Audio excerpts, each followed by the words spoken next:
You said that when you go to Kemet school, you became more alert. You made wake up, your spirit wake up, and you became a more human being. That's your character is built in a school.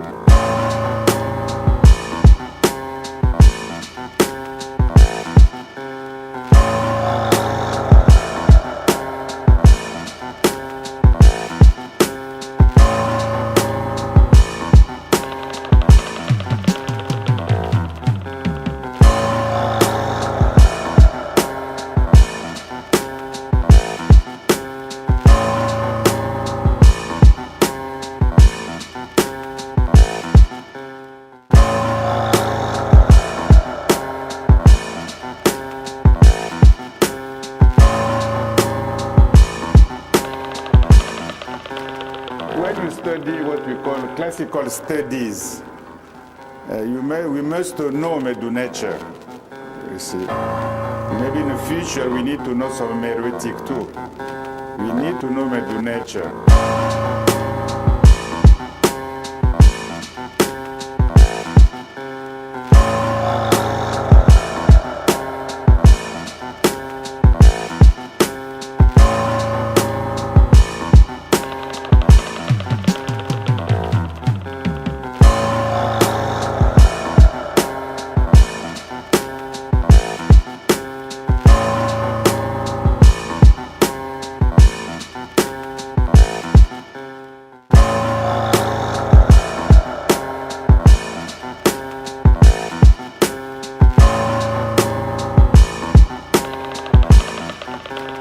So the most achievement in Kemet for me is education.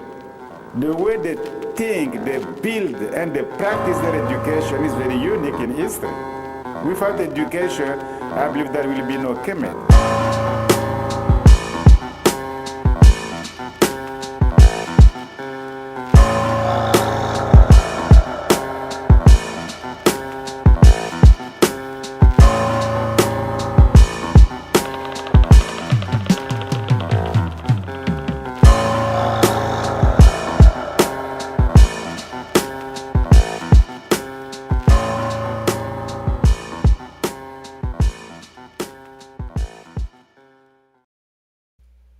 All right, peace. So, peace. This your brother Wujao. Firing up another live stream. Hopefully, you all can hear me. And y'all can hear me all good. Make sure all the technical things are in place, that we don't have any technical hiccups.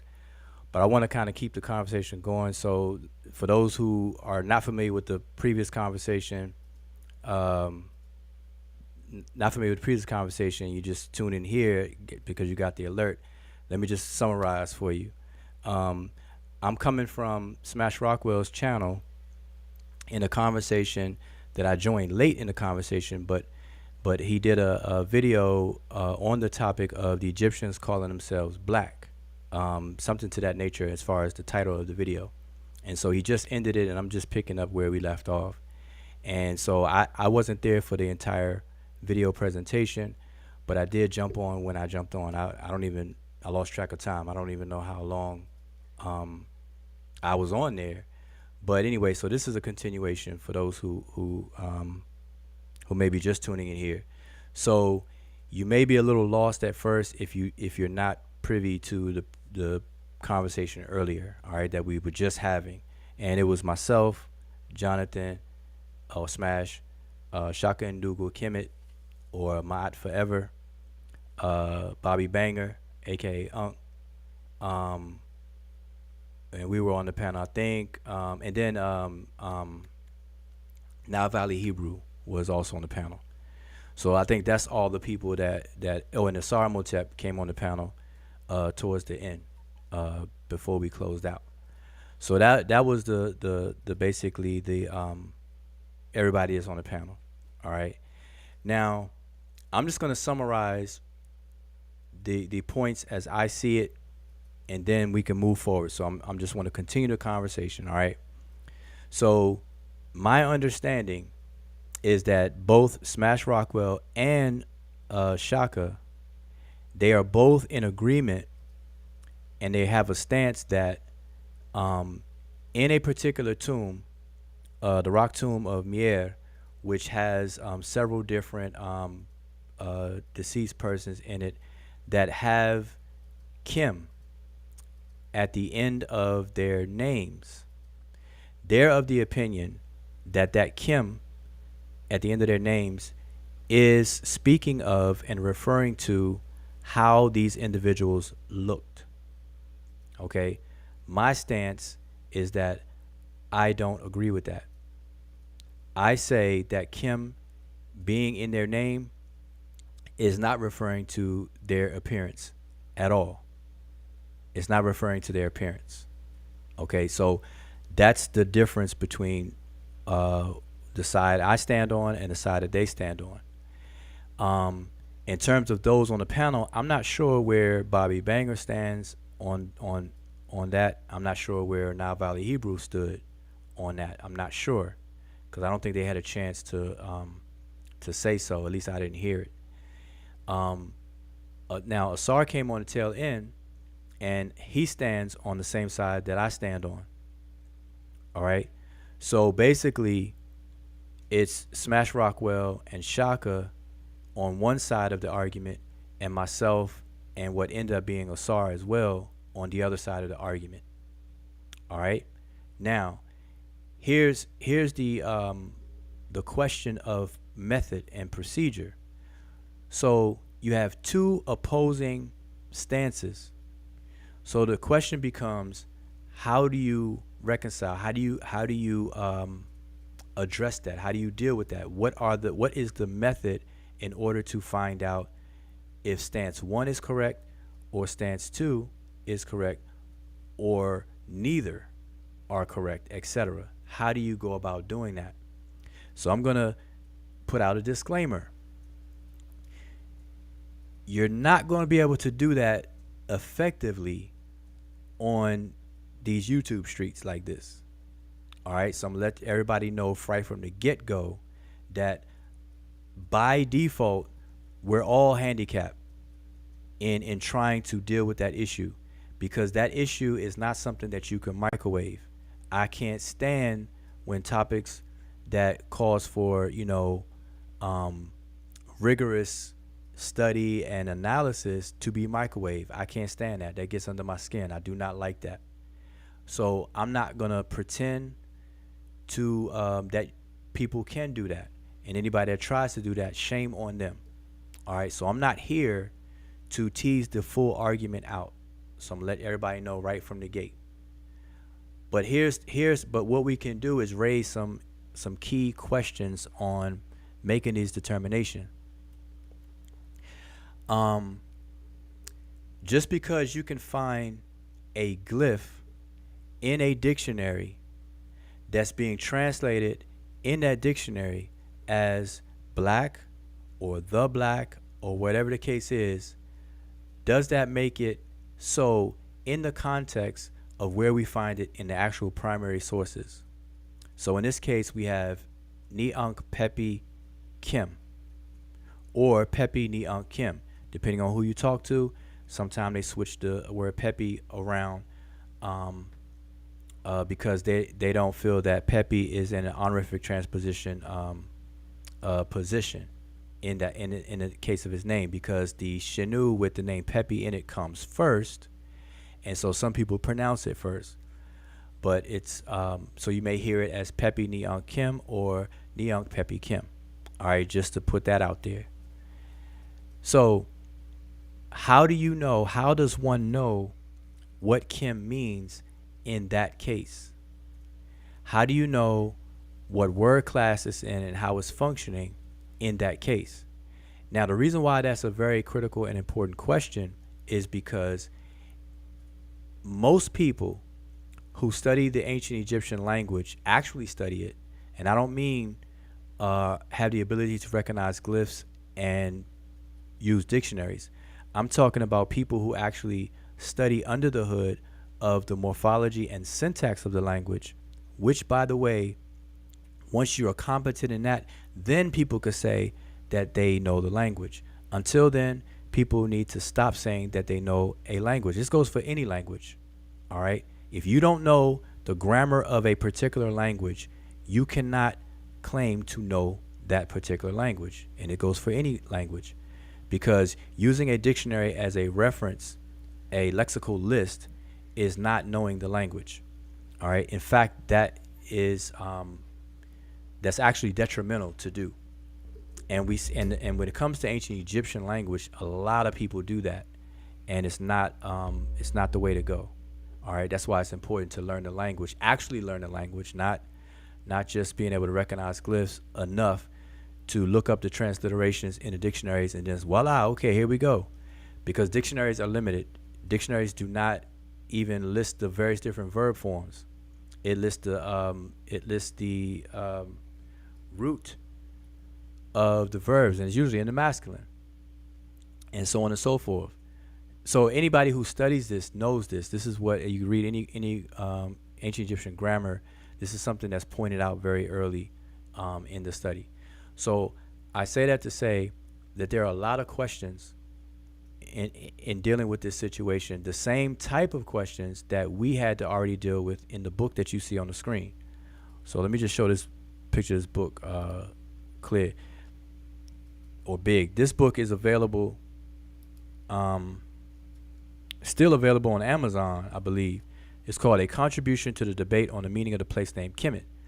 This is done by myself, Asar, and the brother Sanjeti. All right. And we did a preliminary analysis and walked down the arguments of the place name Kemet, or the toponym Kemet. All right.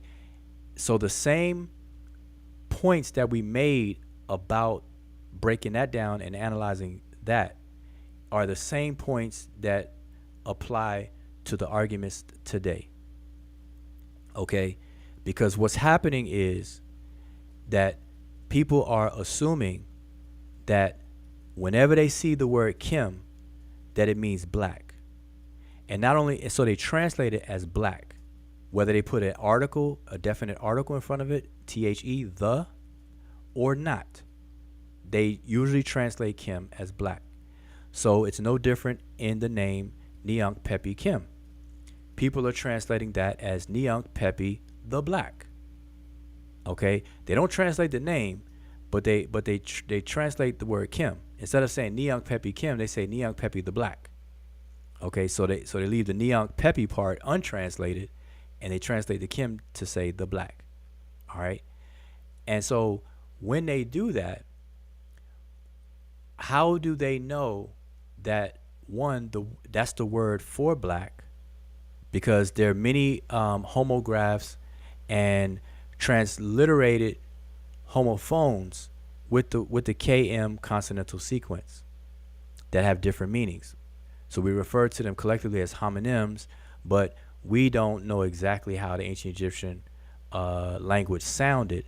So we can't say anciently they were homophones, but in our modern pronunciations and our modern transliterations, they're both homographs and homophones today. So the question is, how does one know that the Kim in these people's names mean black, or should be translated as black, with the meaning that is describing the person's appearance? Okay, that is one of the main questions that I asked when I first got on, and the question that is still on the table. How do you know? All right, so what I want to do right now is, well, first of all, I'm trying to find out if this has a phone number, because I know Asar, the brother Asar, and anybody else want to get on. I'm going to put the panel link in the chat. But I need to find out if this has a phone number, because I should have probably went live through Zoom instead of this, if this doesn't have a phone number, a call-in number, just in case the brother Asar had wanted to join in. So I'm gonna do that while I'm talking. I'm trying to do, walk and chew gum at the same time. But I don't want to bore everybody, because the conversation earlier got kind of hype, and I know people like that, right? So I don't do the drama stuff, but we could still have fun. I don't mind having fun. So Emicat posted the link.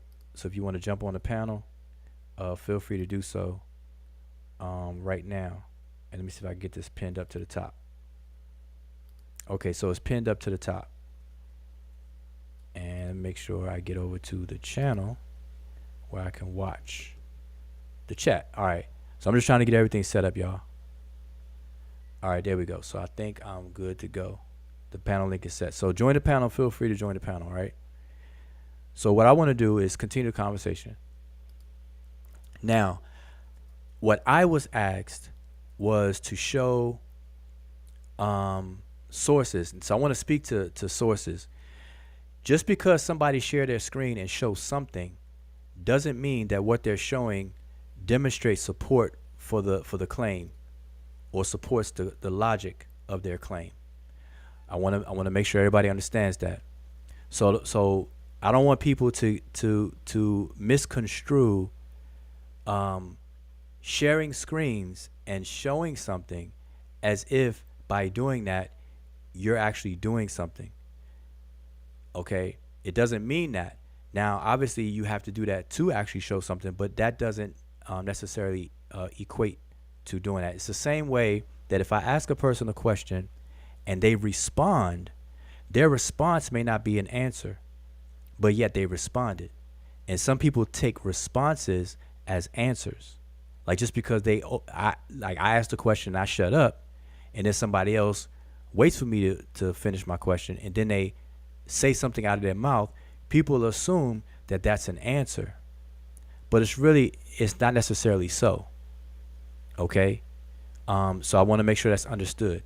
Now what I'm saying about this right here is some basic argument theory 101. This is what we learn in argument theory, and if you ever been in informal debating team or whatever the case is. This is known and practiced and done in scholarship, anything and anywhere arguments are had, whether it's in the courtroom, whether it's in scholarship, on paper, scholarly works, and in science, scientific work, etc., etc. Argument theory is universal. Logical fallacies should always be avoided no matter what. There's no excuse. You can't, allow logical fallacies in this instance, but not in other instances. No. Logical fallacies are to be avoided at all times, period. All right, because argument is rooted in logic. So anyway, all right, with all that being said, I haven't seen anybody jump on yet, but let me just try to bring y'all up to where we left off. All right, so I'm just going to share a couple of things on the screen. And see, now I have my full sharing capabilities as well. So I want to share something here. So I'm going to start with what I had on the screen before. And is this correct? Bear with me, y'all. All right. Okay, so what you all are looking at is an example of a portion of the wall in the tomb of Nyangpepi. Or in this grouping of tombs that we were discussing earlier. Okay, now here's the question.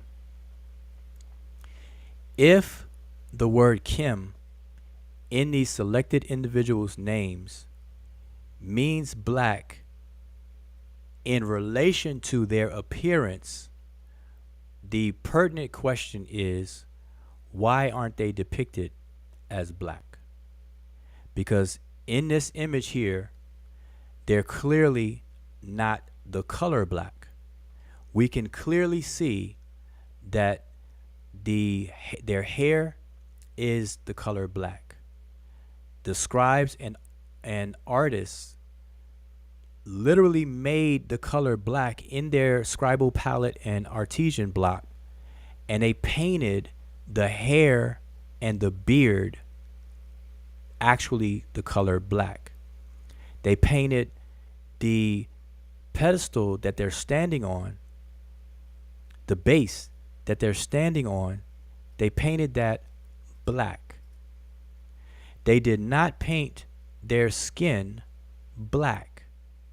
So if Kim in their name is trying to convey a description and a description of how they look, then it contradicts what we can actually see. Okay? So that's one strike against that stance right there, is that if it means black in appearance, they didn't color themselves black. They didn't even color themselves the darker reddish brown that they do with people who live south of Kemet, called the Nehisiu collectively. Whenever you see the Nehisiu depicted on the walls of ancient Kemet, they're painted with darker pigments of colors. These individuals you see on the screen are not even that shade of pigment or that shade of darkness. So if the emphasis was on the appearance of being black, then the question is, why didn't they paint themselves black? It should match. If I want to emphasize my appearance, then I'm gonna I'm gonna draw myself, or I'm gonna have myself drawn, then my emphasis is gonna be within my depiction. Okay? If I call myself Wujau the giant, then then I have somebody, I commission someone to draw me. I'm going to draw me as a very tall individual, a giant. I'm not going to draw myself as a person right under 6 foot if I'm going to call myself a giant. Okay? This is basic logic here. All right? That's number one. That has to be addressed. If Kim in their name meant was pointing to their appearance, why doesn't their appearance match the name? All right? Y'all got that? Let me repeat it. If the name is referring to their appearance, why don't the appearance match the name? They're not painted black.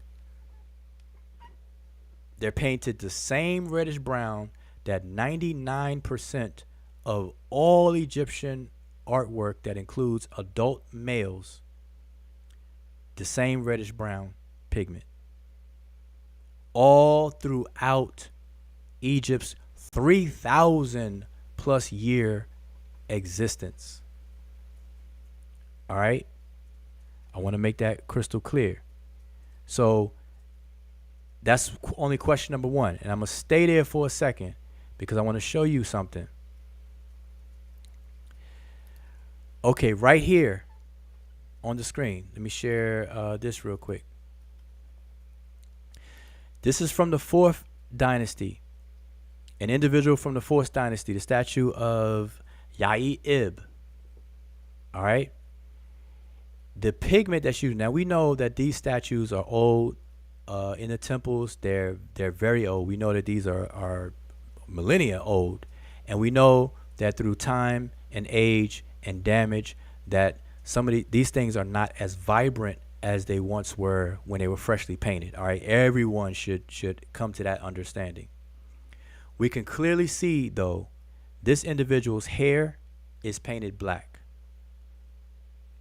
Now, here's what's interesting. I want y'all to understand something. That there's a glyph for hair. It is usually used as a determinative. And in case you all don't know what a determinative is, these are glyphs that are graphically useful. They're not used in the phonology or the phonetics of the language or the speech. It's used in reading, in the writing system. And what determinatives do, they help determine the meanings of words that they're used in. So they come at the end of words, but they're not transliterated and they're not pronounced. I repeat, determinatives are glyphs that usually come at the end of the word, if the word has one, and they're not transliterated and they're not pronounced. So this particular hieroglyph is the determinative on the adjective for the color black. Okay? And it makes perfect sense why. Notice the hair color of the man and the woman in this image. It is Kim, black. It is the color black. And the word Kim for the color black is determined or has the determinative of hair. All right? So we come to the understanding that hair is black. So hair is black. They use the hair as the determinative for the word black, for its color, the adjective for black. All right? Now notice, his body is not painted black. It's painted a reddish brown. This is a canon or artistic canon or standard all throughout Egypt for all of its history. All right? So this was established early on in Egypt's history and lasted all throughout Egypt's history until it fell, without exception. Okay? This particular pigment. Now, there are slightly different shades, because obviously they're not pulling from the same bucket of pigment that was made, because we're talking about 3,000 year period. So they made large vats of this pigment to use once they wanted to paint different tombs and different statues and items. So the same batch, pretty much over a 3,000 year period, was pretty much true to the pretty much the same, with a couple of variations if you want to compare time periods. So here's another person from the 5th dynasty. Okay, I just want you to note the contrast between the hair and their skin in terms of appearance. The Egyptians had every resource and means to paint this brother's skin black, but they did not do that. They painted his hair black, but not his skin black. All right. Same with this 5th dynasty individual.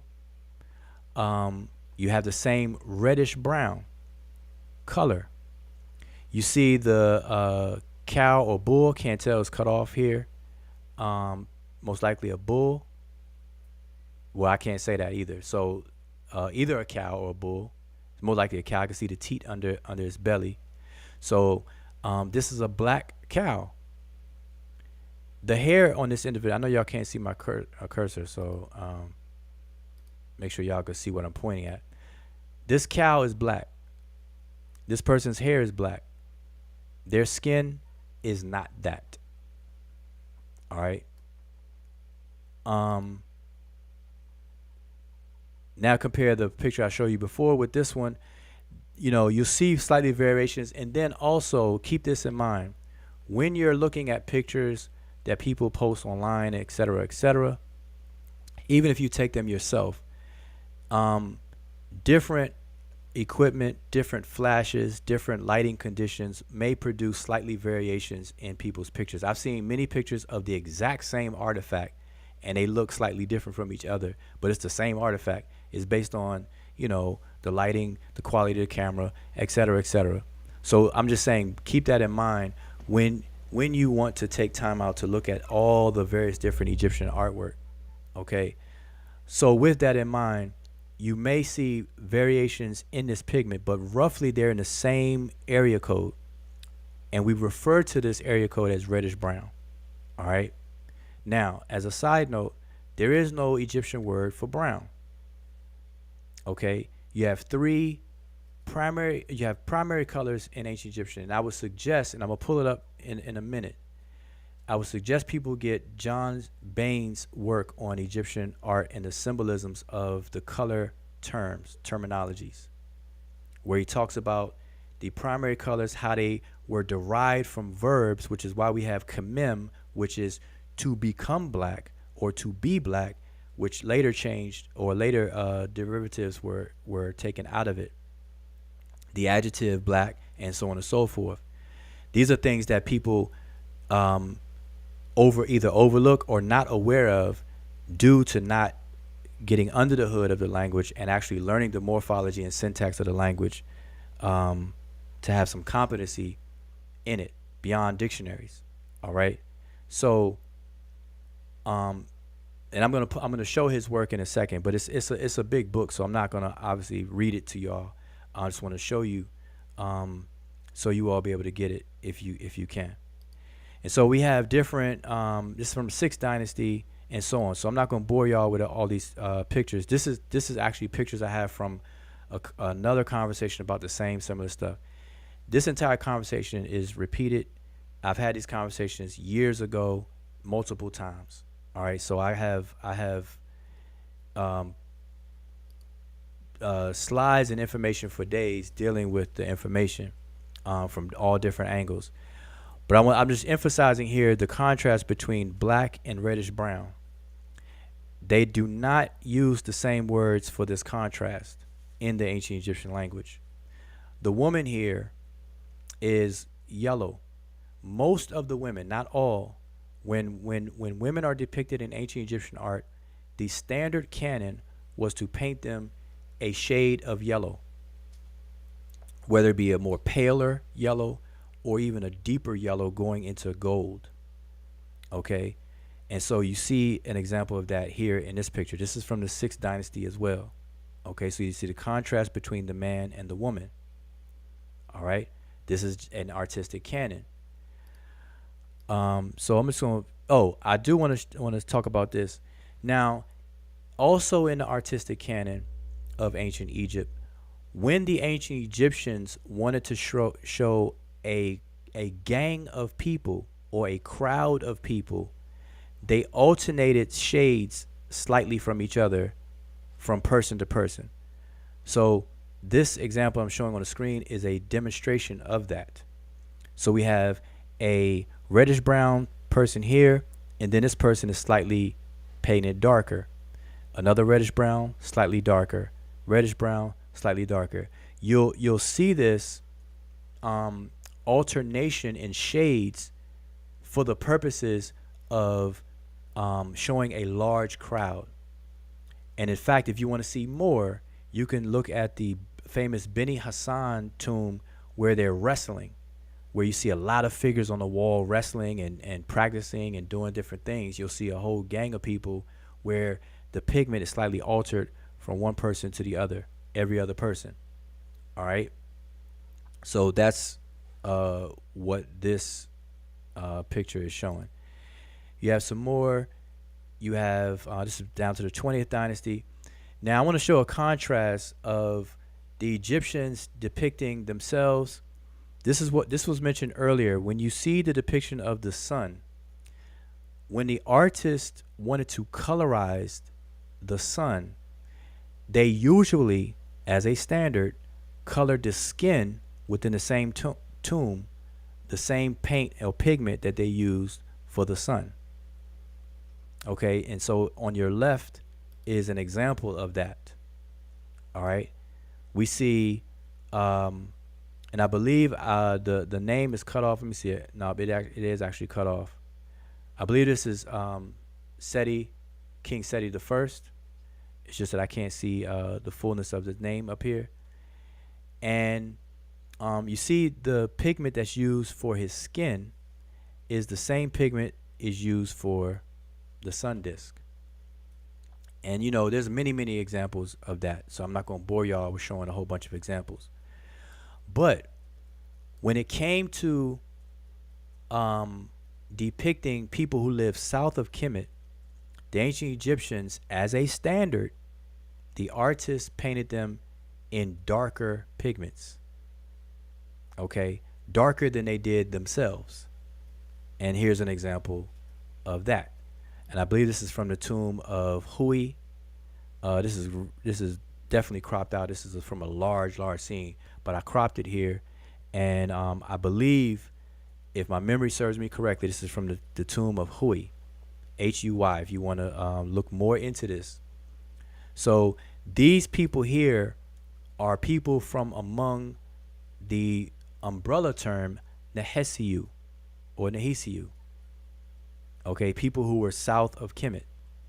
The Egyptians intentionally and standardized their depictions and used darker pigment for them. Okay? So I'm saying that to say that the Egyptians were very much aware and well equipped to paint themselves black if that was the intention of to convey their appearance. But they did no such thing. All right. Now, there's some confusion when it comes to this topic of appearance, because you'll see images like this.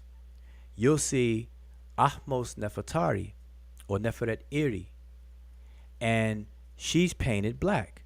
So what this shows is that the Egyptians were very much capable of painting themselves black, or individuals black, if that was the intent to convey.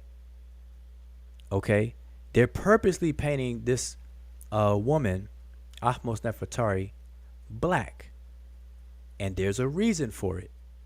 So they're very much intentional when they do it. All right, and without getting sidetracked and going down the explanation of why, I will give you the short and skinny of it. Ahmos Nefertari, the color black is used in many instances to denote or connote a person who is deceased, a very important person, and so on and so forth. For instance, this individual, Ahmos Nefertari, she is the one ancient Egyptian that is found in the most tombs that are not her own. In other words, she makes an appearance in more tombs than anybody else in ancient Egypt. And when she appears in other people's tombs, they depict her as black, like you see here. All right. But when she was alive, they depicted her yellow, gold. This is the same individual, Ahmos Neferet Iri, or Nefertari. Ahmos Nefertari. All right. Same with Menchu Hotep. You see him here depicted in the reddish brown, but as a statue, he is depicted much darker. And this, as we understand, is faded over the time. So if this was vibrantly just painted, this particular image, he would probably be jet black. All right, jet black. So was he jet black or was he reddish brown? And so I'm saying this for people to come to an understanding, not to rush judgment. These colors have meaning, and they have purposes in particular different contexts. If you ignore the context and want to rush and say, hey, Mentu Hotep is a black man, and this, that, and the third, then you open yourself up to the vulnerability of being wrong and not thorough as you should be. All right, so we want to stay clear away from that. Here's another depiction of the alterations that I mentioned earlier. Alternations, excuse me, of the dark, lighter, dark, lighter, dark, lighter to show the a crowd. All right, an abundance. All right, so what I wanted to get to was to share. Let me stop that and bring it back to this here. So now we're back at one of the images from the tomb in the rock this is one of the tombs, the major cemetery in a town called Kis. All right, this is a Upper Kingdom town called Kis, where I forgot the person first name, but the last name is Blackman, where he did excavations in here and he documented a lot of what we were talking about today in his 6 volumes. He produced 6 volumes of work. All right, and in his work, he discussed what he finds and the different texts and things like that. He has a lot of facsimiles of the images and things, but this is an actual picture of there. So in his book, it's not colorized. Most of it's not colorized. So it's good if you can find pictures like these. So back to this point, these people are not depicted as the color black. All right. They're not depicted as the color black. Now, let me just go back to something though. And this is going to be for people who like to reverse the argument. Okay. Because earlier I heard, and I don't know which person said it, but earlier I heard or how people rationalize the fact that Neunk Pepi Kim is not depicted black, but they still want to say that the Kim in his name is talking about how he looks. The rationalization that's used is that that the word Kim is inclusive of the reddish brown that we see 99% of the time for all Egyptian male adults in the artwork. Hey, Woo. Yeah. I'm sorry. I did not mean to interrupt. I just wanted to make sure you knew I was right here. Oh, okay. Yeah, I didn't see it. I have it on automatic accept. So Oh, yeah. no, I ain't got nothing to say. I'm listening. Everything good. You keep it popping. Oh, okay. Okay. No, I was right here. All right. So where was I? So the reversal of the argument or the rationale, which I feel is really not an objective one, is that people have to concede that people like Hepi Kim, Henny Kim, Neunk Kim, etc. All the people with their name Kim in it, none of them, and I repeat, none of them are depicted as black visually. They're painted in the normal, standard canon reddish brown pigment that all other Egyptians are painted in. So the rationale is to move the goalposts of what Kim means, and they want to include the reddish brown up under the umbrella of Kim, the word Kim. All right. So now, let's run with that. Okay? For argument's sake, let's say that's true. Okay? That the reddish brown that we normally see, that I showed earlier, all these the people that I showed earlier, such as, like this guy right here. Let's now say that this skin tone is called Kim, black, and it means that he's a black man. Okay, he's a black man. So let's just say, for argument's sake, that that's true. Now, the problem with that people are going to run into is when you show pictures like this, where you have the individual on the right-hand side here painted in the now called black color. Because remember, we're accepting, for argument's sake, we're accepting the reddish brown under the umbrella of the word black. So now we're looking at a black man here. Okay? We will call this brother here a black brother, a black man, because he's painted in this same pigment that Neunk Pepi Kim is painted in.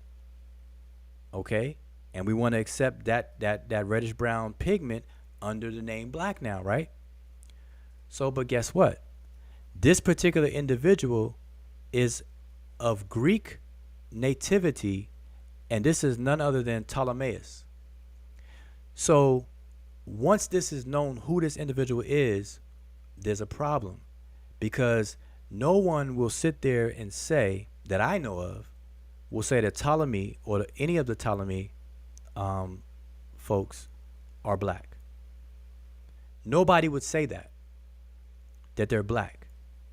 But yet, he is depicted in the now called black color, if we're going to do that. So, in science and in scholarship, we don't do that. We don't make those assumptions without trying to falsify our own claims and go through a process of elimination. And so I asked questions earlier about the process of coming to the conclusion, and I don't think we got around to really teasing that out enough. Definitely not to my satisfaction, but I'm still willing to hear the full breakdown. And like I said, as a disclaimer when I started this live stream, YouTube Streets is really not an effective place to do it. It should be done in writing. That's the best way to do it, because then you can cite, you can show images, and do your whole thing and actually walk through the entire argument, and it'd be nice and clear. So on YouTube we're limited, but even still, my point here is that if we're going to take the reddish brown pigment as the new black, then we also have to say that Ptolemaeus is a black man. All right. Now the pushback would be, we don't see Kim next to his name. So I don't want people to confuse the argument, because that's somebody who's not, following the consistent logic. The logic is not about whether Kim is in the name or not. The point here is that the rationale why people believe Kim in Neungpepi Kim means black, and it's talking about his appearance, even though he never painted himself black, or the artist never represented himself as black, is that the color we do see is now called black. So, got to be consistent. So if Neungpepi Kim is a black man, then so is Ptolemy. All right? He's a black man. And I don't think people will agree that this guy right here, Ptolemaeus, that y'all see a native statue of him, I don't think anybody would agree that this is a black brother right here. All right. Here's another picture of him. All right. 2. And for those who can identify glyphs and names, in the Shanu, you see his Sarah name is Ptolemaeus. All right. Over here and as well as over here. All right. Ptolemaeus. Or it's Ptolemaeus in Greek, but Ptolemy. All right. So this individual, now we know that there's a slight fading of the pigment and stuff, damage and whatnot, because in this image, it's the same individual now. Obviously, when this was painted fresh, the pigments matched. They don't match anymore. But over here, he's darker. It could be the flash, it could be the angle, whatever the case is, but it's the same individual, representing the same individual. So now, with that argument, Ptolemy is now a black man. All right. And what do I have here? Oh, here is from the tomb of Neungpepi Kim. This is Neungpepi Kim himself. This is from his tomb. And I want you to understand something here, that the backdrop in which he is set against is black. Dark. But the pigment used to paint him and everybody else in the tomb is reddish brown. The same reddish brown that we see all throughout Egypt's history. And it is indeed reddish brown and not black. All right. So, going back to the question, if Kim in his name means black, as far as the appearance, trying to describe his appearance, why doesn't his actual appearance that we could see and his representation in his tomb that's supposed to be there for life, why doesn't his appearance or his depiction match the intent? It doesn't match because that wasn't the intent. The intent was or the usage of Kim in his name was never intended to refer to his appearance. His appearance does not match. It simply doesn't. No one can refute that because we actually have images, as you see on the screen. This is an actual image from the tomb itself. All right? So, once we get past all of that, then a new research question emerges. Well, not if it doesn't mean his appearance, but since it does not mean his appearance, what does it actually mean then? So that's a separate research question and a separate, endeavor that we would have to travel down that path to find out what it means. And we have to do it meticulously. We have to, apply proper rigorous methodology and so on and so forth, like we did with the place name Kemet. Same thing. All right. So now, where are scholars on this? So when you do literature review, you try to find every single scholar that addresses this, not simply mentions it. And let me take a quick detour.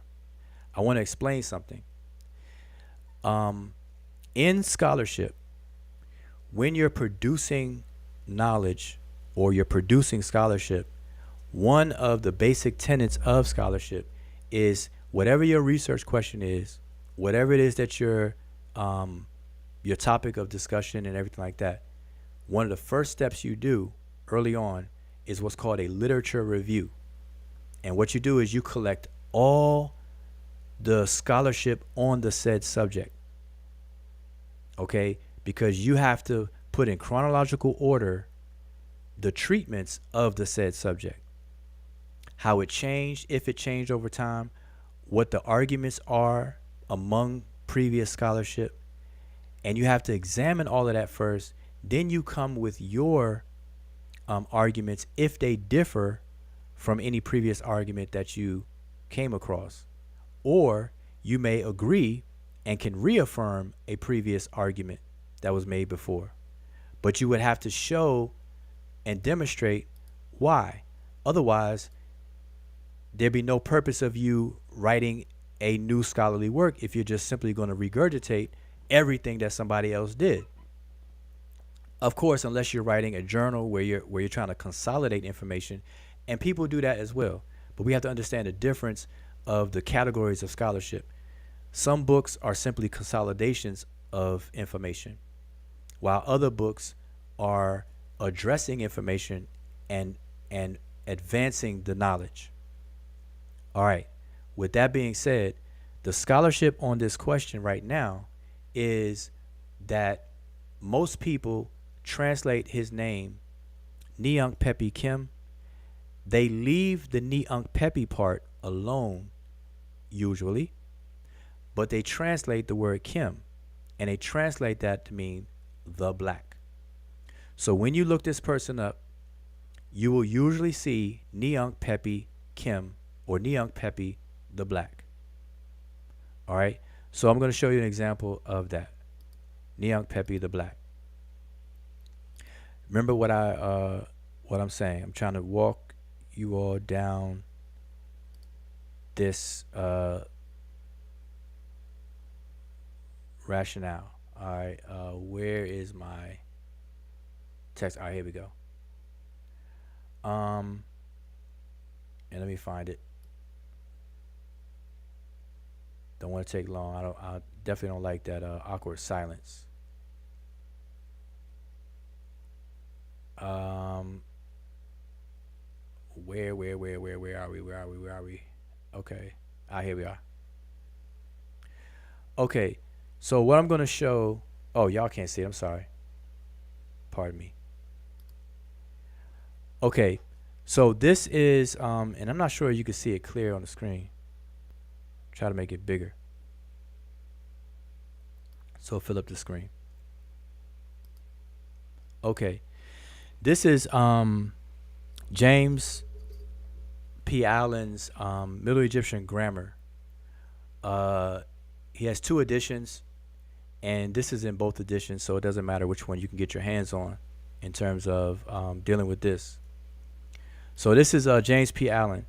So in his book, actually the first chapter, when he's describing the direction that glyphs are to be read, and so on and so forth, he uses a portion of Neokpepi Kim's tomb, or these sets of tombs, as an example. So this particular person is not Neokpepi Kim. This person is Henenet Kim. All right. So I'm not sure if y'all can see my cursor. Hopefully you can see my cursor. Okay. Yeah, So we can- here, okay. So here, above the figure on the right head, is the name Henenit. Henenit Kim. Henenit Kim.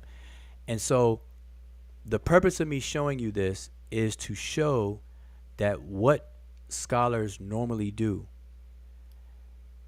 they leave the word Henenit untranslated, but then when it comes to Kim, they translate it and they put the black.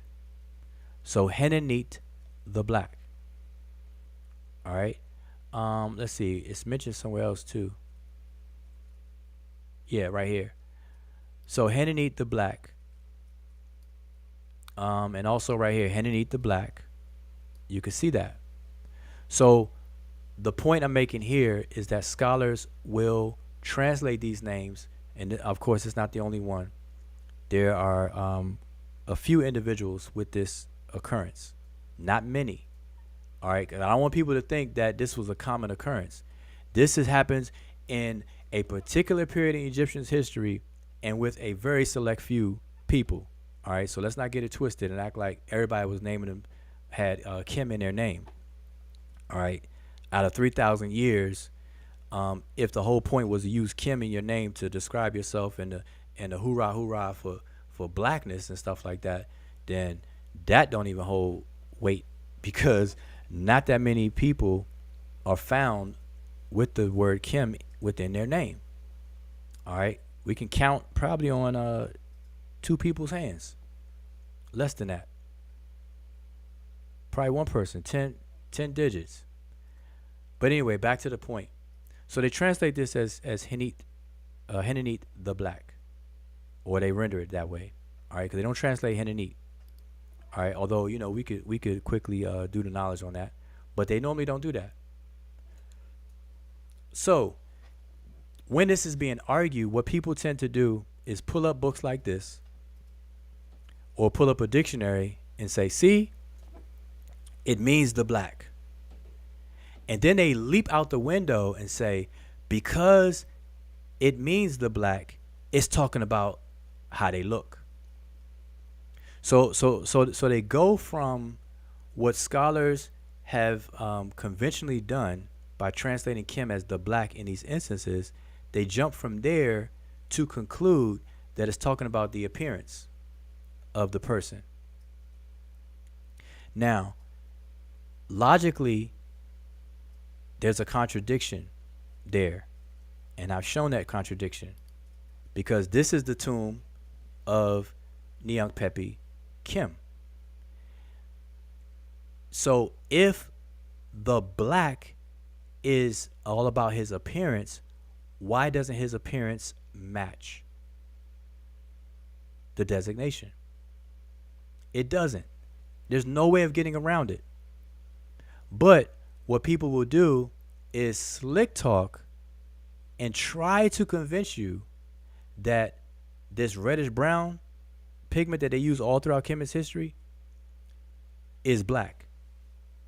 So they have to make this black now. to justify their, I'll call it ignorance, because the homework was not done on this in terms of what the name means. All right. So, to jump from there, so let me pull up this here.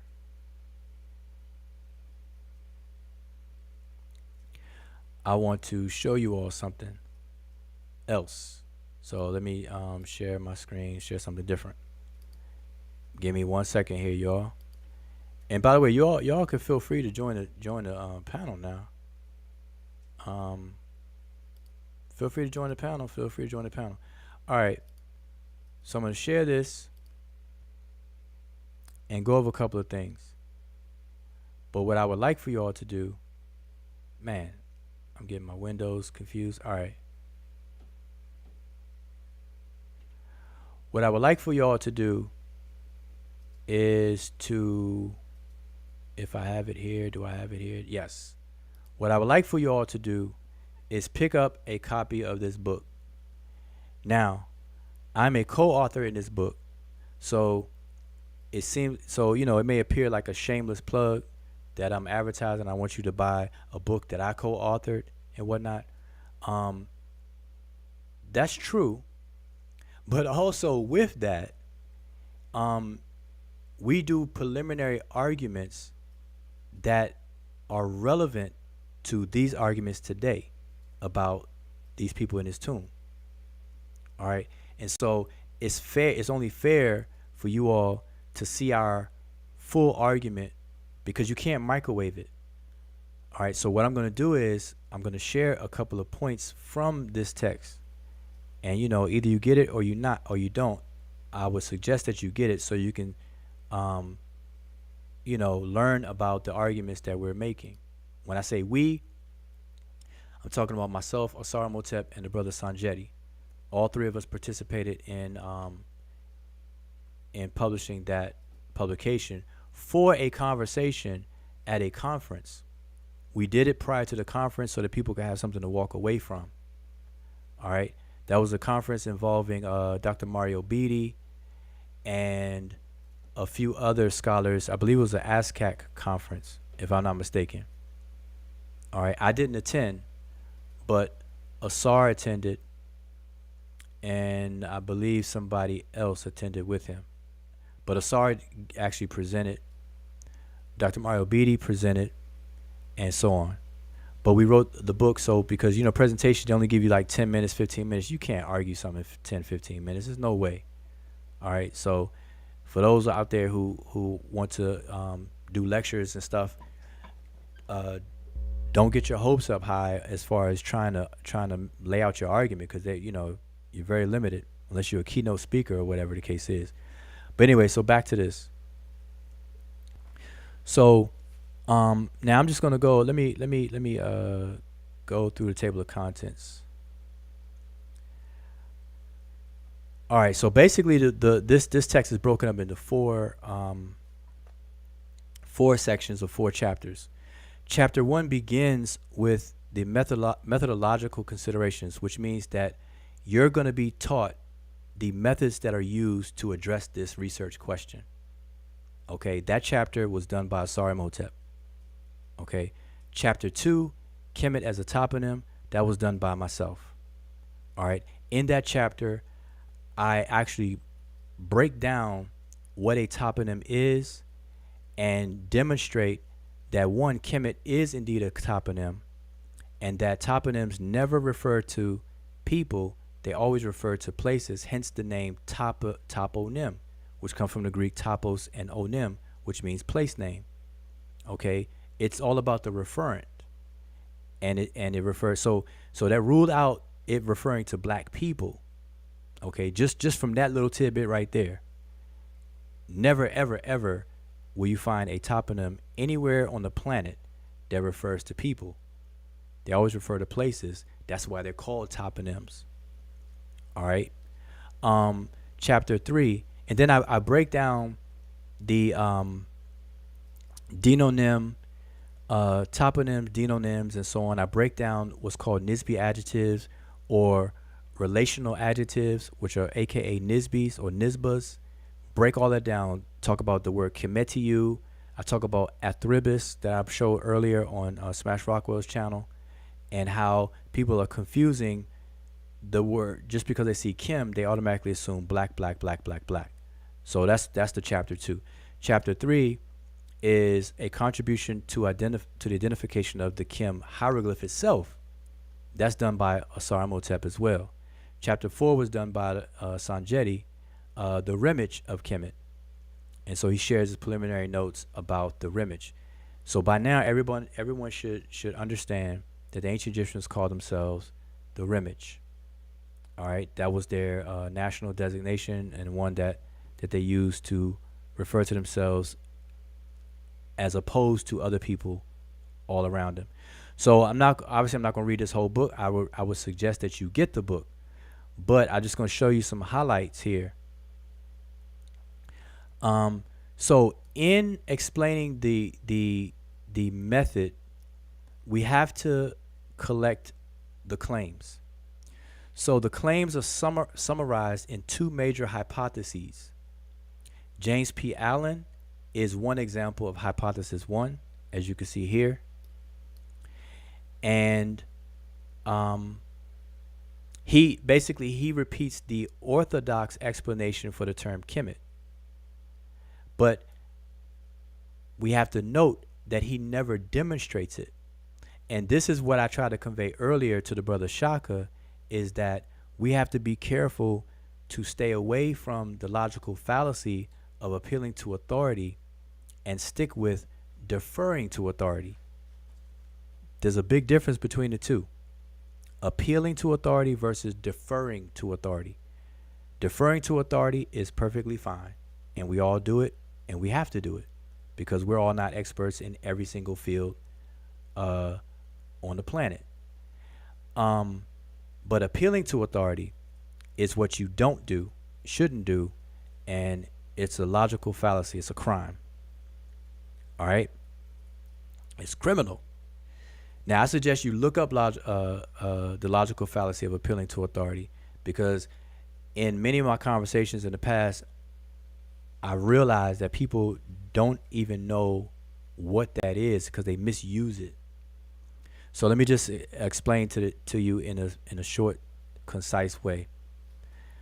Appealing to authority occurs when a person makes a claim and cites an authoritative figure, and because they cite the authoritative figure, or because that authoritative figure says so, it must be true.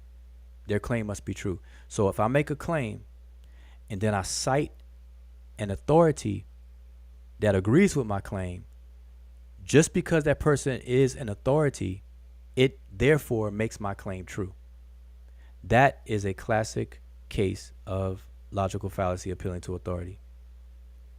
Because I don't care who you are, I don't care how educated you may be, everyone can make mistakes. Everyone is open to be wrong. Everyone. So that's not the litmus to determine truth or reality. Truth or reality is determined through a process of falsification, etc., etc. It's a method to it. And so what happens, the reason why I detoured to say that is because what happens is in scholarship now, scholars who don't study the specific area of something, they will defer to another authority and quote them and cite them in their present work. And then that done over and over again, people think or feel that that's a scholarly consensus. And because it's a scholarly consensus in that manner, it must be true. So, in other words, for example, a scholar could be 100% wrong on something, and they have a PhD and the whole nine. They could be popular, they could be likable, and the whole thing, right? But they could be 100% wrong on a particular point. or a claim. What scholars do in their literature review, they may not be studying that particular claim, but they're mentioning it. And so they'll quote the scholar as if it's all wise, right, and exact, or true.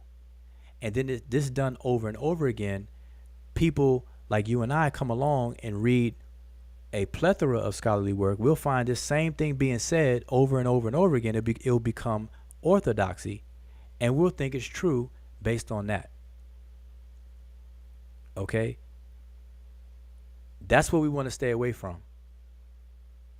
True scientists and true science or critical thinking individuals who actually do scholarship, real scholarship, come and have this understanding. All right. So anyway, hypothesis 2 is the hypothesis that is championed by the late and great Sheikh Anta Diop. All right. He's under the stance that Kemet is referring to the people. Okay. Now, what people don't know, in my experience of having these conversations, people didn't even realize that Diop is using a not a hypothetical, but Diop is adopting the European logic to make his argument.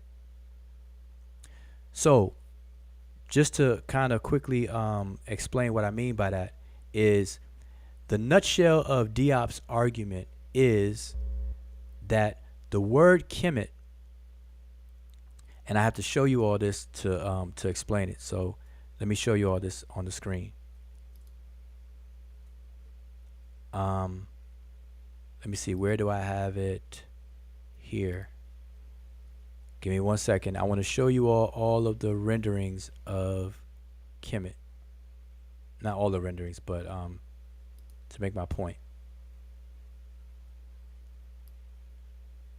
Bear with me, bear with me, bear with me, bear with me.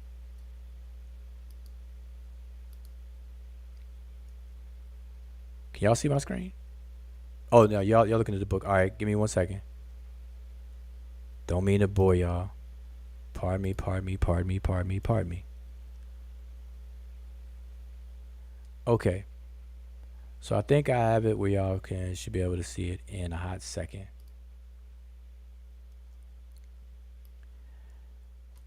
And I hope y'all, if y'all already noticed, then, but bear with me. If you don't, then hopefully this edifies you in some form or fashion.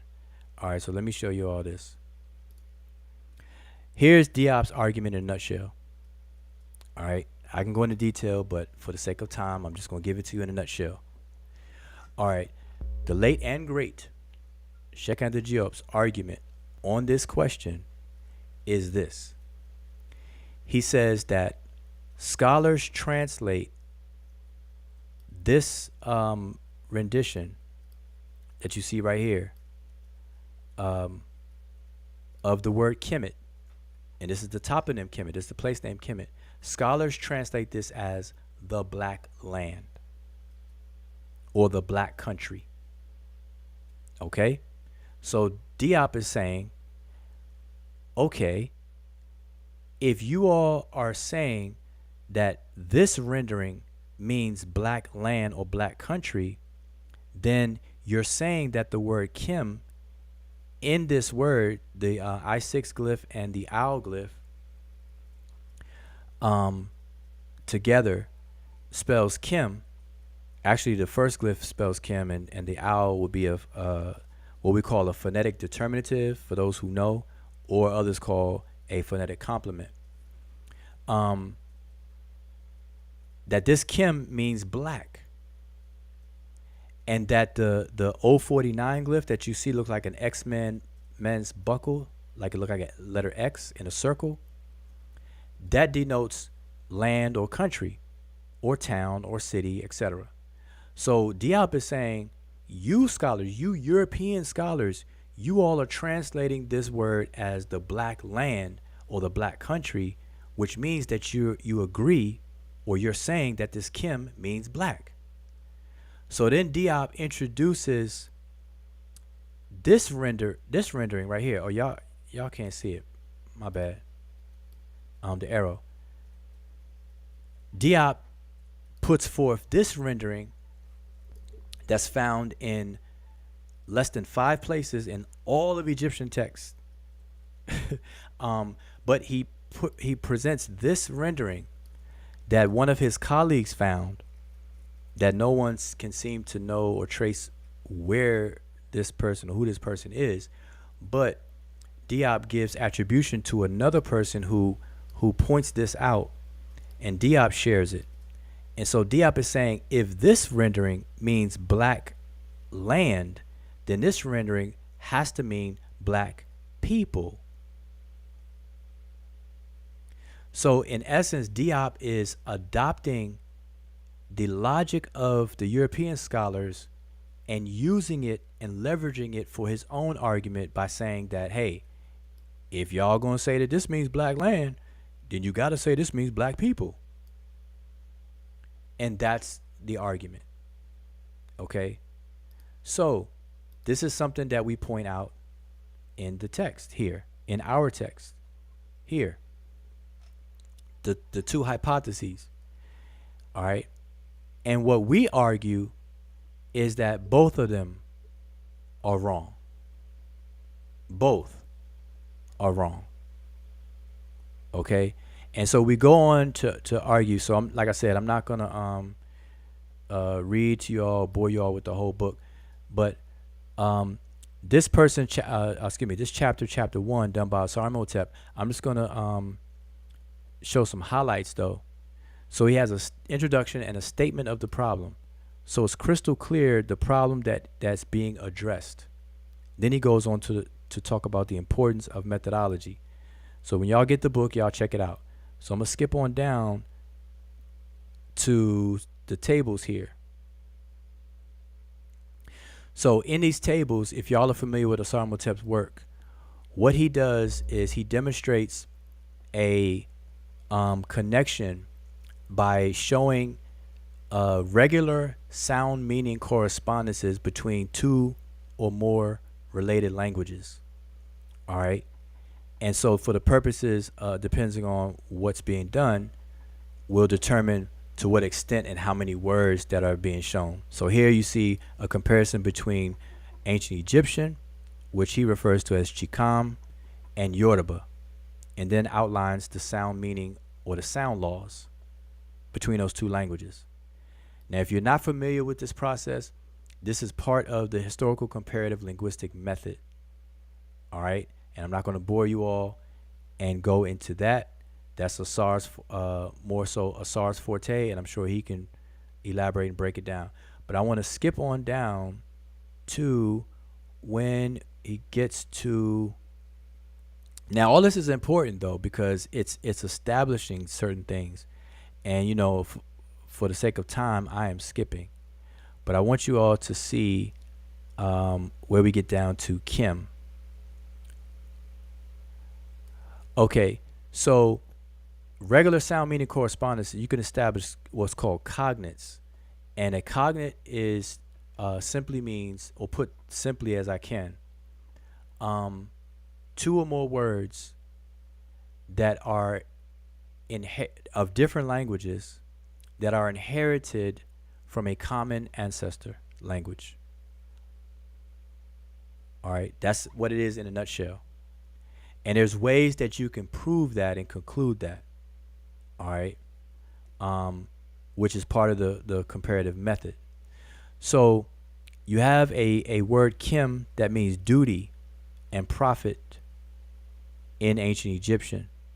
And it's cognate with ntungu, which is to tip someone or to reward or gratuity. All right. Kemet, which is the place name Egypt, is cognate with Ditunga or Matunga, which means country in Chiluba, the Chiluba language. You have a word Kemet that means grain or plant. It's cognate with the word Ditungu, seed, which is usually a seed of millet or corn. All right. Then we have Kim which means put an end to something, and sekim, which is to cause something to end. They have that s prefix on there, which is a causative prefix that are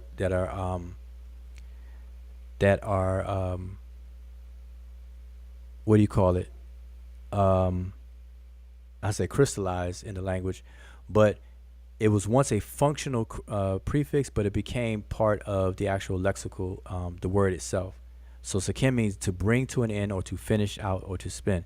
And that's cognate with tuya, to calm down, to diminish, to stop. All right. And then we could keep going. We have the TM and the KM variations of these words. We have hatem, to destroy, sakemkem, destruction. And what's establishing are these sound meaning correspondences. So I don't want to bore you all with all of that. But I want to get to a point. Here are the different colors. We have desher, red, irtiu, blue, kinut, yellow, hedge, white, waj or wajwaj, green, waj, green itself, and kim, black. Now, what I pointed out earlier was this kim, meaning black, the adjective, is determined with this hieroglyph because hair is black. All right, but I want to skip on down, keep on going down, keep on going down.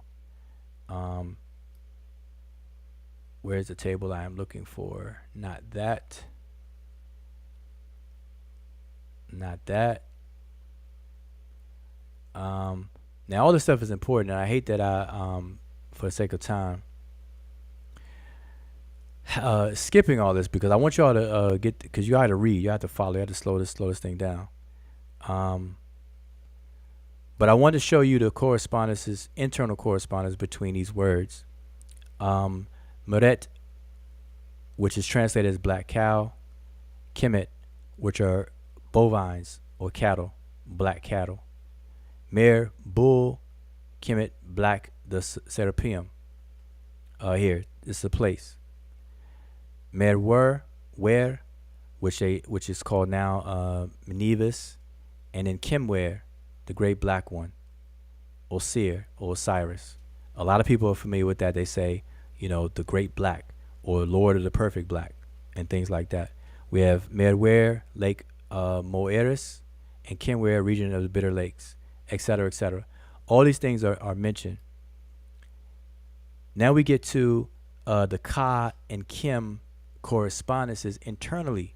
This is what people do not take the time out to do. But we have provided this information, specifically Asar has provided this information in our preliminary work. So you have the word ka as food or provisions. But you also have a version, a dialect with the same meaning, kemet, food. And I want y'all to pay attention what happens here. Ka, which is defined as a material for vessels. Then you have kemet, a jar. Ka, translated as bull. And kemi, a bull, a black bull. You have ka, a bull snake, which is a powerful serpent. And then you have kemi, which means snake. So notice already you have this correspondences of ka and kim. Ka, to appear or look. Then you have kemet, the complete eye. Okay? And eye is the organ of sight. You have kawet or kaut, which are works. Then you have kim, which is to perform something, to do work. All right? And last one down here as far as the correspondences, ka'a, a rock, a type of rock. Then you have kemu, which is a mineral. So within the language itself, we have and we can establish correspondences between ka and kim. So the one of the points here is to come to the understanding that when you see people's names, which are very limited in and of itself, names are one of the most hardest things to translate because they're heavily abbreviated and they condense and omit a lot of grammatical markers to help determining the meaning of the name, which is why scholars don't usually translate names. They'll just say the name and leave it untranslated. Like, what does Asar mean? You know, and we could, certain deities, especially, they will do some work on. Amen. People say it means hidden, and so on and so forth. You know, but what does Jehudi mean? The best thing that people come up with is he of Jehut. Jehuti, he of Jehut, etc. So when it comes to people's personal names, they usually leave them untranslated because they're very, very hard. And I've done a whole lesson on names. And I heard earlier too, well, no, somebody asked me, can verbs be in people's names? And the answer is absolutely. But they may not function as verbs. They may function as participles. And like I said, I'm not going to do a whole grammar class tonight, but people have to understand that they have to learn the grammar to really understand these. So that's that. And I'm going to try and see what I want to point out here. Now, okay, so this doesn't have, now, no, this is not mentioning Nyang Pepi Kim. But my point here is that the same method applied here is the same method we would have to apply on Nyang Pepi Kim's name and everybody else in that tomb's name like that. You have to understand, what does Kim mean in that instance? All right. Now we know it doesn't deal with the appearance, or should I say, the appearance of Nyang Pepi Kim does not match the assumption people are making that Kim is talking about his appearance. So now, if we get down to the chapter that I did in Toponyms here, I show and define what toponyms are, and I also emphasize a referent. The referent of a toponym is always a place and not a people. Okay? But what I want to get to is the importance of having an understanding. Let's see. Because earlier on Smash's channel, Shaka had said, or he appeared to be unfamiliar with Kemet, the place name Kemet being used with the irrigation channel, which is the N23 glyph. And you could definitely find that attested in many places in the Old Kingdom. And it's there because Kemet is a word that means riparian or accessible to water. And this supports it. But a lot of people are not too familiar with Kemet being rendered in that way. And so by that way, let me show you. Let me switch back over and show you what I'm talking about.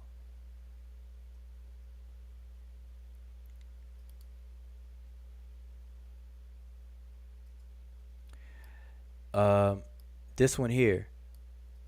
Okay, you see this glyph right here? That glyph is N23, which is an irrigation channel. All right. This is the word Kemet. All three of these are representations of the toponym Kemet, the place name Kemet, the kingdom Kemet. Everybody know and love is ancient Egypt. That's one of the renditions.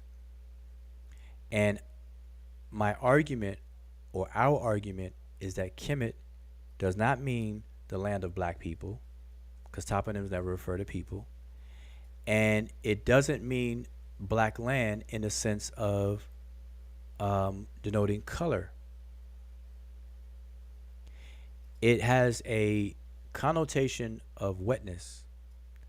And there's a straight dichotomy between Kemet and Desheret, as you see here. The area of Kemet that has access to water is arable, which means that it is useful and farmable. And that is what you see, this skinny strip of greenery on this map. And then it dumps out into a triangular pattern called the delta. Because in Greek, the word delta is for the triangle. And so they refer to that as the delta. Not the ancient Egyptians, they didn't call it the delta. But today they call it a delta. And then you have the valley. And I always get on people for calling the ancient Egyptian civilization the Nile Valley culture. And I tell people to upgrade that. It's really the Nile Valley and Delta culture, because the Nile Valley, this is the valley part, but this is the delta. You can't ignore the delta. So it's the Nile Valley and Delta. But anyway, back to the point.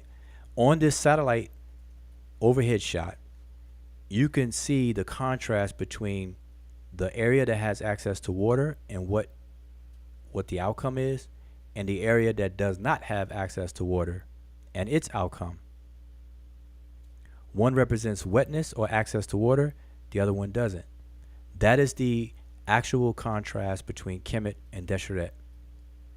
Okay, people translate Deshret as the desert, but we all know that deserts do not have water, which is why we call them deserts. And we know what desertification or desertification is. It is the drying up of water. The so-called Sahara means desert, but we say Sahara desert like a redundancy. But the Sahara became a desert, or it became the Sahara. How? Because the water dried up. So it's the dryness versus the wetness that's the critical issue here, not colors, black or red. Deshret means red. Everybody knows that there's a word desher meaning red. Everyone knows that there's an adjective kim meaning black. But you do not see red or black for the majority here. Literally, the colors. It's all pointing to dryness versus wetness. So anyway, so I just wanted to show that in terms of the dryness and wetness and so on and so forth. All right. So now back to this Neon Pepi Kim. I said a whole lot of that to round on back to the fact that in order to interpret Neon Pepi Kim name as the Kim part meaning black, then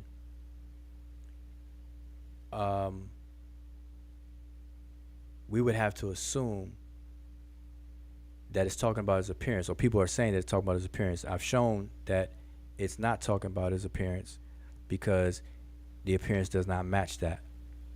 You can't get around that. So that argument can't be made in that fashion. So the question is, what does it mean? Now, in order to tackle that question, we have to look at all instances where Kim is associated with a person's name, which are those different individuals, and the circumstances and context in which it was used, which, by the way, it was only used for a select few individuals during a certain time in Kemet, which should infer or guide us in our research, because we have research questions that spin off of that. Why was Kim used only for these people, and why was it only used for a certain period of time? And it's not a long time at that. Mainly Sixth Dynasty. In the Sixth Dynasty, a dynasty you have several kings, but Sixth Dynasty. All right.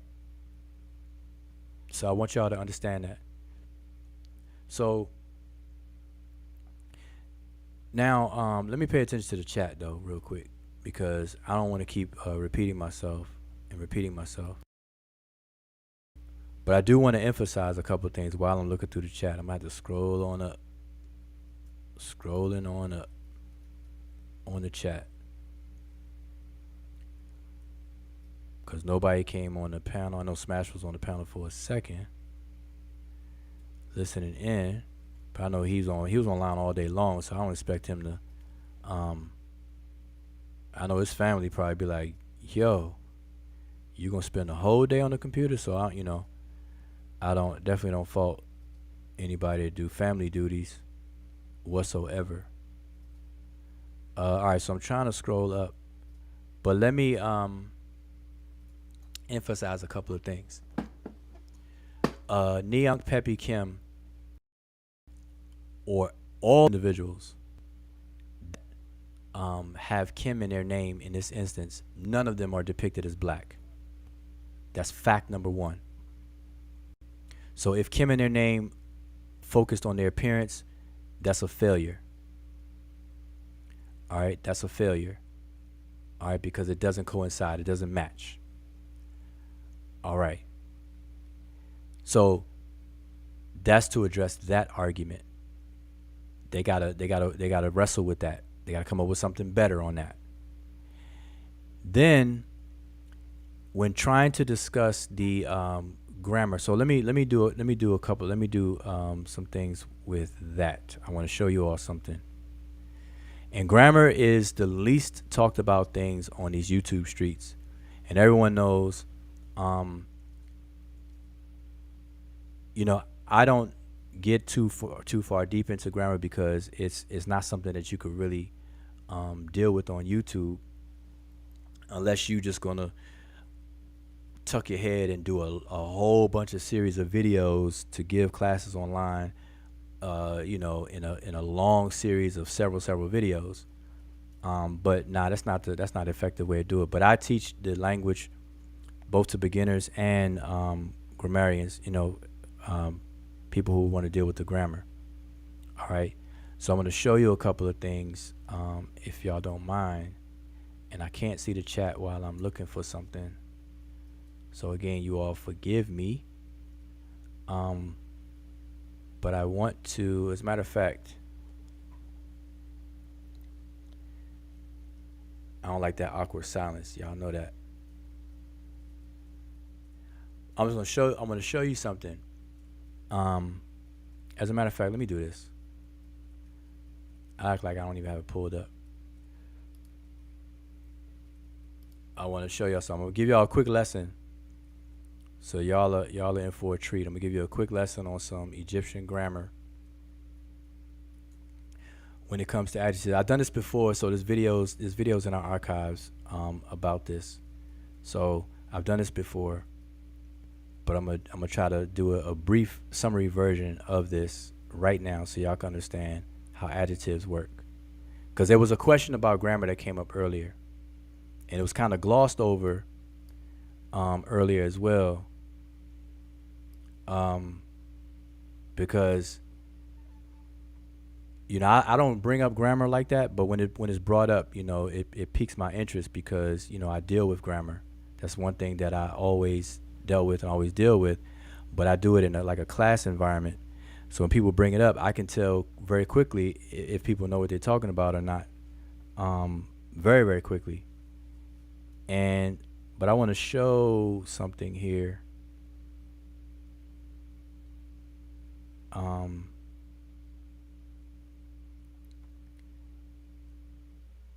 Give me 1 second here. We got substantives.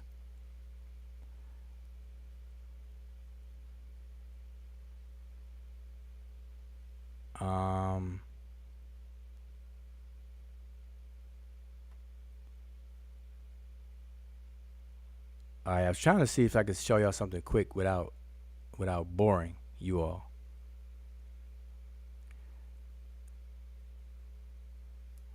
Okay, so I'm gonna show y'all something about adjectives, and just in general, I'm gonna give you a general thing because there's a lot of people. There's people that have a misconception about the ancient Egyptian language, because if you do the Googleship and you do the lookership, you can pull up, okay, ancient Egyptian is a VSO language.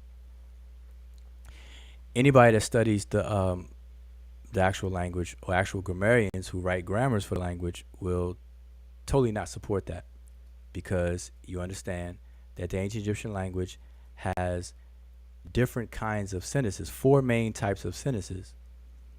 And those are verbal sentences, adjectival sentences, adverbial sentences, and existential sentences, all right, or clauses. So the VSO that people like to attribute to the ancient Egyptian language only accounts for 1/4 of how sentences are structured in a language. So to say the Egyptian language is a VSO, a verb, whatever order, word order, is really, really, really pseudo. All right? Because you'll find a lot of sentences that don't even have verbs at all. That's number one. Number two is people think that adjectives always come after the noun that is qualifying or modifying. That also is a fairy tale. There are certain adjectives that do, and there are certain adjectives that do not. So very quickly, the adjectives that follow the substantives or nouns that they modify or qualify, they're qualifying adjectives that are called attributive adjectives. And they follow the noun that they are qualifying, and they must agree in gender and number. Okay, they must agree in gender and number. So, for instance, let me give a for instance here. As a matter of fact, I'm gonna have to pull up.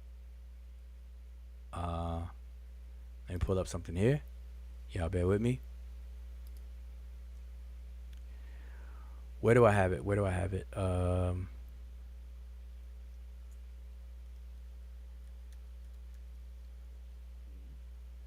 See if I could find.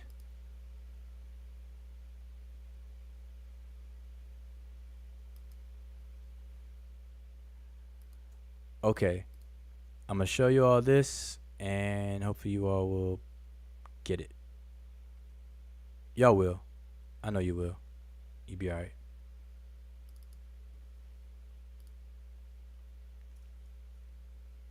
Boy, it's like dead silent, boy. Y'all, nobody trying to hang out with me on the panel. But that's cool, though. So here is, let me make this big. I want to give y'all a quick lesson so people could stop pretending that they know the language. And I'm going to say this. Anybody that claims to know the language will also have to qualify that claim, they will have to show proficiency or competency in the grammar. And this goes for any language.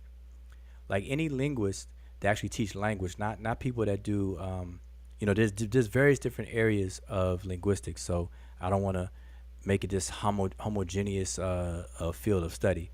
There's many sub-branches of linguistics. But those who actually teach language acquisition, when you're teaching a language to someone or whatever, they will tell you all day, every day that in order to claim that you know a language, you have to show proficiency or be proficient or competent in the morphology and syntax, which is grammar. Grammar is morphology and syntax together.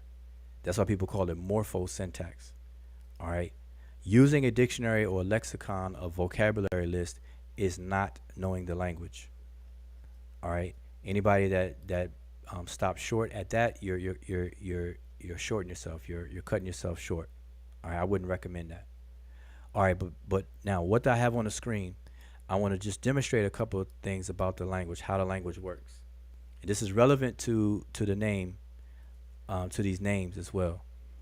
So we have a word desher, which means red. Okay, we have a word majat that means book. Okay, this is just an example. Now, if I say majat, now notice that this is desher, no T on it. This is the word majat.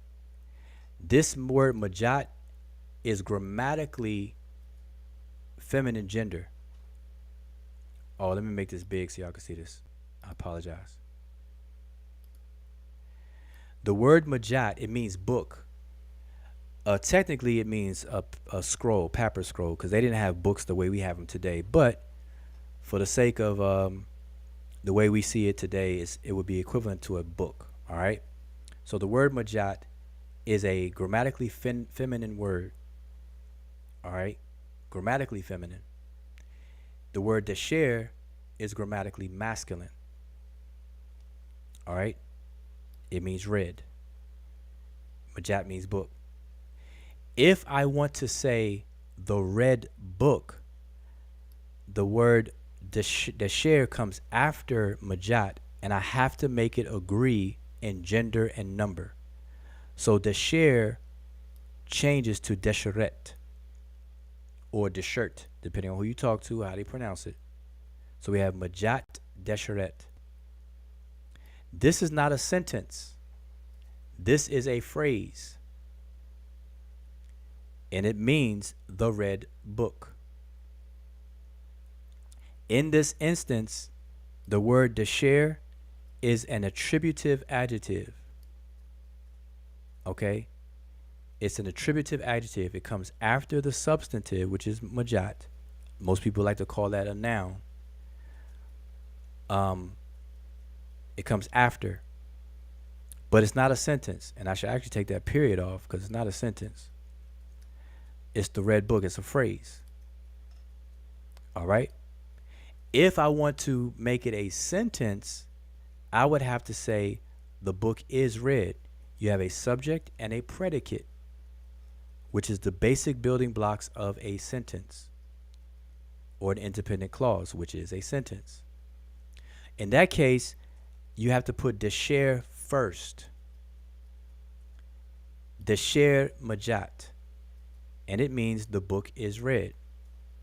Why? Because the predicate in these sentences comes first. Read is in the predicate. Is read is the full predicate. Is a copula or to be verb that is implied. It's not in the actual phrase in Sesh, Medew, Netcher or Rodney Kemet, but is implied when we have to bring it over into English. We have to make it fit English grammar.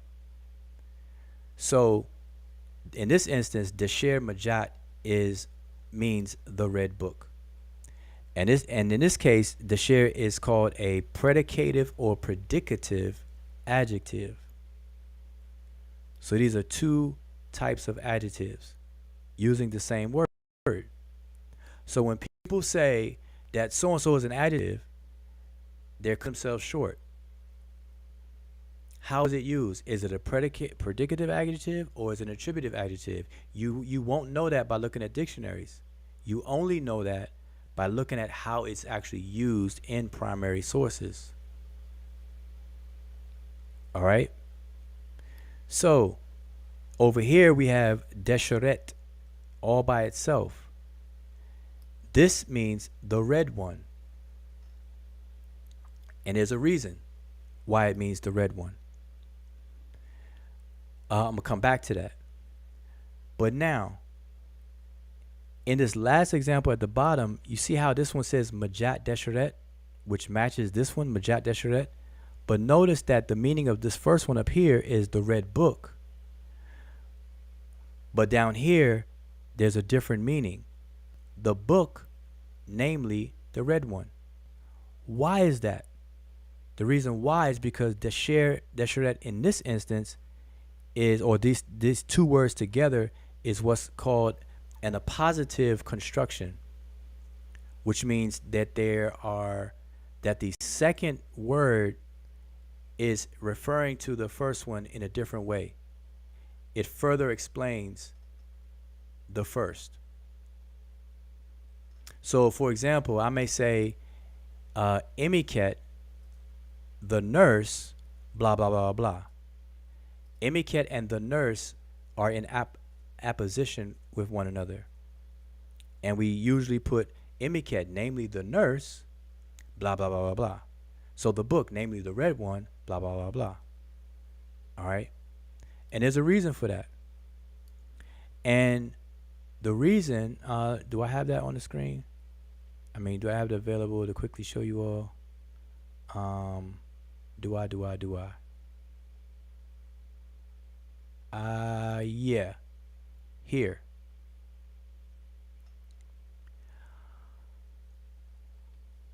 All right, so bear with me. I want to explain this to y'all because I want y'all to get this. All right. There are two types of nouns. And by the way, I discussed this. This is from a slide from 2018, so this is like 4 years old. And I always say that because I don't want people be coming around like nobody talks about this stuff or whatever. And you can actually see it on the channel where I talk about adjectives and stuff. Excuse me. But there are two types of nouns. So let me explain this because this right here is very important for people to understand. The word noun itself comes from the Latin word nomen, which means name or noun. All right, so let's establish that first. A lot of these grammatical terms are coming from the Latin language. All right, these grammatical technical terms. All right, the word noun comes from nomen, which means name or noun. Now, there's two types of nouns. There's what's called substantivum, which we say it as substantive. And then we have adjectivum, which we say is adjective. So this is why if you ever come and learn in any of my classes, you'll understand that I don't use the word noun. I use the word substantive. And I use the word adjective.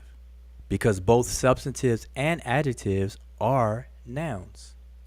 And a lot of people don't know that.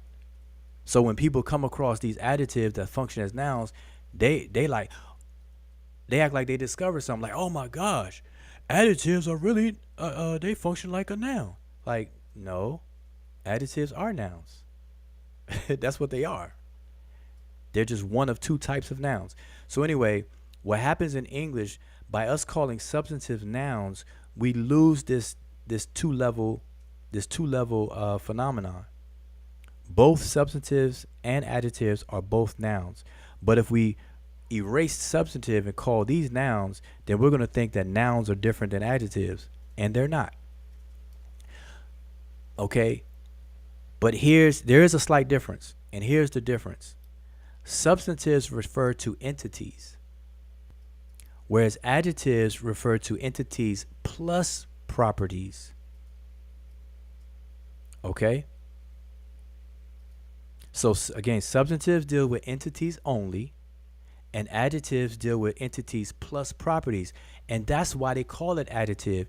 If you look up the word adjectivum in Latin, or even the word adjective, you'll find that it's broken up with a prefix ad, and then jective, which means to add on to something, where we get adjacent and all these other words.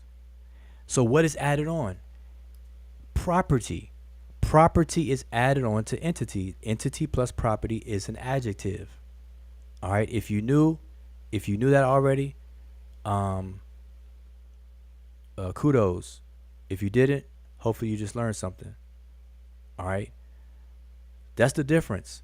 So because they're similar and adjectives only add a property to an entity, they function the same. So let's go back to what I had on the screen. Where did that go? Where did my Deseret and all that go that fast? Where'd it go?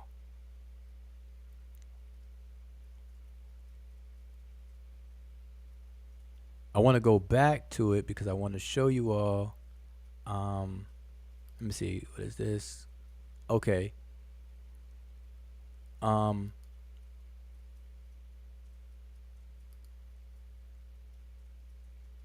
Nope.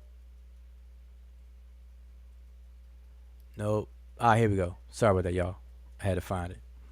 I got like 600 slides in this one file, so y'all bear with me.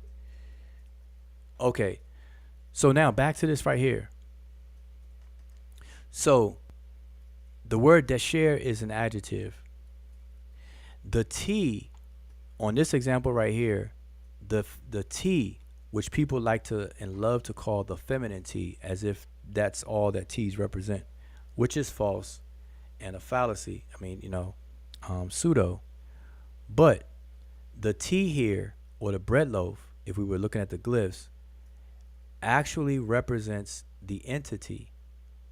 And so if we were to literally do this, the T would represent the need to put one right here. So that's why it says the red one, referring to the entity. So we have the entity, which is one, or some entity called one, and then the property, red. So we have the entity plus the property. And these adjectives they're not dependent. They're not dependent. So, why am I saying this? Why are you saying this, Wujau? And this is what I'm leading up to in this portion of what I'm saying. The bread loaf, or the feminine marker for this particular word, or for adjectives, denotes the entity. All right. So remember, desher is a masculine, grammatically masculine. When I want to denote a red one or a red entity on its own, I would say desheret. And this is why the red crown is called desheret, because it is an actual entity that's red. So we say desheret, the red crown, or it's translated as the red crown, but it literally means the red one, something that's red. The red one, entity, and the property of it. But in the context, when you read it in primary text and stuff, you'll see that it's talking about the crown. So people translate it as the red crown. But the word crown is not actually in the word itself. It's just literally, technically, the red one. Okay? Now, let's move to another one to give you an example. The word wajet is the green one. Now, if I wanted to say the black one, I would have to say not Kim, but Kemet. Because Kim is a masculine adjective. So I want to denote the property and the entity. I would say, to say the black one, I would have to say Kemet. So there's a difference between a word having a feminine grammatical marker for agreement, or what you call concordance, versus the raised bread loaf being used to denote an entity. All right, now I'm not trying to go over anybody's head, and hopefully I'm not, but let me just elaborate that right here. So, first of all, grammatical gender. In most languages around the world, there is a grammatical feature of languages, or grammatical categories, and one such category is gender. Okay? In Rodney Kemet, we have two genders, masculine and feminine, and every single substantive in the ancient Egyptian language is either masculine or feminine, or they can function in both, but they have to be one or the other. There's no such thing as a genderless substantive or noun. All right? Now, what does the grammatical category of gender do? What does it actually do? How does it actually function in language? What it does, it sets up a system of concordance, or AKA agreement. So, what does that mean? Let me get my arrow and show you all. So we have a grammatical gender of feminine. We have the substantive majah, an adjective desher, and a demonstrative pen. In the feminine, we have Majat, Desheret, and Ten. So I want y'all to understand that Majat, Desheret, and Ten all agree in gender and number. There's two grammatical categories that are associated with this system of concordance, which is grammatical gender and grammatical number, or to say it short, gender and number. Okay? So 10 is a feminine demonstrative. Pen is a masculine demonstrative. Desheret is a feminine adjective, matching the feminine substantive majat. So what is this saying? This translates to this red book. It's a phrase, not a sentence. This red book, Majat Desheret 10. That's exactly how you would write it. That's exactly how we pronounce it today. Majat Desheret 10 is this red book.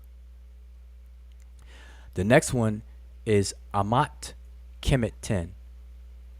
This black soil. This black soil. Kim has to become Kemet with the T. Why? Because it has to match the grammatical gender of the substantive in which it is trying to modify. And we use the feminine demonstrative. All right. The reason why I have the word anaphora here, the word anaphora, it means it is a phenomenon of a word referring back to an antecedent.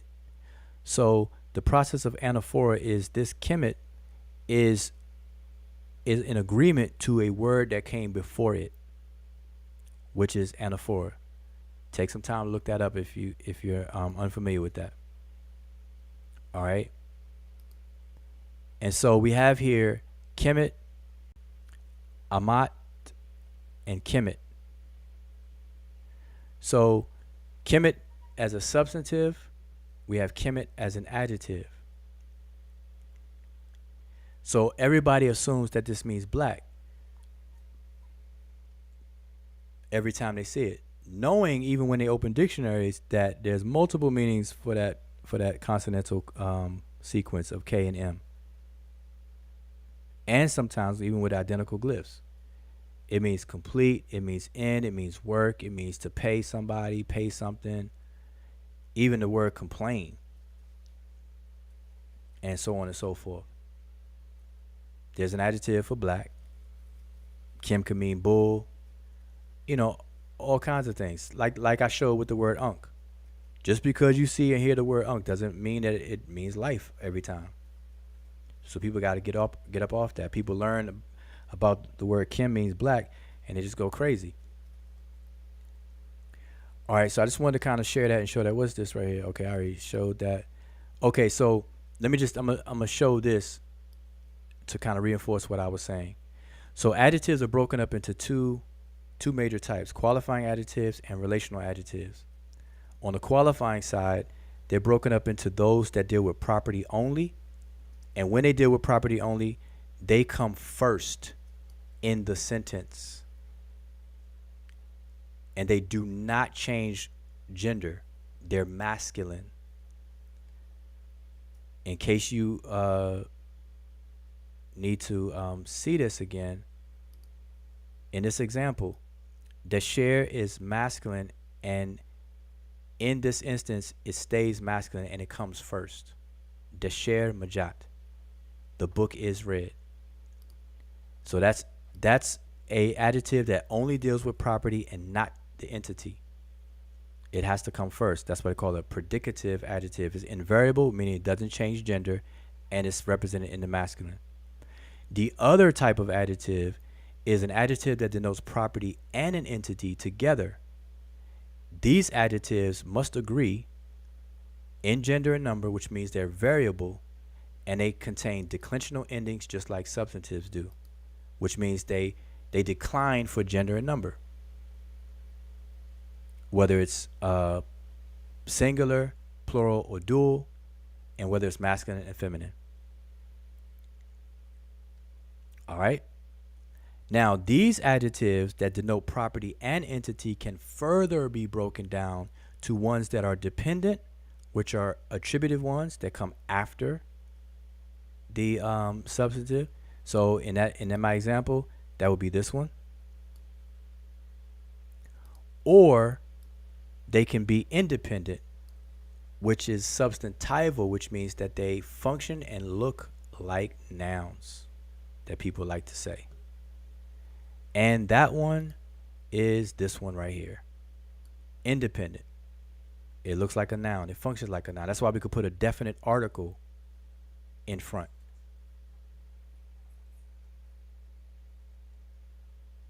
All right. So I hope y'all are following along. I just wanted to kind of give y'all that quick lesson. The other major type of adjective is called a relational adjective, or AKA a derived adjective. And it's also nicknamed nisba or nisbi. There's two types of those. There's substantival nisbis and prepositional.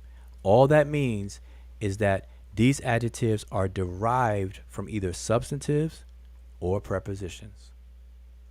So in the name Niunk Pepi Kim, the ni is a prepositional nisbi.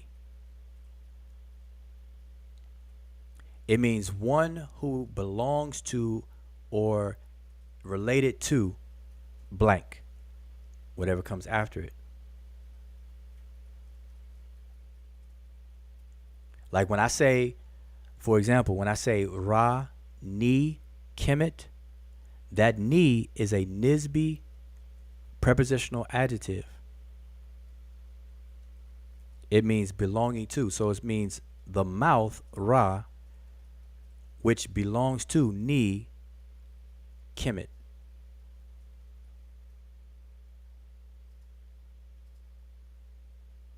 Ra, Ni, Kemet.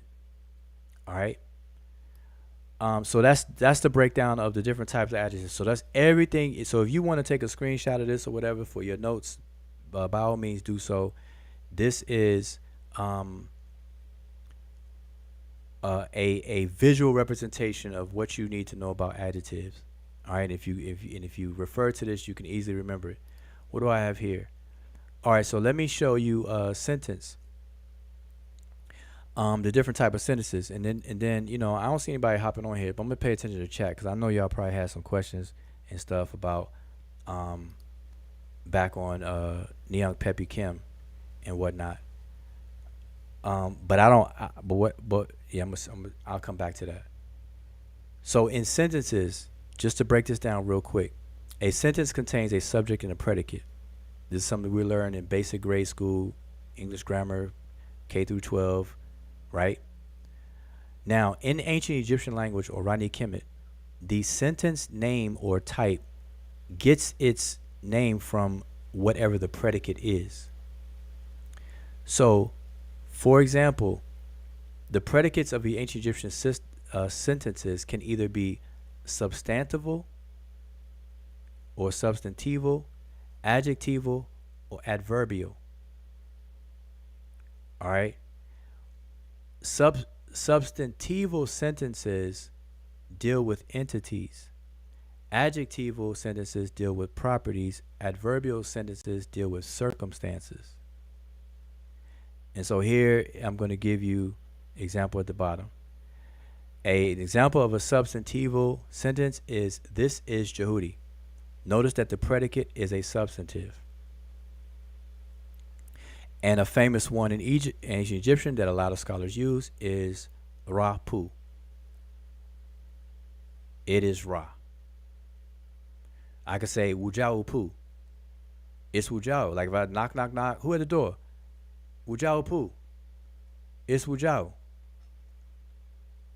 All right. That's a substantival sentence. An adjectival sentence example would be, this flower is beautiful. Notice that beautiful is in the predicate. That's an adjectival sentence. There's no verb in the first or the second one. We imply it in English because we have to conform. It has to conform to English grammar. But is not part of the sentence. An adverbial sentence example: the book is on the table.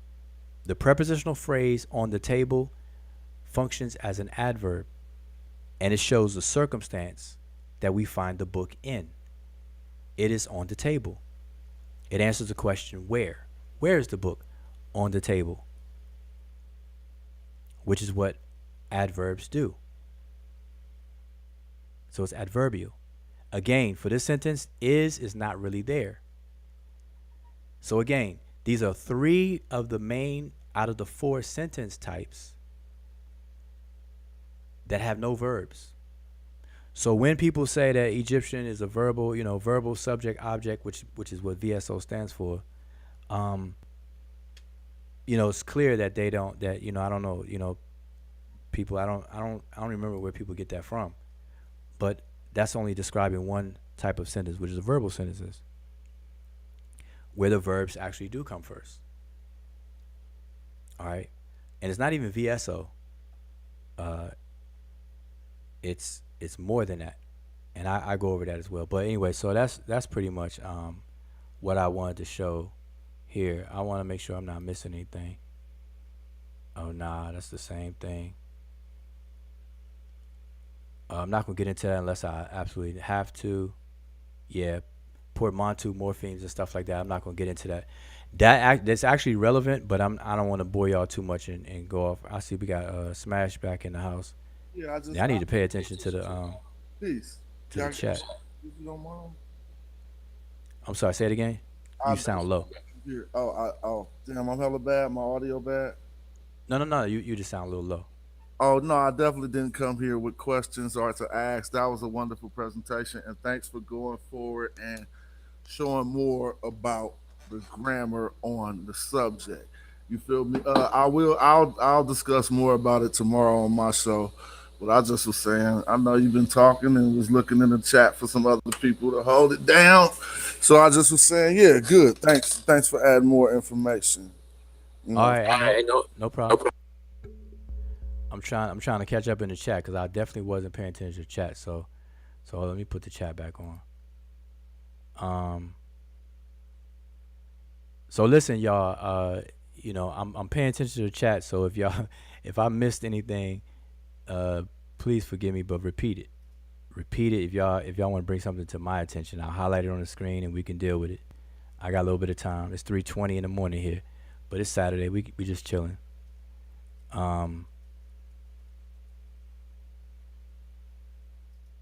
We just chilling. No, that's what I wanted to add. Again, a statement that probably won't lead us in a disagreeable direction, but I just wanted to put forward that I don't disagree with nothing y'all put forward in the work about Kemet. And I don't want nobody to get that confused. I was sitting back thinking, damn, why did someone even bring this book up? It is because if in all fairness, I never spoke on the term Kemet in my whole presentation. You see what I'm saying? And I just didn't want nobody to confuse it that now something that I'm. Oh, you cut yourself off. What'd you say? The last part?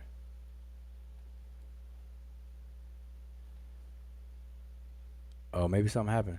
You might have muted yourself, Smash. All right. Well, let me. I'm just gonna walk down the chat. So I see Pan African Design says this is what I be talking about. We never get a simple answer with Wujao. Shameful. Now, Pan African Design. Let me explain something to you. Everything is not made to be simple, and so that should be a sign to you that you have to step it up a bit, because certain things cannot be, in your eyes, simplified to what you can understand. Now, I'm willing to be very patient. I'm willing to walk you through whatever it takes to make you understand something.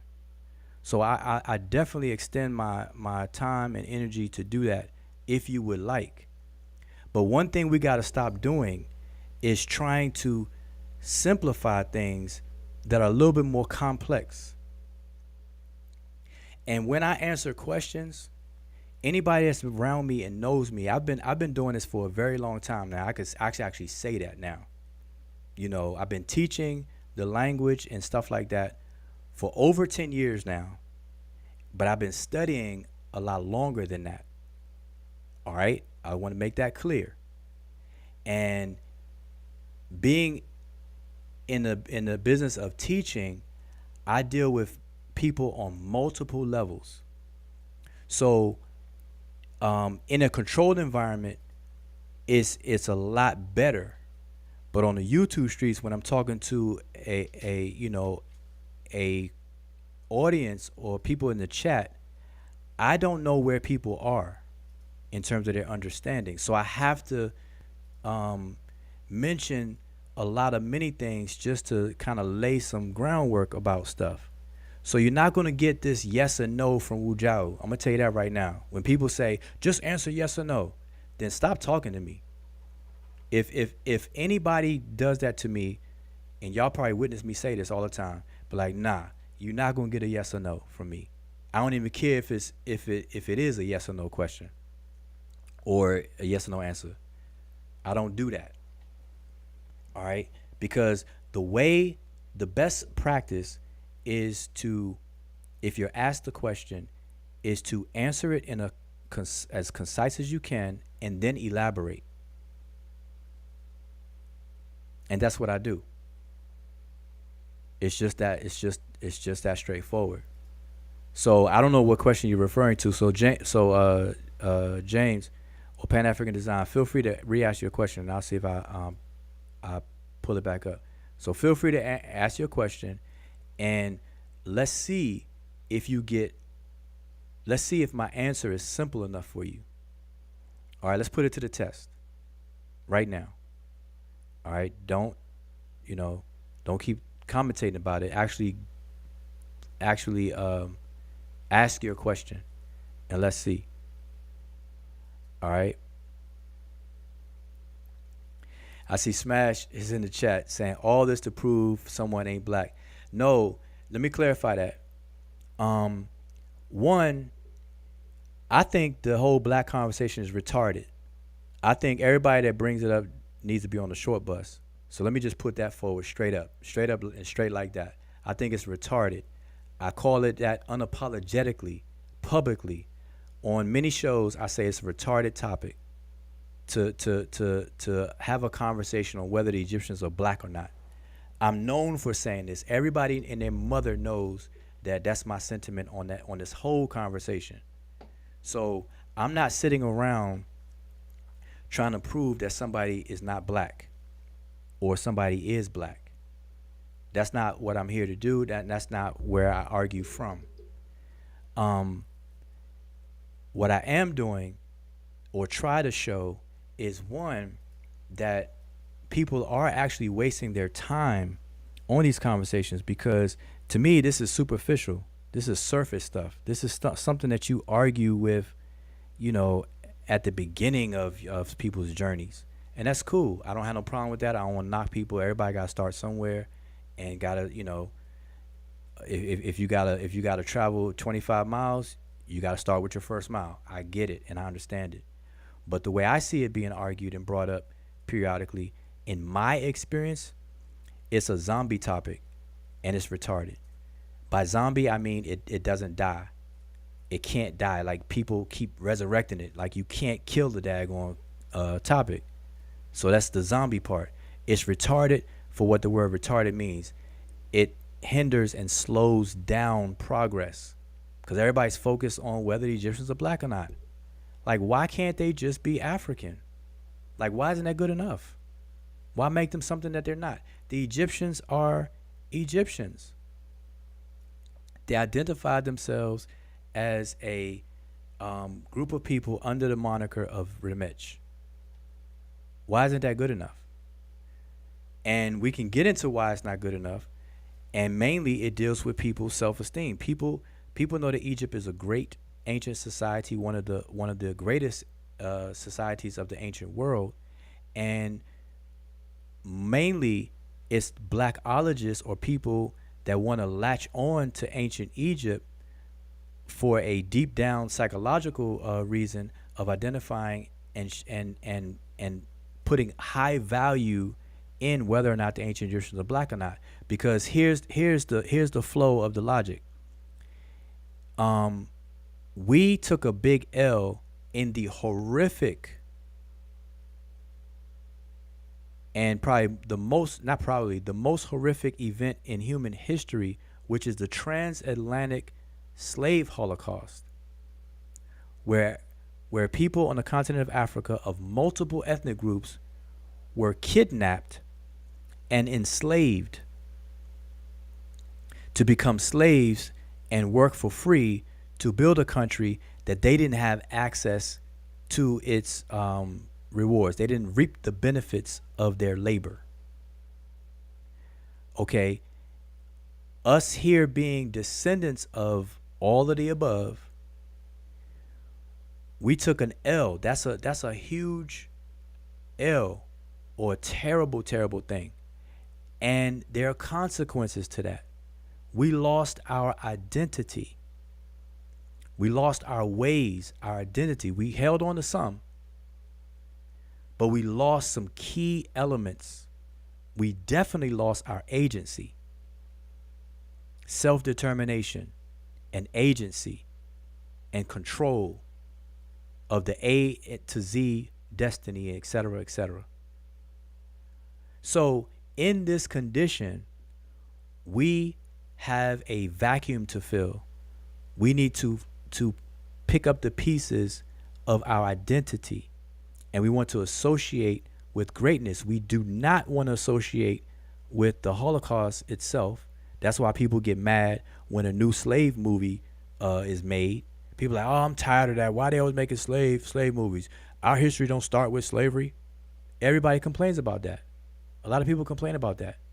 So we want to go beyond the institution of slavery and latch on to glorious and beneficial things. Now, there's nothing wrong with that, but people are doing it in the wrong way. So you have a group of people that are claiming to be ancient Egyptians. And that's a lot of the arguments and conversations. You have people who are arguing against that. I don't agree with how it's being argued, but the point or the pushback on it, I do understand, because you have blackologists that try to make everything black. Everything black. You have people who are trying to make Egypt a utopia, like it was perfect, like it had no problems. It was all about Ma'at, and everybody was sitting around lining up their chakras and humada all the time. That's what we refer to as romanticization of ancient Egypt. And so, yeah, push back on that. And so they're making the Egyptians black, because here's the thing. Once you make the ancient Egyptians black and you call yourself black, now you have a connection to the ancient Egypt and its glory. And we can pride ourselves on that, and we could build our self-esteem. And I get it. I get that. But like I do with everything else, we got to focus on reality. Just like people said the ancient Egyptians performed yoga and put themselves in those positions, I have to say, yoga is a beneficial practice, but don't lie or misinform people and say the ancient Egyptians did that. Just like don't lie and say that the Nubians, what people call the Nubians, which are really the Nehisiu, are the Egyptians. Or they're the same. They're not. They didn't see themselves as the same. They were a different group of people. But likewise, the same people who say Egyptians are white, everything I just said applies to those folks too. I think both sides are retarded. People who say that they're white, they're retarded. People who say that they're Mediterranean, which trying to imply that they're not African, those people are retarded. If people say they're Mediterranean in the sense of their geographical proximity to the Mediterranean Sea, cool. Nobody can deny that, because the Mediterranean is right there at the Delta. So yeah, Egypt is bordered with the Mediterranean Sea. In that sense, that's cool. But people take that and try to push back and say, nah, the Egyptians are not black. They're North Africans. People separate North Africa from the rest of Africa.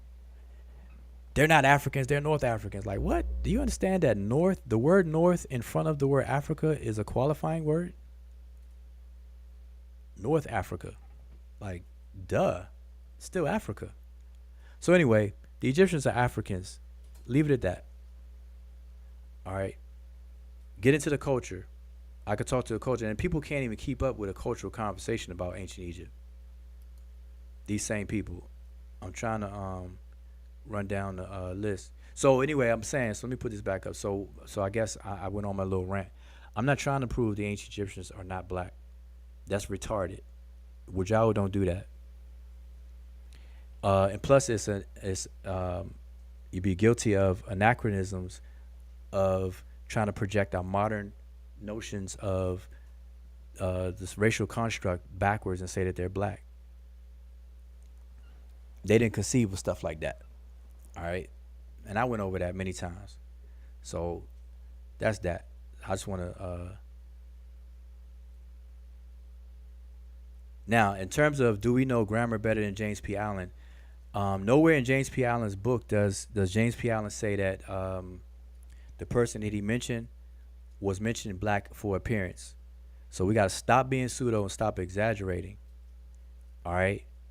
As I said, the Kim in these people's names, it's acceptable to say the black. But what does it mean? And this is how people, people don't really study language at that level. There's a difference between semantic meaning versus what a word is swapped for. You got word swapping in terms of, okay, you're going to bring a source word into a target language and you're going to do swapping. Swap, swap, swap, swap, swap. But meaning is born in context. Anybody who studies semantics and pragmatics knows this. I have studied both semantics and pragmatics.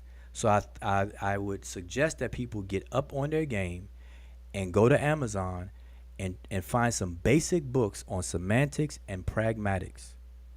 I've made suggestions in the past, and maybe I'll pull some up and recommend them again. Semantics and pragmatics. Those are very important disciplines to understand, because translation is a semantic endeavor. Transliteration is an orthographic endeavor. They're two different things. And scholars usually leave names untranslated. Usually. The majority of the time, they will not translate names. Sometimes you pull up and say, a name meaning so-and-so. But many times they don't. They leave it alone. So, and again, like I said, participles in people's names are a complicated and complex thing to deal with in terms of trying to determine their meaning. Because within a name, the actual syntax is heavily abbreviated. Okay? That's number one. Number two, there's not enough context to make many determinations of names. And for these two reasons is mainly why scholars leave names alone. All right? So no, Wujao doesn't claim to know grammar better than James P. Allen. I don't know why would that be implied. But what I do know is that James P. Allen, nowhere in that book does James P. Allen say that the person is a black person in the way that people are using it. He's not saying that. All right. And again, I concede that it could be translated as the black, but it's not referring to his appearance. Now I could reverse the question. I could reverse the question or ask a question like this. Let me ask this question.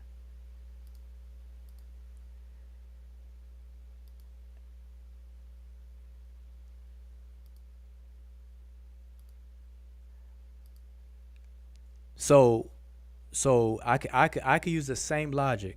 So what? Are we better than our own eyes? Are you superseding our own eyes? Are you telling us that my eyes are deceiving me? I could run those games too. None of these people in this picture are painted black. Get over it. They're not. The appearance, if people are gonna argue that Kim is referring to appearance, then you fail. Because the appearance of these people are not black. And don't try to run that the reddish brown pigment is now all of a sudden called black. So don't do that. All right, so let me keep going down because I'm like getting beside myself. Let me keep that up. Pan, shameful because you want it so simple. No, complicate your mind more. Okay. I'm gonna go down the list, y'all. I have to dust off the book tomorrow. I'm going through.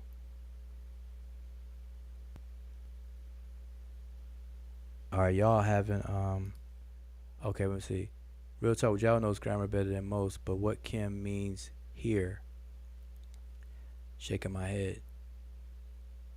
Okay, I'm not sure what he means here. You're probably talking about the same name, and we already discussed that earlier. That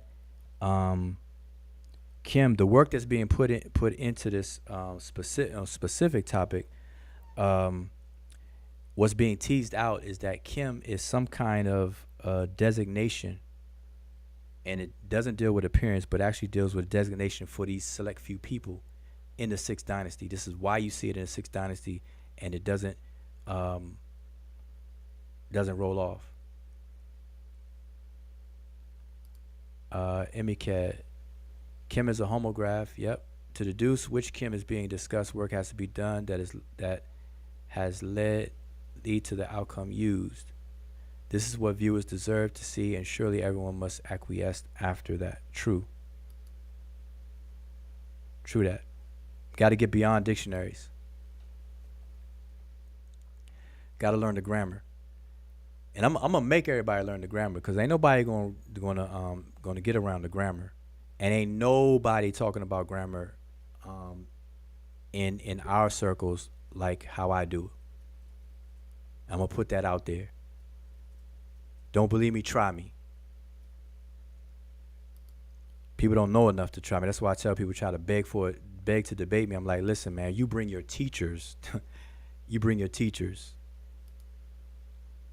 People like Netcher begging to debate me in the past all the time. Had to tell them. Scholars concluded it means black in this attestation. No, they translate it as black, but what does it mean? I didn't make that up, and I don't see a reason to go against it. See James P. Allen, the rock tomb of Mier. Yeah, I already showed James P. Allen. There's no problem with that. It's orthodoxy at this point for people who actually deal with those individuals to translate the name as the black.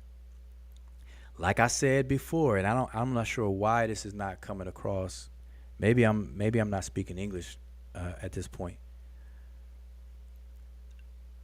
Even if it's you want to translate it as the black, it is not talking about the appearance of the person, how the person looks.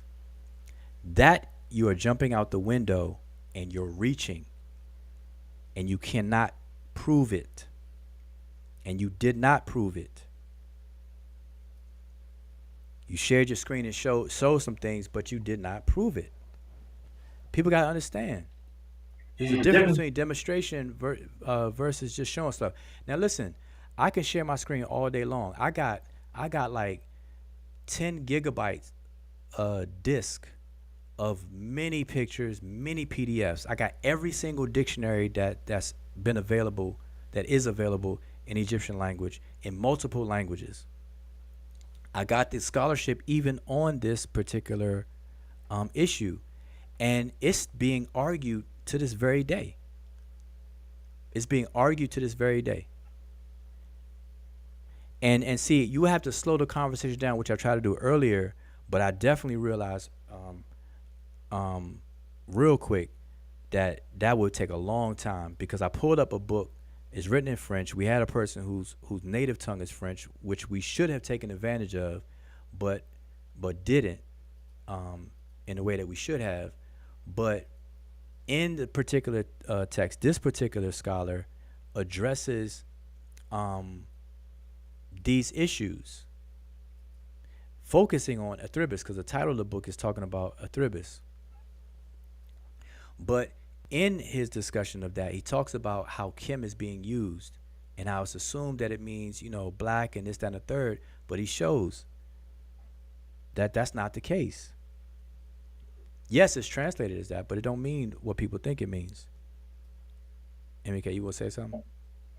Yes, I was just gonna say that with that the full phrase on James P. Allen, I think the even just how it was translated, they were very, very careful enough to just not actually say that specifically about about that that's the person's appearance. Hence, even why the reason they didn't translate the word henenit is like the case of, let's say we have the name Setep and Ra, and somebody just says Setep of Ra, and then you have just of Ra, and then you don't have the word Setep translated, because obviously if that's an adjective, which in this case would be an attributive adjective, then it would actually be describing the henenit, because all names actually can be translated into something that is meaningful.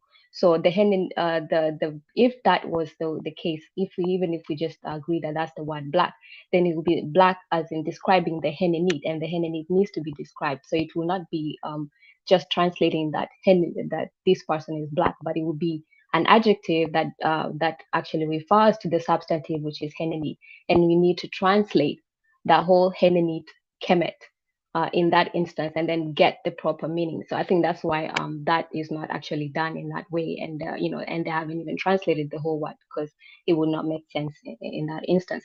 But I just wanted to add also that with the question that Smash was actually asking about why the whole Kemet and toponym was brought up, I think one of the reasons that probably that also comes into play is obviously because those are dealing with the root word kem, and in all these instances, the word chem, people have just mostly gravitated to the word chem meaning black, and not really teased out all the other graphs for this particular homograph, and actually just exclude them methodically, and come up to saying, okay, we say black because we're going through all these other chems. This cannot be so because, as we see here, and everything has to be broken down, but it seems more of people just gravitating towards that. And so this is why that word is actually brought in. And obviously, when you look at the word chem and chemet, you'll find that mostly you'll find the word chem for black and chemet for black. You'll find chem for completion, chemet for completion. So there's, they are tied together. So that's why this particular conversation probably also ends up leaking into that toponym, just because of the methodology that has been used in actually jumping to the word chem to mean black, and not going through all the other stuff, and also just always agreeing with consensus without understanding how the consensus reached to that particular understanding. And we've seen it throughout the Sesh that most of these words that we actually just use as they are translated, when you actually do the proper work and start going behind them, they are not really what they are, that they are, the dictionaries say they are.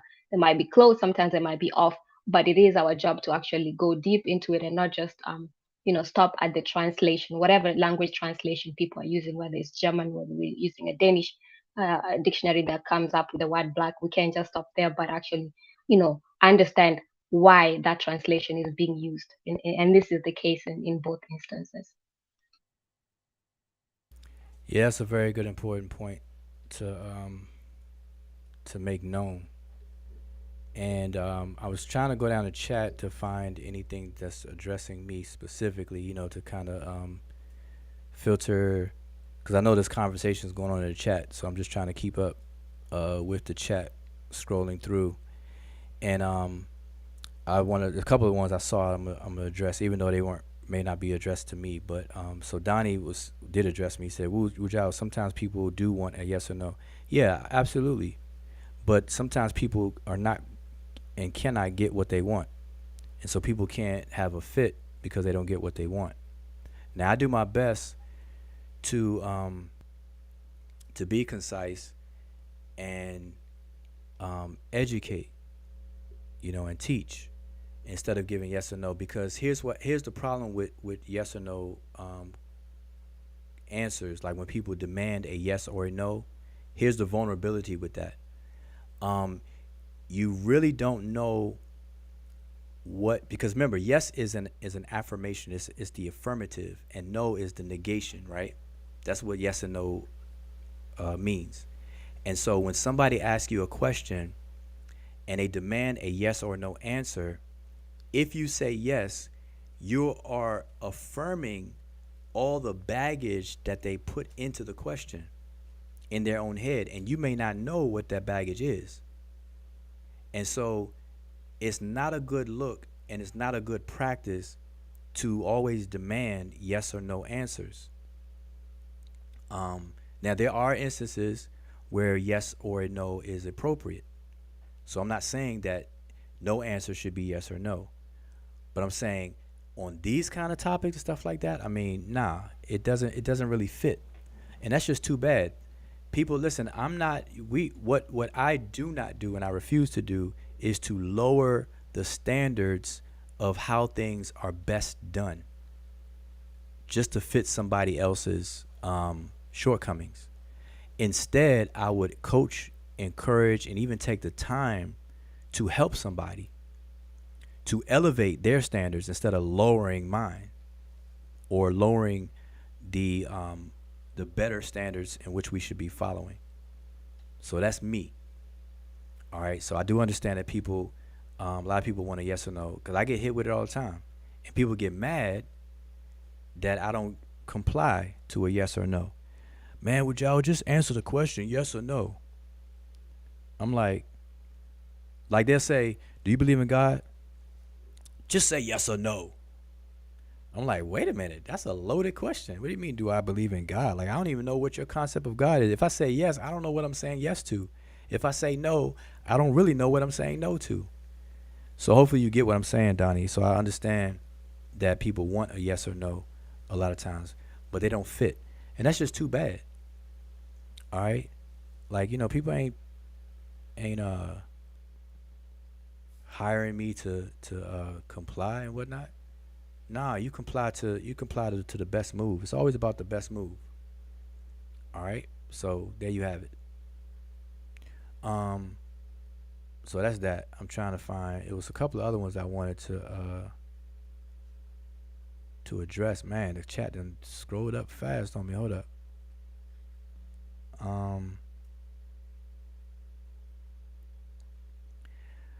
Okay, Room for Debate says the black. In what context, though? There has to be a context and meaning. I don't know if you're addressing that to me or not, but I'm just going to speak on it. What everybody needs to know and understand is that meaning is the child of context. Meaning is born in the loins of context. All right? Dictionaries is a proxy. Let me repeat that. Dictionaries serve as a proxy to attempt to standardize or to hold a certain proxy standard of a speech community. So this is what happens when lexicographers create dictionaries and dictionary authors and things and companies. They have a method in which they introduce new words in the dictionary. They have a criteria that's met. And depending on the dictionary, whether it's Merriam-Webster or Oxford or whatever the case is, they have their rules on when they introduce new words within the dictionary. But the dictionary itself serves as a proxy standard for any given speech community. So what does that mean? That means that dictionaries are created to help standardize a language to a certain extent, which is why I say proxy standard. It's not the standard, it's a proxy standard. So some dictionaries tend to be descriptive, while others tend to be prescriptive, meaning it dictates what you should, how you should define a word, and some describe how it's being defined. Okay, so I want to get that out the way. All right. Now, meaning, which is semantics, and this is why I say people need to study semantics and pragmatics, which is above and beyond lexicography and filling through dictionaries, is because you'll come to understand that the meaning of any given word is dictated by the environment in which it is used and functions. For instance, the word hot. The word hot in and of itself denotes originally temperature. Literally temperature. Okay? But if I use it in the sentence of, man, that beat was hot. He spit 16 bars. Yo, those rhymes are hot. That beat is hot. Those shoes are hot. Those shoes are fire. Man, did you hear that rhyme? It's fire. Fire. Fire and all that kind of stuff. So you can see the way in which I'm using those words will dictate its meaning. So this is the semantic environment. The pragmatic use of different words dictates its semantic conveyance. All right? I need for everybody to understand that. Then on top of that, a lot of people don't know what a word actually is. And I'm making that bold claim. I make it all the time, and I show and prove that. A lot of people do not know what a word actually is, even though we use them all day, every day. And there's a couple of things that we take for granted like that. We use them, but we really don't know what it is and what does it mean. And a word is one of them. All right? So let me give y'all an example. I'm going to give y'all another lesson real quick. All right? You all are going to get this lesson tonight. All right? Because I'm up right now. And I want to share with you all a couple of things on the point I just raised. And y'all get mad at Donnie at whoever's question I got on the screen. Oh, it's room for debate. Blame room for debate. Because I'm about to just get into something real quick. It's not going to be long. So don't worry. Don't be scared. All right. Y'all hold on for this long. Just stick with me for a second. I want to show you something. All right, so what I have on the screen, let me change my screen.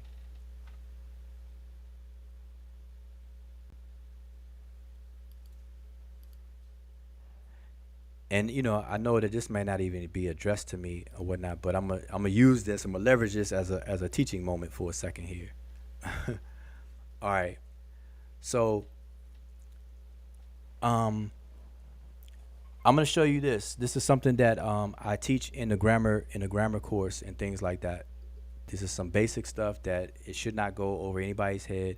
And Pan-African design, hopefully it's simple enough for you. All right, because I know you're the one that say, see, we can't even get a straightforward answer from Wujao, a simple answer from Wujao. I can hear him saying that. See. Anyway, all right. So to support and demonstrate what my claim is that many people do not know what a word actually is. All right, we just got to admit that. All right. So there are two senses of the word word, and by sense I mean meaning, notion. Okay, sense. That's a technical term for meaning or a notion, all right, of denotation or connotation. All right, so there's two senses of the word word. There is a word that is a lexeme, and then there's a word as a word form. So, Wujao, what is the difference between a lexeme and a word form? Well, I'm going to explain it to you.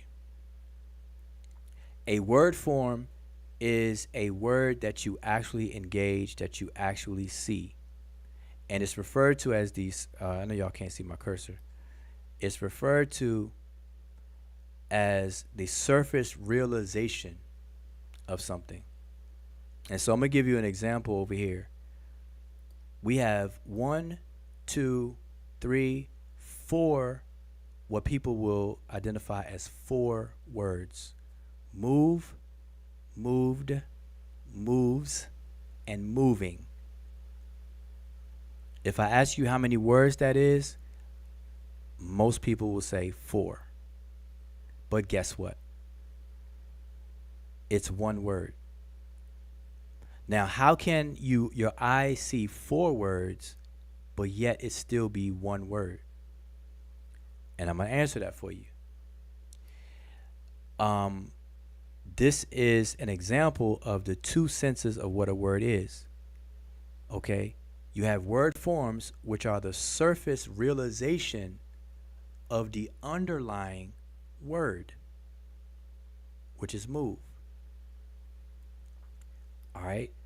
So the lexeme is the underlying abstract form of the word. Not even form. I can't even say form, because word form is the form that you actually see and engage with. This is the underlying abstraction.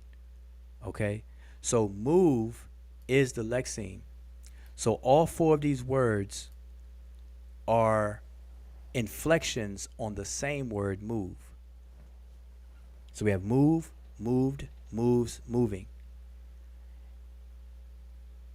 They have inflectional endings.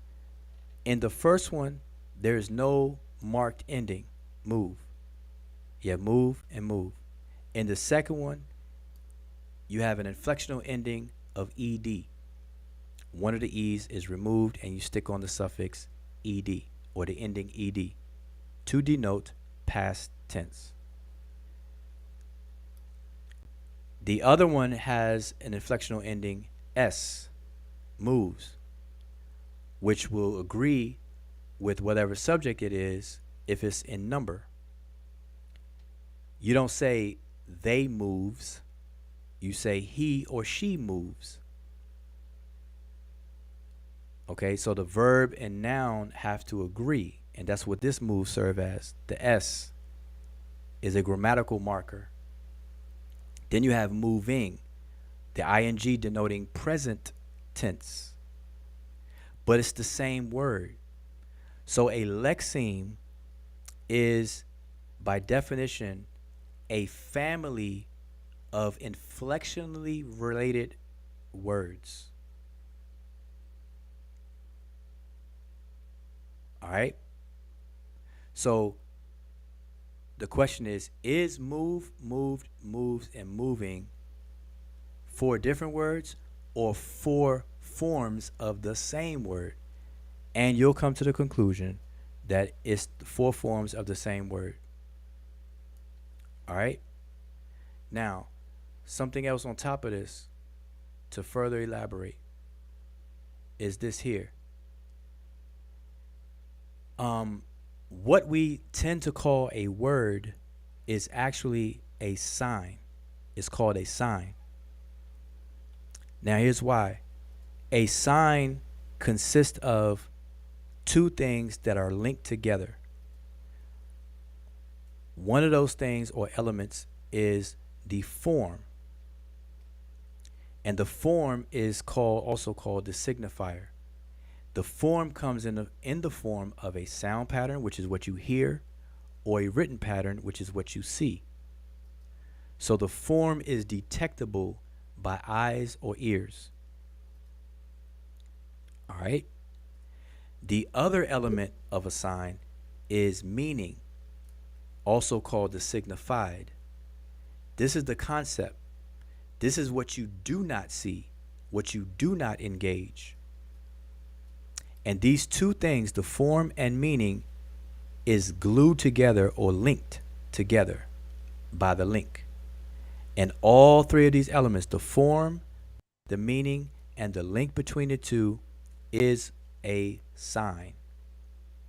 Now, when we call a language, such as English, for example, English is really a group of signs. And the people who speak English, including myself, we are people that are walking around with a set of signs in our psyche, which allows us to communicate with one another. So we form a speech community and a literary community of writing in the language we call English, but English is really a set of signs, a large set of signs.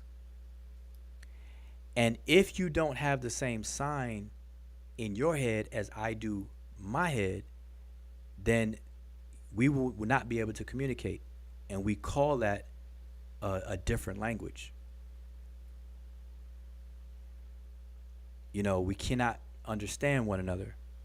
So now here's the benefit of what I'm saying, because it's going to touch on this whole thing about what does Kim mean and stuff like that. So let me find my famous example that I always use. And if any of y'all been tuned into our channel, you've already seen me over this many, many, many times. Where am I at? I done got ahead of myself. Okay. So again, quick review. Language, any given language is really a group of signs, shared signs among a society or group of people. We call that in linguistics a speech community, where people can understand one another. The only reason why they can understand one another is because they're walking around with the same signs in their mind, in their head. Okay? And a sign consists of three elements: the form, the meaning, and the link between the two. All right. Now, I had on here, I wanted to show, where's my other example? Do I have elephant? I wanted where I had actually had it drawn, where I had the examples of the different languages. I don't even think I have it on this particular slide. Nope. I sure don't. Nope. All right, I'm about to switch it up, y'all. I don't know why it's not here. I'm gonna show y'all to drive the point home.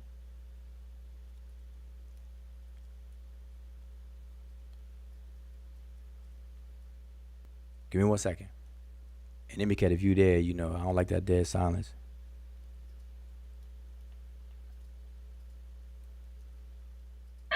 Oh, okay. Yeah, I'm just going through the chat. I see Swash said he's gonna body this tomorrow, but yeah, I don't know. Like, yeah, if you can meticulously go through all the different graphs on chem, and rule out all that, and then tie it in together with where the chem refers to not just the black but a skin as well on a video. That is that's a feat. Yeah. So because really the whole thing is actually how to prove the point is really to demonstrate how one arrives at one out of the many chems that are that we see in a glyphs, just one that actually mean black, and then on top of that, since that one is just chem for black, but it really doesn't have the determinative that actually points to skin color or anything like that. So that's why I don't know. So because really that's what is required. Other than that, I don't see how that's gonna happen. On a video, that is, because like I think like Pujao said, that's something that it's definitely would be a good write up. To actually go through the primaries, go through all the other stuff, and demonstrate how one rules out every other homograph in this particular sense. And that's work right there.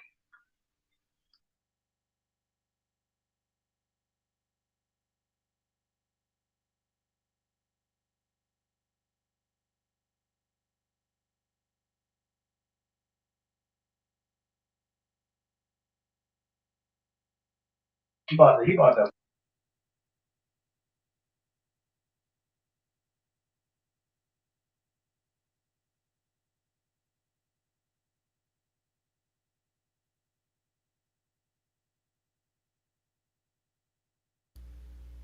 Oh, y'all couldn't even hear me. Shame. What I was saying was, y'all know the what time it is. Smash is setting up for a show tomorrow so people can watch by claiming that he's gonna body this. You know how it is. Y'all gotta remember, Smash is a battle is a, a good rapper at that, but he's a battle rapper to my understanding. So y'all gotta understand where Smash is coming from. Smash is not gonna body anything for real, but he wants y'all to believe that, so y'all gonna be entertained and watch. And I'm all for that. I'm not knocking that at all. You know what I'm saying? I might tomorrow Sunday, I might have some time to chime in as well, just to see what's up or anything like that. But it ain't gonna be no bodying of anything, because I'm gonna tell you, one thing that nobody's gonna be able to do is to claim that Kim means is referring. Now, this is the key word. This is what people don't pay attention, and people be thinking that people talking condescendingly down on folks.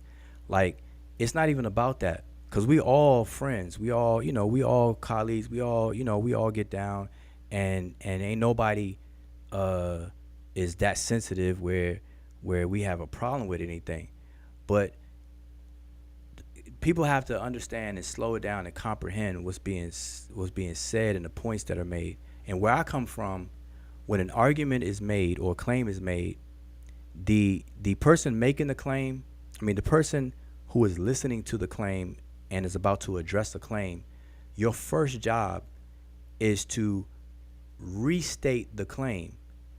And we do that in practice as a standard to take care of two things. One, it demonstrates to the person who made the claim that you indeed understand their claim and that you don't misconstrue it and be guilty of a strawman logical fallacy by arguing against something that they're not really saying.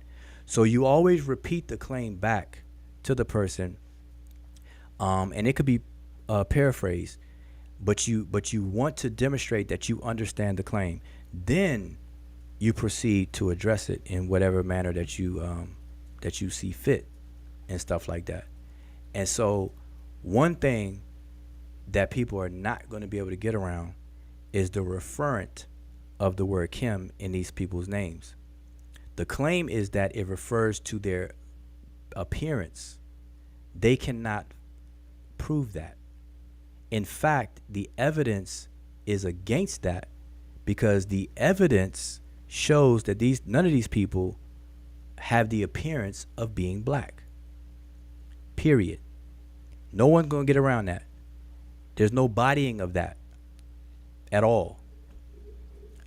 And people could put up their mortgages, put up your house on trying to convince the appearance of these people as being black. The only way you could do that is if you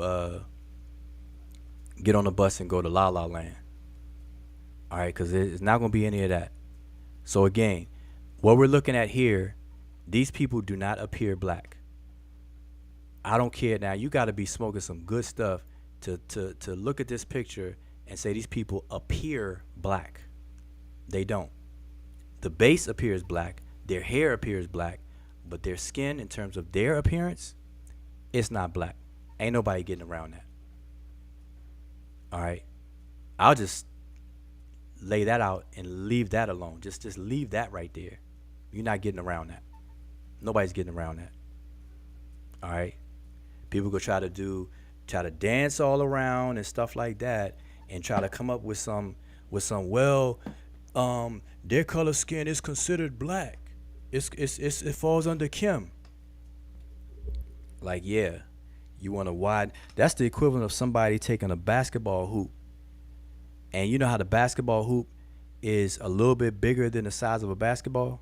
Like it's a like all regulation basketball courts have the same size basketball hoop in relationship to the basketball. But what people are going to do on this argument is they're going to take the basketball hoop and turn it into a big old football stadium size, so that anything you throw up in there, it's gonna be buckets. It's gonna be score. You can be able to shoot 10-pointers, 3-pointers for days, of course. So people are gonna move the goalposts all day long and try to pretend that these folks, that Kim is talking about the appearance. Nah, that's not happening. Now I'm gonna give you an example. I'm gonna give you an example of how inconsistent the logic is. All right, in the dictionaries, right? Because people want to lean on dictionaries these days, right? In the dictionaries, they define the word nahesi as black. They define it as black. Specifically, the late 1800s, early 1900s scholars translated it, or early 1900s, the first 50 years, they translated that as Negro. And we know that the word Negro is the Spanish form that has the meaning of black. That's why we translate it as black. And so they translate Nahisi as Negro, or Nahisiu plural as Negroes plural, which means black. But the word Nahisi don't mean black. But it's translated as black. So opening a dictionary and constantly trying to shove what the dictionary says or translates as the black for the word Kim in these names does not prove the point. That's shallow. That's like half scholarship. Who does that for real? I'm going to answer it. Only people who do scholarship on YouTube, the YouTube streets, the circus community. People do stuff like that and think they're doing something. And that's not how this works. All right? That's not how this works. That's why I say the proper way to do this is in writing. Put some time into it. Right now it's May 1st. At least put a month into it. Put a month into it. Collect the all the literature review on it. Find out which scholars are speaking on it specifically. All right? Because what's interesting is that to pull up James P. Allen in his first chapter, when he's talking about the aesthetics of the language, when he's talking about the size of the glyphs and which way they face, he uses the instance of Henanit the Black for that purpose. So he's not even going in on anything about that other than to show the direction in which to read the glyphs and how it's in rows and columns and stuff like that. So that's not even a source that he addresses the issue. And that again is bad. That's sloppy. If anything, the Rock Tomb of Mier, that particular book, that 6-volume journal, would be considered a good source for this particular tomb. Well over what James P. Allen did. James P. Allen did no treatment of it. At least Volume 5 and Volume 4 of Blackman's series actually speaks to what was found in the tomb, the names, the relationships between the individuals and stuff like that, and they attempt to have a discussion about the name and the titles the person had and stuff like that. That's a better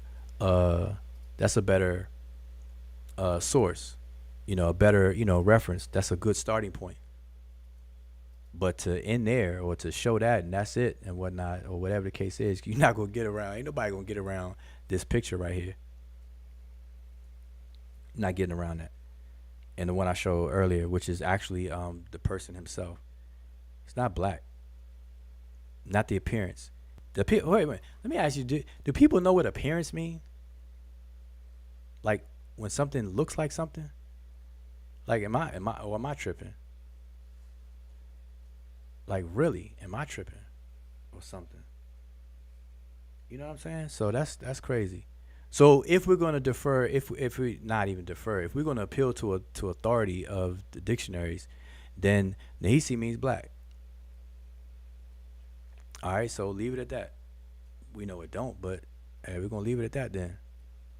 All right, and I could find a whole bunch of examples of that. People got to stop cherry picking. But let me just show back what I was trying to show you all.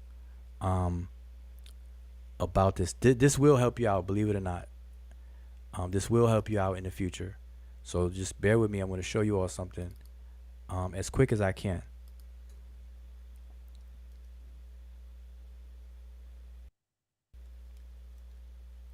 All right, bear with me 1 second.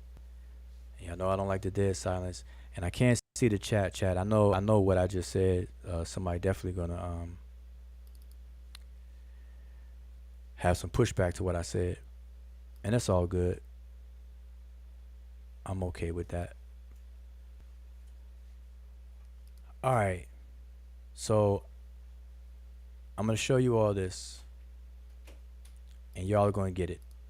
I promise you. That's my promise for you tonight. If y'all don't learn anything else tonight, y'all gonna learn this. Where am I at? Where am I at?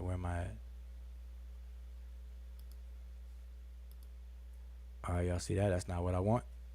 That's not what I want. That's what I want right there. All right, so y'all can see that? I'm asking like y'all, I can hear y'all. Oh, y'all definitely can't see it. All right, so I want to show y'all this. I'm gonna demonstrate something.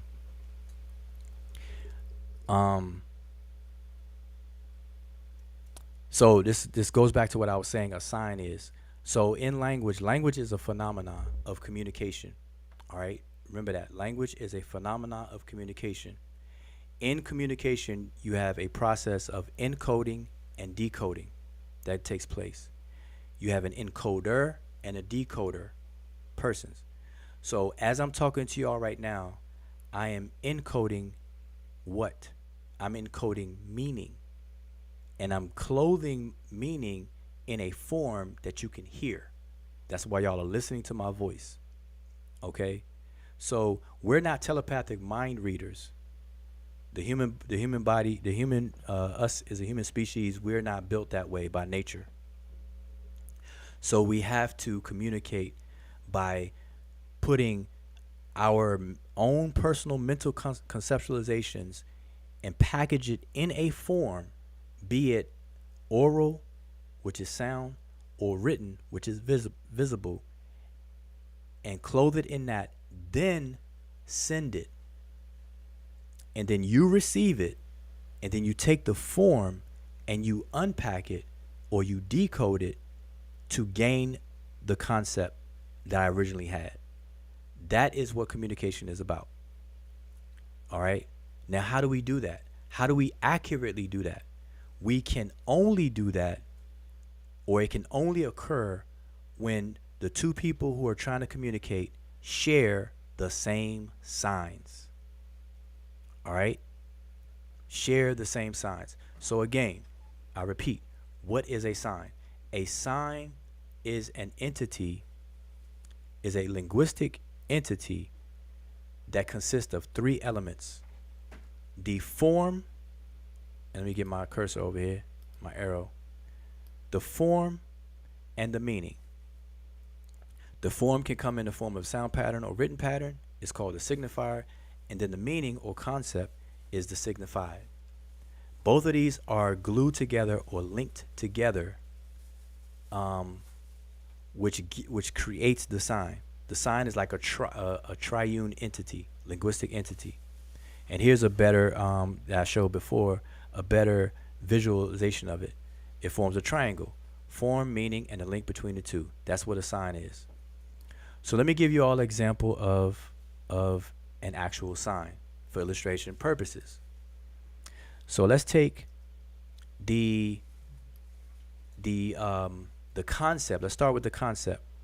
So we have a concept in the mind of a large gray animal, big ears, weighs a whole lot of pounds, and has a snout and possibly some ivory tusk and stuff like that, right? That's what we're conceiving in our mind. Now, when a person wants to communicate that conceptualization because it's in somebody's mind, they have to clothe it or link that concept to a form. Okay? So it goes from the concept, it's connected or linked to a form. This form is the pronunciation or sound pattern elephant. That's why I have it in forward slashes, elephant. And for those who may not know, as a FYI, the forward slashes, when you're discussing different linguistic issues, it denotes phonemes and sometimes phonetics. Some people will use the square brackets for phonetic pronunciation. Some people use the forward slash. So it depends on, who you're dealing with. So this top one represents how it sounds, which is elephant. Elephant. Elephant. You see the syllable, the stress is on the first syllable. Elephant. Not elephant. Not that. Or not elephant. Not that. It's elephant.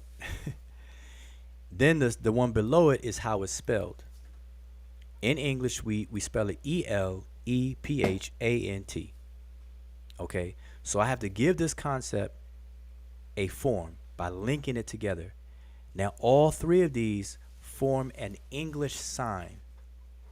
Okay, an English sign. So now, with that said, let's jump to the next one. Y'all gonna really get this. So now we have the same concept in the mind, the same concept. The elephant is, or this large gray animal with big ears, weighs a ton, and has a snout and ivory tusk and everything, right? That's what's conceived in the mind. And the word conceive means to grasp. The Latin word sieve means to grasp or hold, okay, to be withheld, conceive. So this is what we conceive in the mind. We link that conceptualization here to the form ndovu. Ndovu. Y'all hear me say it and you see it spelled. Ndovu. It's spelled Ndovu. But guess what?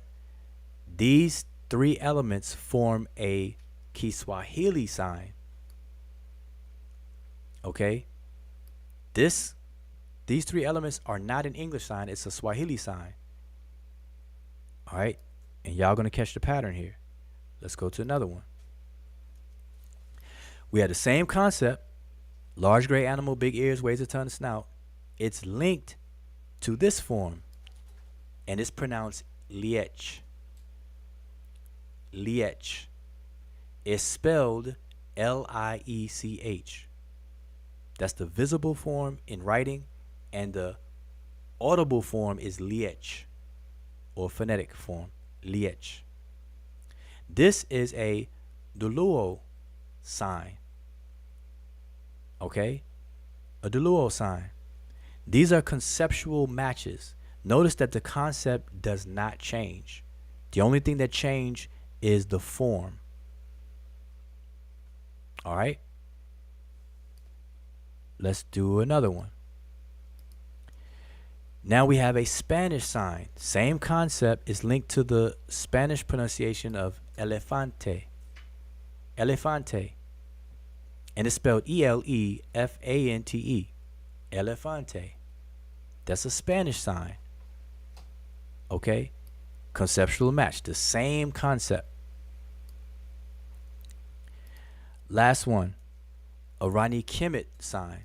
Same concept is linked to the word. It's spelled with a chisel, a leg, quail chick, and an elephant determinative. But the word is abu. It's pronounced abu. If we were to transliterate it, it would be ABU. All right? ABU.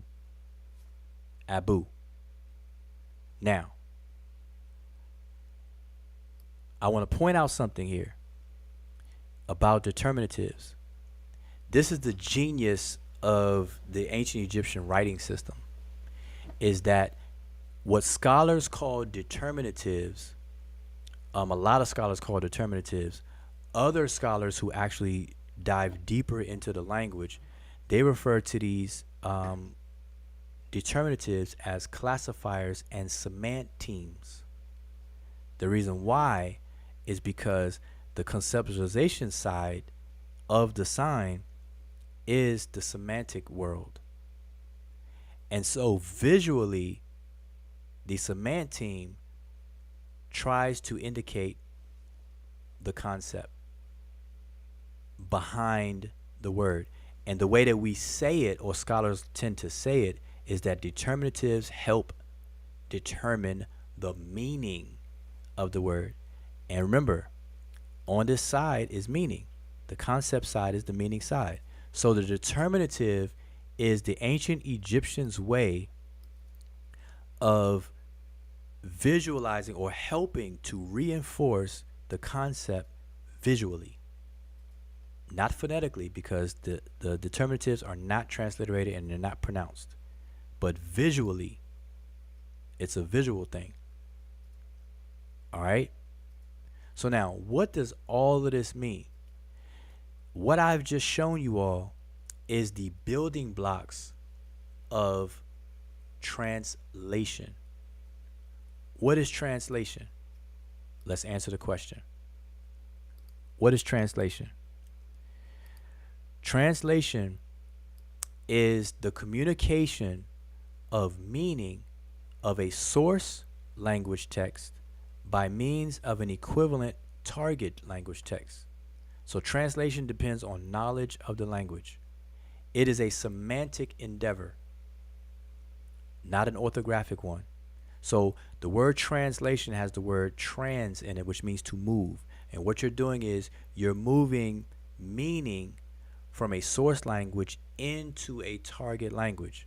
So what you're doing, to go back to these examples, you're moving the concept from a set of signs, in this case is English, into another language, in this case Swahili. So guess what? What we can now do is we can say Ndovu means elephant. So we had a Swahili Ndovu. It means elephant in English. All we've done was match meaning or match concept and then display the two different forms. Ndovu equals elephant. Ndovu equals elephant, which equals liech, which equals elefante, which equals abu, if we wanted to do all of them. Okay? So all of these are conceptual matches, and that is what translation is all about. It is the matching. A translator's job is to match concepts from one set of signs called language to another set of signs called a language. So the word casa in Spanish equates to the English form house. It's the same concept. Casa means house. That's what we're saying. So I said all of that, one, to give y'all that quick lesson, and two, when we talk about what a word means and what dictionaries list and stuff like that, we got to understand that we open ourselves up to make mistakes. And so it's for this reason why names are commonly left alone by scholars. Why? Because it is more complex and difficult to understand the context in which the name was even formed.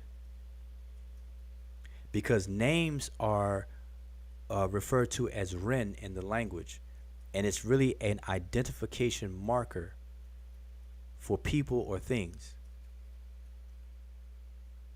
And so the environment in which the name was first thought of and first created is lost by simply looking at the name alone, because names are used outside of their original context all the time. Why? Because names take on a referent that's different than the meaning. So I'm gonna give you an example. Here's a quick example that everybody can understand. Everybody knows, well, a lot of people know someone that's named after, let's just pick something. Uh, Portia. Okay, I know a sister named Portia, right? Now we know Porsche is the make of a car, Porsche, or Mercedes. I know a person named Mercedes too. Both Porsche and Mercedes are makes of cars, but the word Porsche and how it came about is different and used differently than how it's being used to identify a female, a woman named Porsche or named Mercedes. So with names, there's extra layers of reference that you have to contend with and be mindful of. And I already know that a lot of people don't deal with this. They think that they could take a name and pull up some dictionaries and then be done. That's not how this works. So scholars know this. So like I said, there are a lot of scholars that leave names alone. For the most part, that's pretty much commonly done. Not all the time. There's scholars who do dig in and try to define names, but it's not very often that you'll find that. Or the common ones, like the name Ramesses. People know, okay, that means Ra gave birth to him.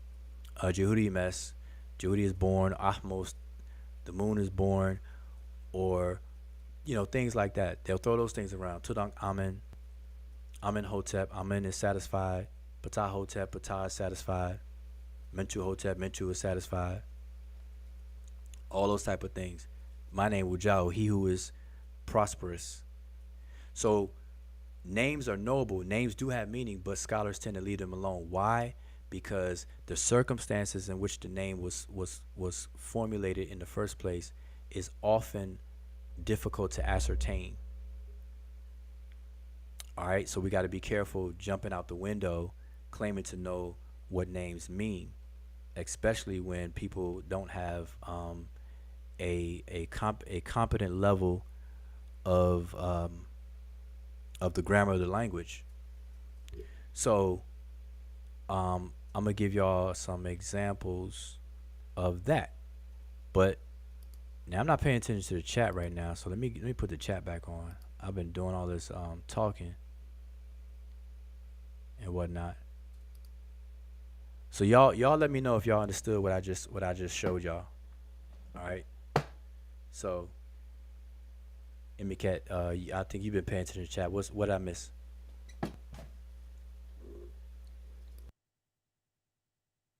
You just miss people talking to themselves. Really, I did step away for a minute. I see we got some bots as well, so that is just crazy. But yeah, so far it's just people talking to themselves. But I think the point that people really miss when people try to get someone to rush to like a response, and especially like on this topic, because sometimes we're lucky enough where the response is actually very quick, yeses and nos. But one of the most important things is when somebody is trying to educate some people, because people actually do use YouTube to, you have your scholarship and you want people to read it, or you want people to understand it, so you use YouTube to to have viewers come in and pay attention to what you have to say, or what you've written that you want them to buy, or you want them to read if it's a paper on academia or whatever. So one of the key points that people tend to miss is that you want people to understand, and obviously they're not your fellow students, in a college somewhere, university somewhere, or high school somewhere, whatever it is your age is. These are people who are just regular folks. So you do not know, you can't gauge where their understanding is. So obviously, if you want to convince people about something that is a study that you've done, or some work that you've done really, you want them to be able to be at the level of understanding. One of the things that people jump, the steps that people jump is actually really understanding, do the people I'm trying to convince, or the people I'm trying to to give this knowledge to, really understand, are they at the level where they can understand. And so I know people get upset when you slow down the conversation, and then you go into things that is required for the audience to be able to understand. Because if we're just going to just tell people stuff and then just leave them there to either decide, you're right or you're wrong or whatever, then the whole thing becomes useless. So the thing is, you want people who are at a certain level to understand you. And one of the steps that I see people missing is just, people want to rush to it, like, well, do you have the answer to this or no, or whatever it is. I just want the simple answer, like, why are you taking so long and whatever. And people don't understand that when you're putting yourself on YouTube, you actually, these are not discussions that people have in the back end where they call each other and then have those discussions. You literally go live because you want other people to watch you. So the one of the key points is to make sure that when they're watching you, are they able to really understand what is being said. So then certain things have to be put in place, and this might be, painful, they're like painstaking stuff that people have to go through, but it is required. Otherwise, the whole job and the whole task becomes useless. So people need to just understand that if you're going to want to listen to, say, Wujao or Smash Rockwell explain these things, then you do need to have the patience, to be able to get some of the prerequisites that they might want to teach you, so that you follow their conversations correctly and accurately. Then it becomes fun for both the listeners and the people who are actually edifying the listeners in that sense. So people do need to just understand that is key. So this is why certain things can be, microwaved. Unfortunately, we have to educate people, a little bit, when these kind of topics come in, because otherwise they do come in all the time. Because obviously, some people, there's a point where there's you know that the understanding is not really is not really meeting up. There's no meeting up of the minds. Otherwise, these conversations would have been done by now. But that is key. I think one of the things that I would actually like to see more people do is actually really get out of the argumentative part first, and then just start to teach people a little bit more, to a level where we can have an audience that can actually engage in these conversations better, so we can actually start to move forward. All right, you said a mouthful. Let me see. I'm down at the bottom because I was trying to look through the chat and type something at the same time. Woo, do you know what the word before Kim translates to? That's right. Elaborate. In what instance? So listen, you all. What I'm doing right now is I'm going to show you all some examples of names, and I'm going to give you the grammar for the name. All right. Just so that we are very clear on what is going on here. All right. So bear with me. Y'all can see it. Let me make this big on the screen. I got to take the chat off and make this big. I want y'all to see and understand this. But yeah, Deshrab, if you can name that, and I'm gonna come back to it, but I want y'all to see this on the screen. So we have these names. So bear with me. I'm just gonna type a couple of names, and I want to show you all something about these names. All right. What's another one? And I'm just trying to think of some that I use in classes that I could think of. So just give me a second here.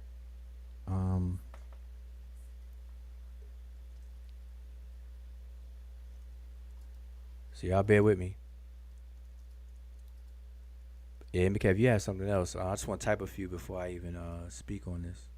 Real quick. Yeah, I thought I saw a bot, but that's old. Yeah, Satep Ra.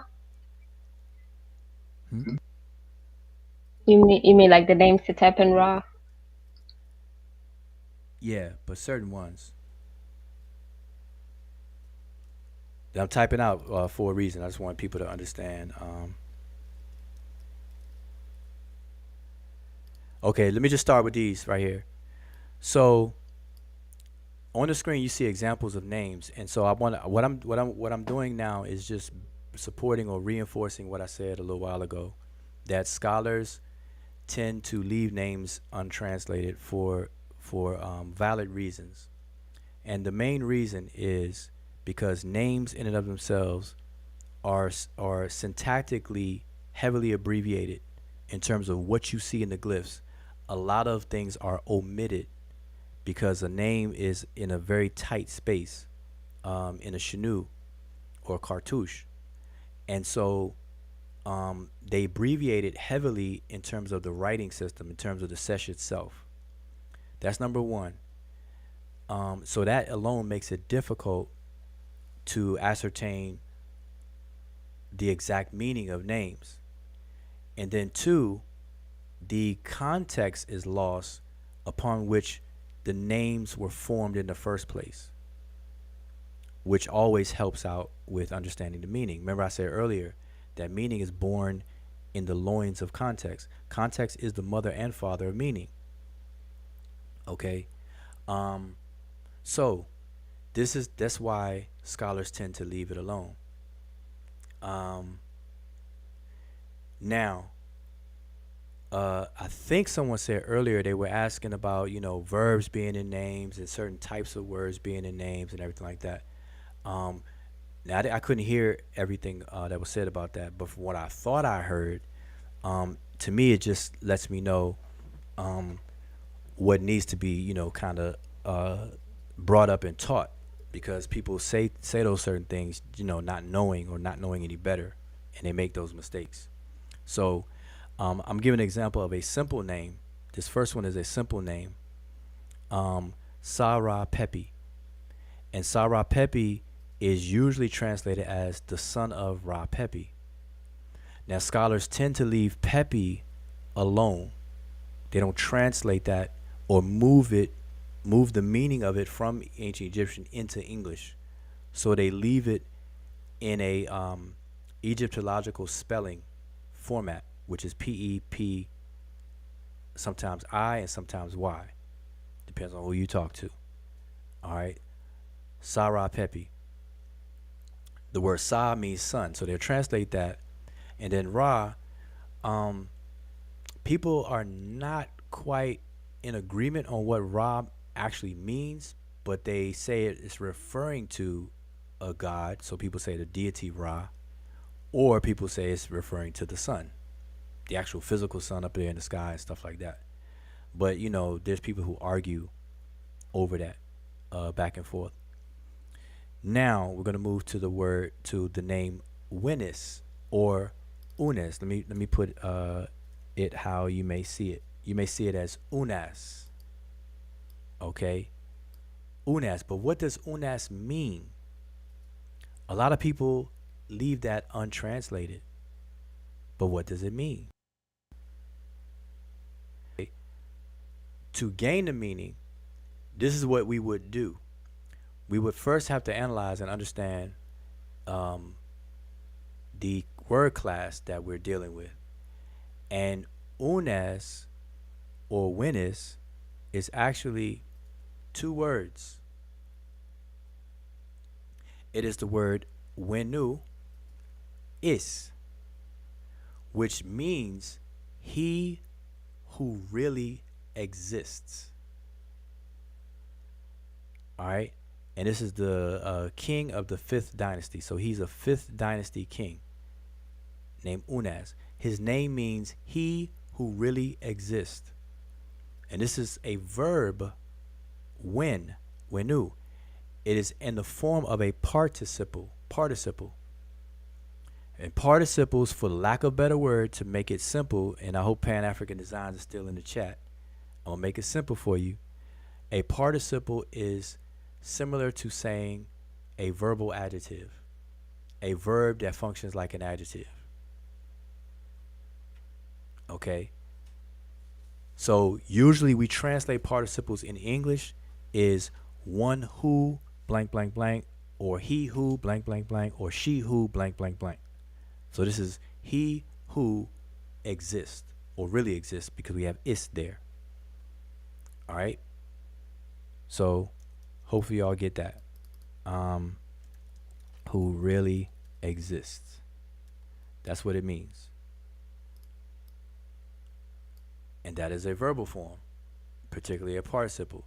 Next one, we have sa'ank u kara. But we don't pronounce it like that. We pronounce it sankre.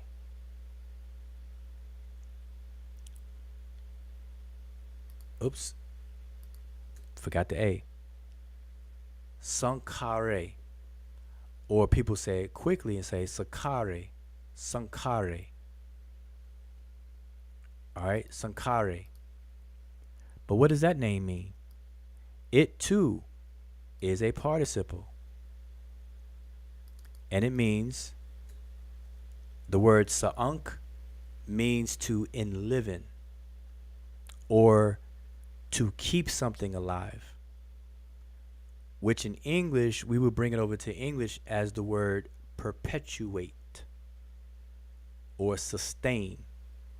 When you keep something alive or keep something fresh, you're sustaining it. You're perpetuating its existence. You're keeping it up. All right? So his name means he who perpetuates the Ka of Ra. And I see right now I'm going to have to move this stuff over a bit. He who perpetuates the Ka of Ra. All right? Now, this name is actually the throne name of Mentuhotep the third, I believe. Somebody may be able to correct me if I'm wrong. One of the Mentuhoteps. All right? So these are participles. Participles. All right? These are names that are participles. All right? I'll do one more. Let's do one more example. One more example. This one is used a lot, so let's do it then.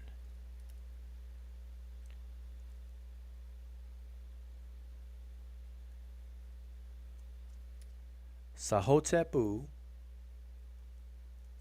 Ib Ra. 3 words. Sahotep or Sahetep, Sahetepu Ib Ra. All right, and the way that scholars spell it, Sahetep Ibre.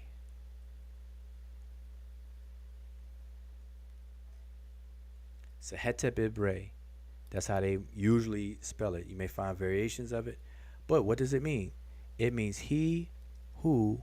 The word Hotep now, the word Hetep or Hotep means satisfaction or offering or peace, and all those different terms that you may hear. In this instance, it means he who, guess, satisfies, if I spell that right, satisfies what? The mind of Ra. Sahetepu Ibra. Now I want y'all to notice something. I put the W in parentheses for a reason. The reason that is because the glyph that would represent the W is absent in these folks' name. You don't see it. Now, because you don't see it, and the people who don't study the grammar won't know that it should be there, and it's there in other places, but not in the form of names because, as I said earlier, names are heavily abbreviated. So people will just say sa'unk kare. They won't know it's a participle. That W is what marks the participle. Winu sa'unku satep, sahetepu. Even the phrase, the famous phrase people like to use, unk uja seneb, is unku ujau senebu. And it has a meaning that's a little different than saying plainly unk uja seneb or unk weja seneb. All right, so those are examples there. So um, should I give a couple more, Emiket? What do you think? Yes, yes, why not? All right, so let's give a couple more. But I'll shift from participles. So I'm trying to give you all some examples of different types of names based on different grammatical principles. All right, to show you. So these are participles, and I just want y'all to make sure y'all are clear on that. So these bad boys are participles. Boy, trying to do this. All right, that's gonna be good enough. I just want y'all to get the fact that those participles are those three. All right, are y'all with me in the chat? Cause I'm not seeing the chat, so maybe MK, you could kind of tell me if I'm losing people. I'm probably putting people to sleep with this. See, this kind of stuff that people don't want to get into and don't want to do. Everybody wants to rah and like the claims of bodying this and bodying that, or who could challenge this or who could challenge that, or get loud. People cut each other off and all this other kind of stuff. But when it comes to the actual slow down study of it, people tend to call this boring. Like, oh man, there will Jau go again. I can't get a simple yes or no. And I think everybody that wanted the yes or no already left, and everybody else is good. I know Donnie is actually happy about this one. He should be, but yeah, everybody else staying in. I think they're good. All right, that's cool. All right, so let's deal with this name. This is a famous name right here. This name right here is the famous what? Amin Imhat. Amin Imhat. People say it quick like Amin Imhat, but it's actually 3 words. 3 words. Amin Imhat. Amin Imhat. But what does it mean? Anybody know? Well, I'm not gonna wait for the chat. It's a delay. So it means Amen is up front. That's simple. Amen is up front. This is a non-verbal sentence. Non-verbal sentence. And up front tells where. So we can say it's an adjectival clause. Adverbial clause. Amen is up front. Just like I said, the book is on the table. Amen is up front.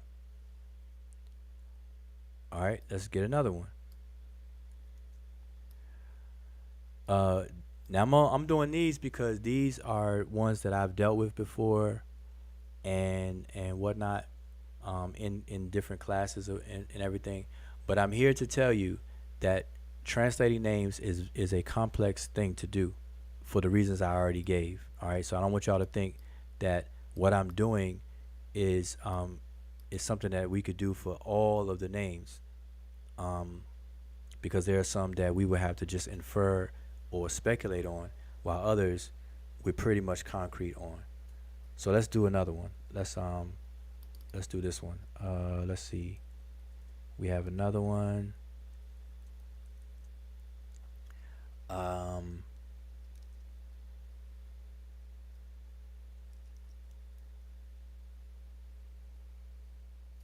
That's a famous person. Okay. Now, mind you, Amen Imhotep is the name of. By the way, I'm going back to Amen Imhotep.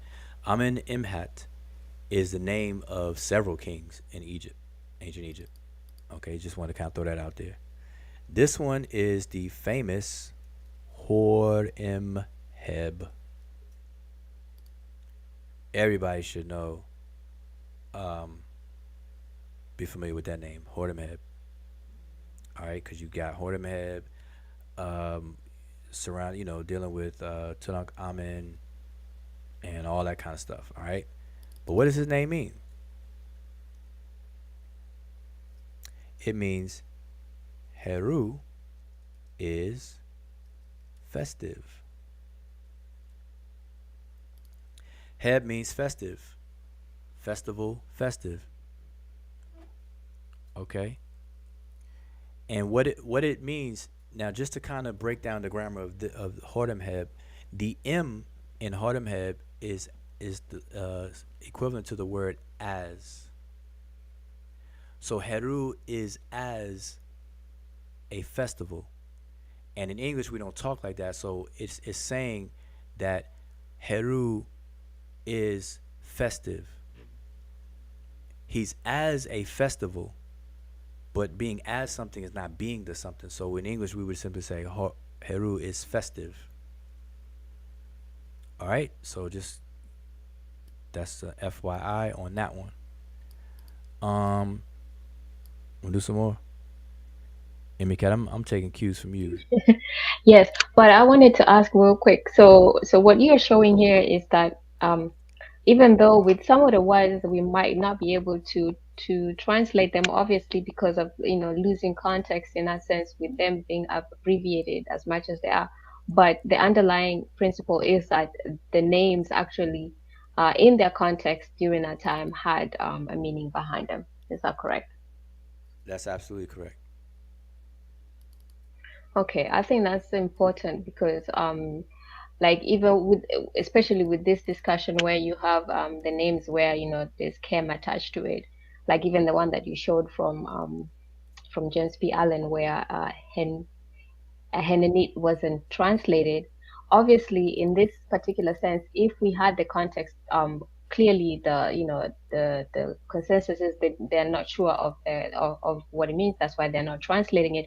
But at that particular time, the whole phrase with Henanit Kem, or if it's adjective Henanit Kemet, would actually translate to something much more meaningful.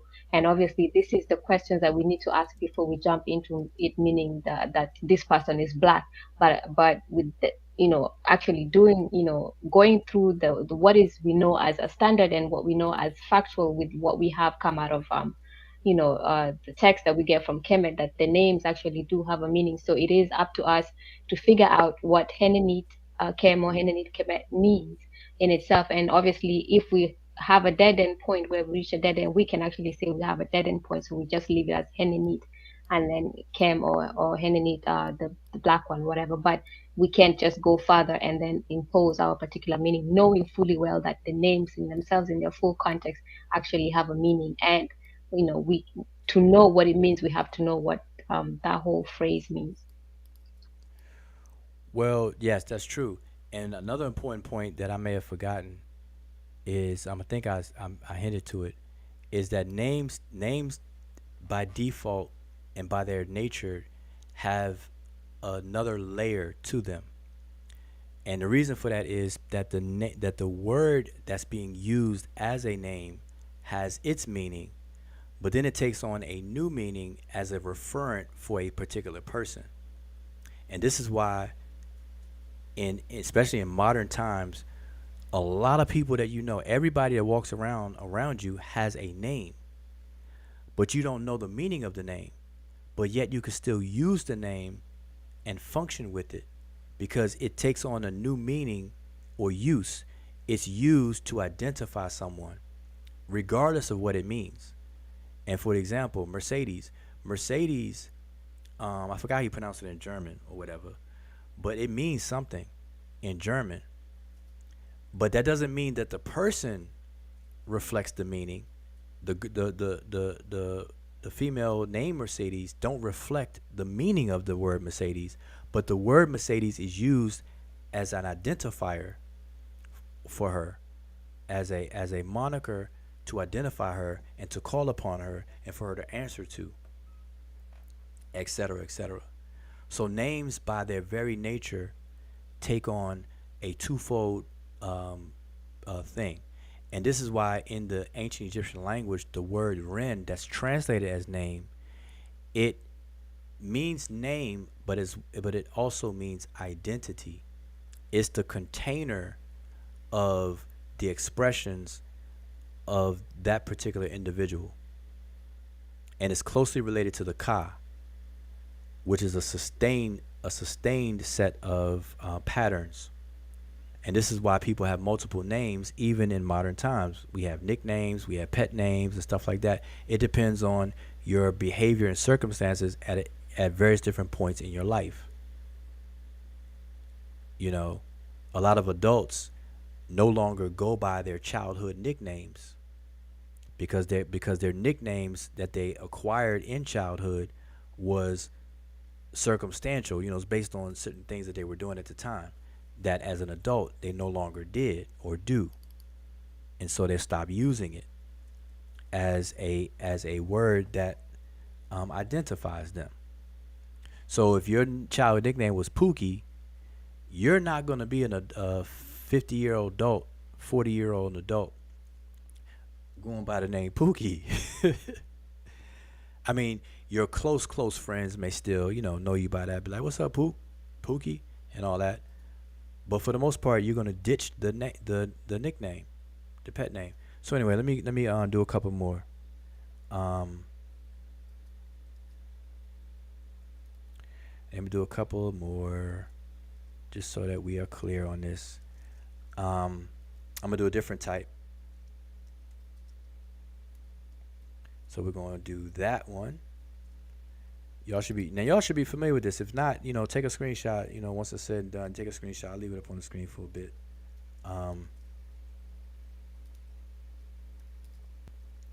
That's how you see this name. This is Jesser Ka Ra. Jesser Ka Ra. All right. And what do you think this means? The Ka of Ra is sacred. This one right here, let me separate this one. Let me tell you all what this one is. Oh, this set right here is non-verbal clauses. This set right there. So y'all are getting a little lessons. I know it's late. I know it's maybe a little boring to some people, but hey, some of y'all maybe may want to learn this. All right. So these three examples are non-verbal clauses. The top three the three above there are participles, and the first one is a simple name where scholars tend to leave it alone. It's a very simple. It's a phrase, not even a sentence. All right. But these are actual clauses. So we have amen is up front, heru is festive. Anytime you have the copula is in there, we're dealing with clauses or independent clauses, which are sentences themselves. All right. So this one right here, let me explain to y'all what this one is. Jesser Ka Ra is different. This is an adjectival sentence. All right. Where the adjective comes first. Jesser is the adjective sacred. Ka Ra. So it's the Ka of Ra is sacred. No different than I said the book is read. Desher Majat. The book is read. Desher read is in the predicate. So Jesser is not the word Desher. Don't confuse the two. Jesser means sacred or to set aside. All right. And it is an adjectival sentence. Meaning the Ka of Ra is sacred. Now, if we read it, if people don't understand the grammar, they'll read it like sacred is the Ka of Ra. Sacred is the Ka of Ra. We don't really talk like that. All right, so keep that in mind. All right, so let's keep do another one. I'm gonna do a few more, y'all. Y'all hanging in with me. I think y'all learning something. I'm not looking at the chat, so hopefully it's y'all are there, learning something. Okay. This is now, mind you, Jessica Ra is the throne name of Amenhotep. I forget which Amenhotep it is, but y'all can look it up and correct me if I'm wrong. But I believe it's Amenhotep the first. I do know it's 18th dynasty, all right? So y'all can give me on 18th dynasty. Y'all can hold me to 18th dynasty. I'm not sure which Amenhotep it is. Is that true? All right, so it is Amenhotep. It's been confirmed. Okay, next one, Neferkara. Neferkara is the throne name of the 6th dynasty king that we have been talking about, Pepi the Second. Not Pepi the First, but Pepi the Second. It may be Pepi the First. Don't hold me. I'm going off the dome, y'all. So if I may have my kings slightly mixed up, y'all can correct me. But this is Neferkara or Re. Some scholars say Re. Some scholars or people say Ra. All right, I say Ra, but hey, it in that case, tomato type of situation. But what does it mean? It means it's also an adjectival sentence that means the Ka of Ra is what? Perfect. The word Nefer means, commonly people translate it as beautiful, but it means a few things in the same kind of semantic shading. It means perfect or complete, which is what the word perfect means. I don't know if y'all know that, but the word perfect means complete. All right. So when people say Osiris is Lord of the perfect black, they really don't understand what they're saying, and how that what that means in context of the culture and everything like that. Why Osir is considered Lord of the perfect black, or when in Nefer, he who exists perfect. Y'all see this word up here? Let me pull my arrow here. Wenu is, he who really exists. Well, guess what? When in Nefer is a very popular epithet of Usir or Osiris, and it means he who is perfect. But what makes Osiris perfect? And I want y'all to understand how perfection is denoted in color terminologies as Kim, black. All right, so I'm gonna give y'all a few little pearls to chew on. All right, and then you'll understand why Usir is called Lord of the Perfect Black, or there's a black association with Usir, even though the most common depiction of him in appearance-wise is green. All right, but you will find him otherwise, just like almost Nefertiri, or excuse me, Neferet Iri, or Nefertari. All right, another one. Let's go to another one. All right, let's do this one. I think people will like this one.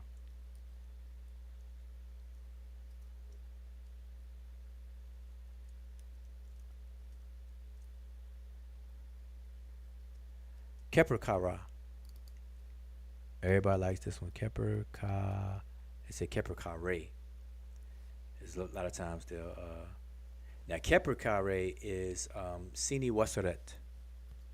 I don't know if it's the first, second, or third, but it's one of the Sini Waseret kings. All right, or Sin Waseret, but it's really Sini Waseret, which means the man who belongs to the powerful one. In case you didn't know that, Sini Waseret of the first, Sin Waseret the first. All right, but anyway, we're dealing with keper kara, and what does it mean? What do you think it means? Again, you see the kara for all three, so this one's no different. The ka of ra, what? It's not as perfect, but it comes into being. The ka of ra comes into being. Now, this one is not an adjectival sentence, so let me put my braces in the right spot. That's only for these. Let me shrink that up so I don't want to get y'all confused anymore on that. So that is for those. Now, below that, we have to do something different. Guess what this is? This is a verbal sentence. We finally get to see a verbal sentence. Let me put this down a bit. And I'm a in there because I ran out of room. That's a verbal sentence. So it starts with the verb. Keper is a verb, which means to come into existence. What comes into existence? It is the ka of ra. Ka and ra, FYI, y'all. Ka, ra is a genitive construction. It's when you see two words that are juxtaposed next to each other, forming a genitival relationship. It's a genitive construction, which means possession. It shows possession. So the ka belonging to ra comes into existence. Or in English, we simply say the ka of ra comes into existence or comes into being. All right? So this is how you use grammatical analysis on these names. I'm demonstrating this for y'all in real time from the dome, which is really not fair because I deal with this all the time and I do this in classes. But the point here is just to share with y'all an example that y'all can, go back and listen to, at least this part. Take a screenshot of this for your notes, study it so you can familiarize yourself with names that have different grammatical realities. The first name is a simple name. It is a genitive construction as well, but it's a phrase. Sa-ra is a genitival construction, which means the sa belonging to ra. So it means the sa who belongs to ra. So we say the sa meaning son, the son who belongs to ra. So we say son of ra, or ra pepi. The next three are participles, as I already have up there. Winu, the W is the marker for the participle on verbs, where verbs basically or generally function like adjectives. That's what participles are. All right. The next set of three are nonverbal sentences or clauses. And I'll just put sentences to keep it simple and consistent with what I have below. Sentences, if I can spell that right. Dang, go on. All right, so these are nonverbal sentences. Amanim hep, hodem heb, menchu hotepu.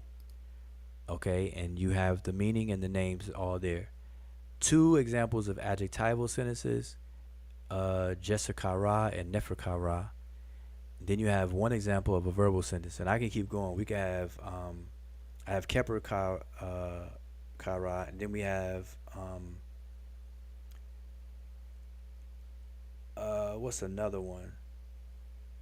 Kakaura. That's another example of a verbal sentence. The word ka is to appear. And kau is a plural form of the word ka. So it's kas. So we would say the kas, plural of ra, appear. The kas of ra appear. That would be ka kau ra. All right, I just don't have room to write that, but I just said it so y'all can add that to the list. All right. So hopefully y'all have fun and learn something today. So let me check out the chat while I have this up. So anybody got any questions or any comments or questions? if y'all last. I appreciate anybody who stayed tuned in. Okay, Desharab says, we'll segue back into my question. Let me go back to your question. Um, what was your question?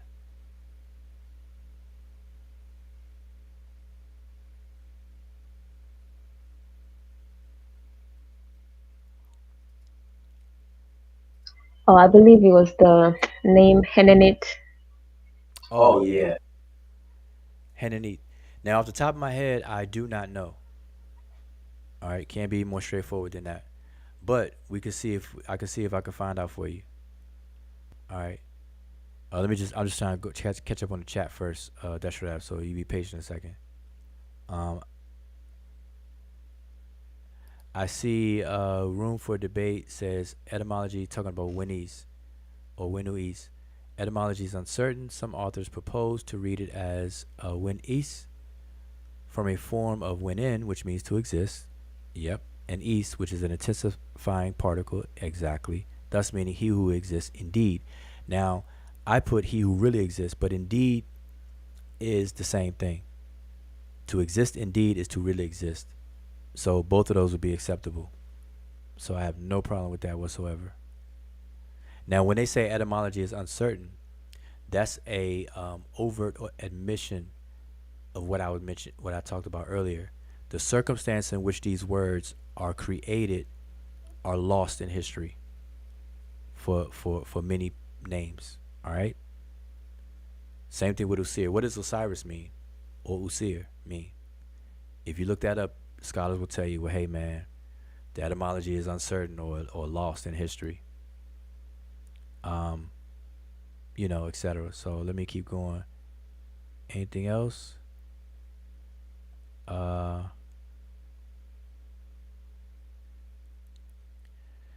Okay, Horemheb was new sheriff in town. Yep, Horemheb was no joke. Horemheb. Okay, got a question here. Room for debate. The Sesh in the tomb of Hui have the 4 young Nubian boys together in the scene been Egyptianized? Boy, I would have to pull that up. The tomb of Hui. Let me see if I can do it quick. If I can do it quick, then you got it. But if not, we have to wait till another time. Let me see if I can pull that up as fast as I can. The tomb of Hui. And then you're talking about the 4. Boy, let's see.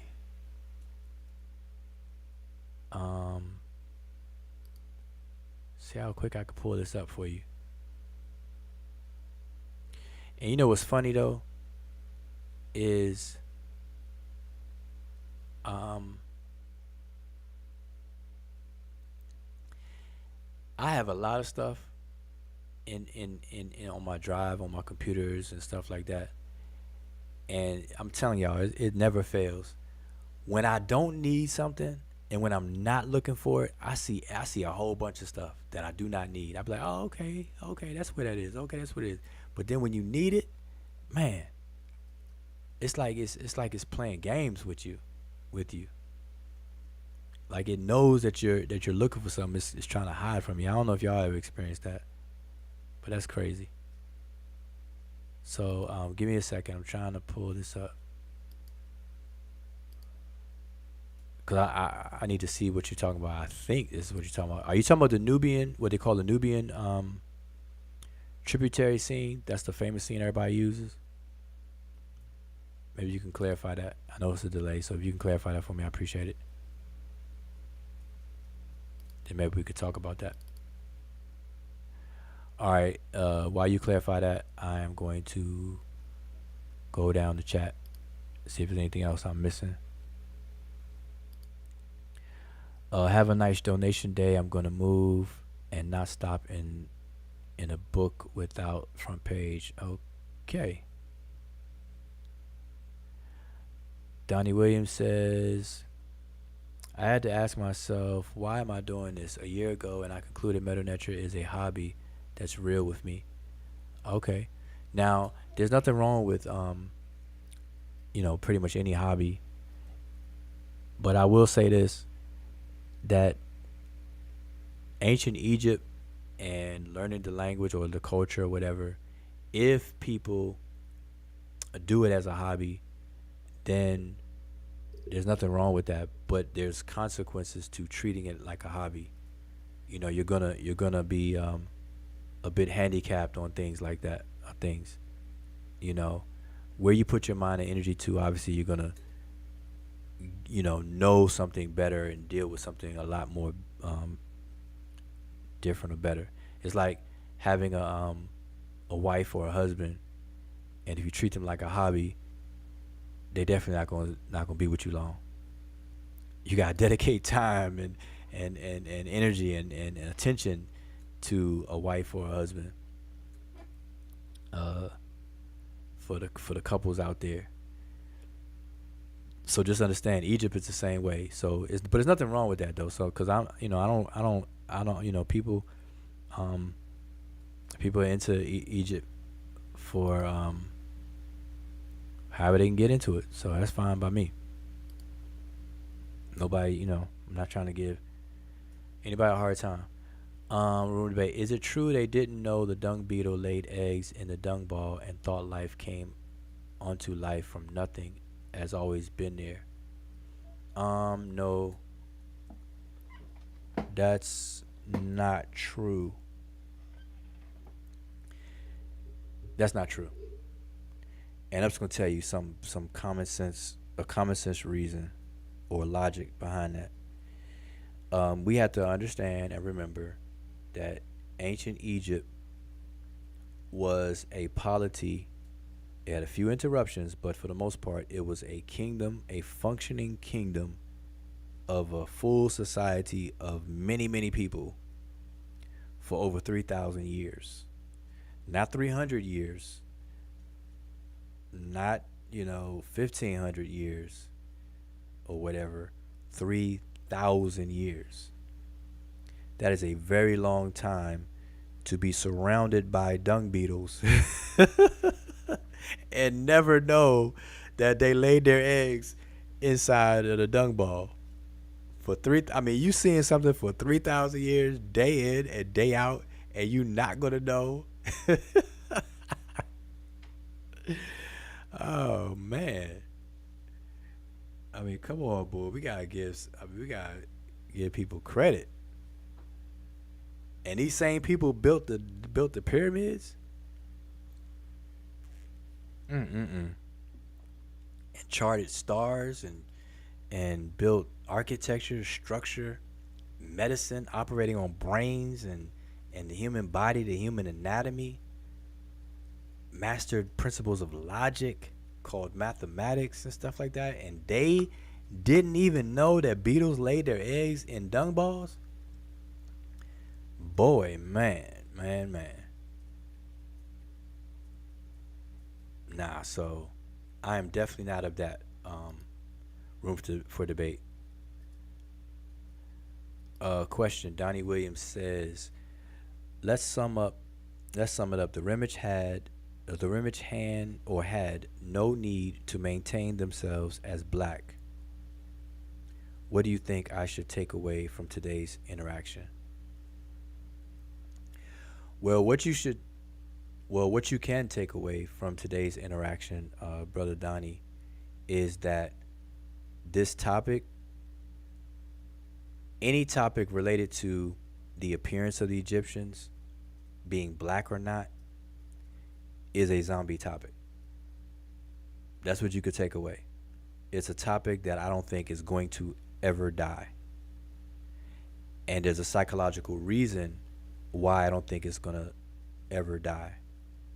As long as African Americans, especially, have this identity crisis and need to make everything black and everybody black, then Egypt is not going to be exempt from that.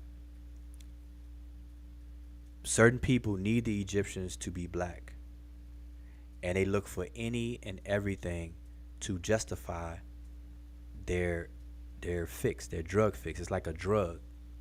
They got to get that next hit, and so they need the Egyptians to be black.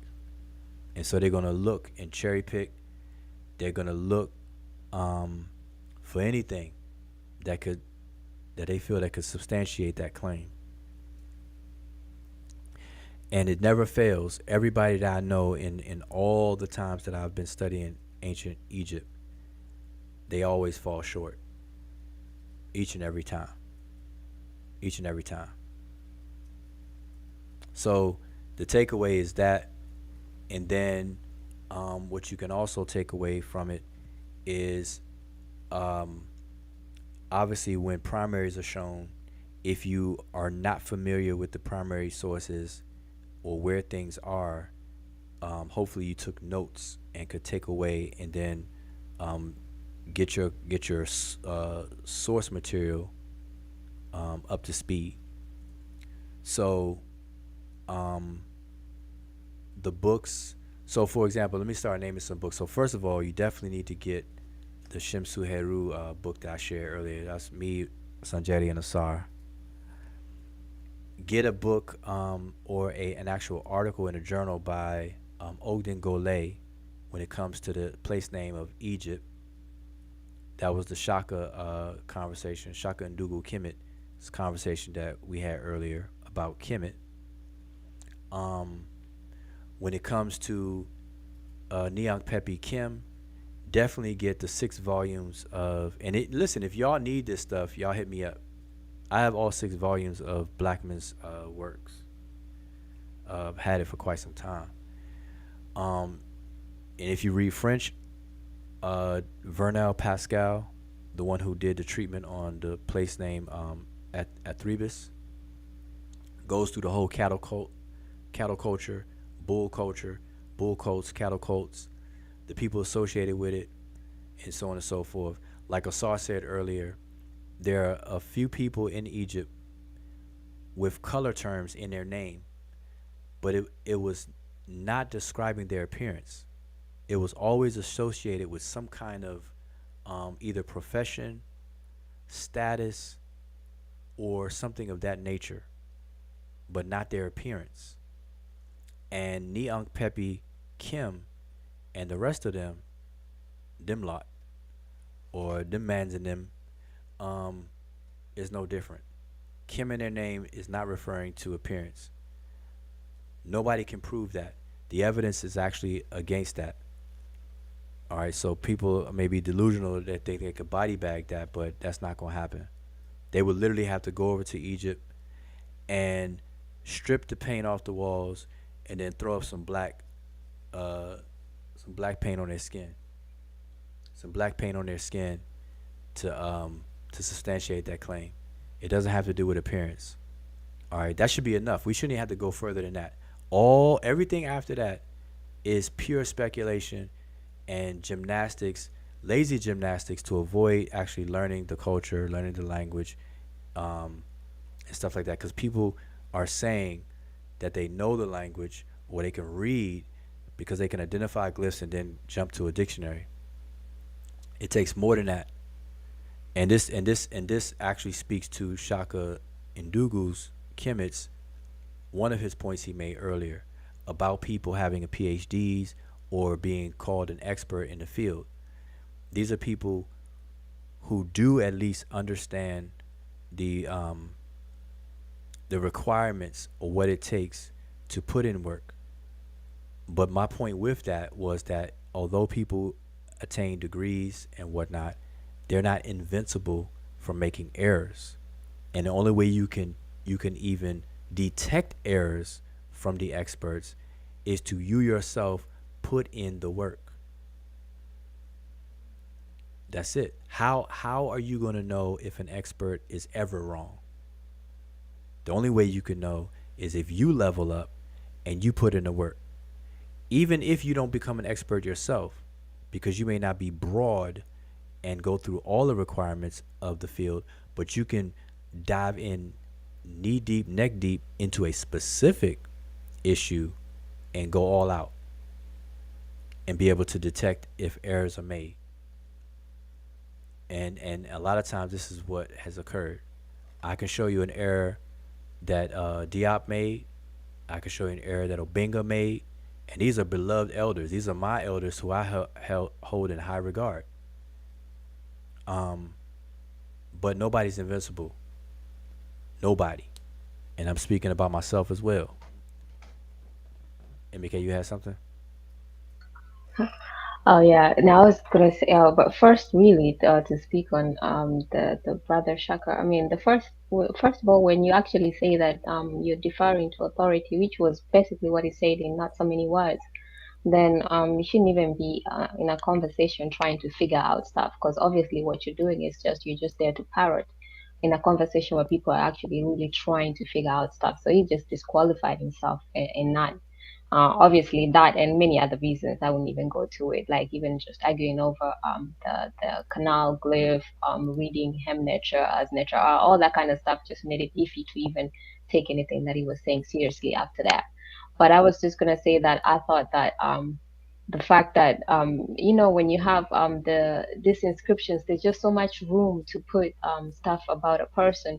And when you look through the whole history of Kemet, through the 3,000 year period, some, because this thing's actually logic, and I think you guys did mention that, especially with the arguments with Kemet, that is, most of it was just logic from the gate, like just understanding that Kemet is a toponym. That's it. Everything else just falls apart.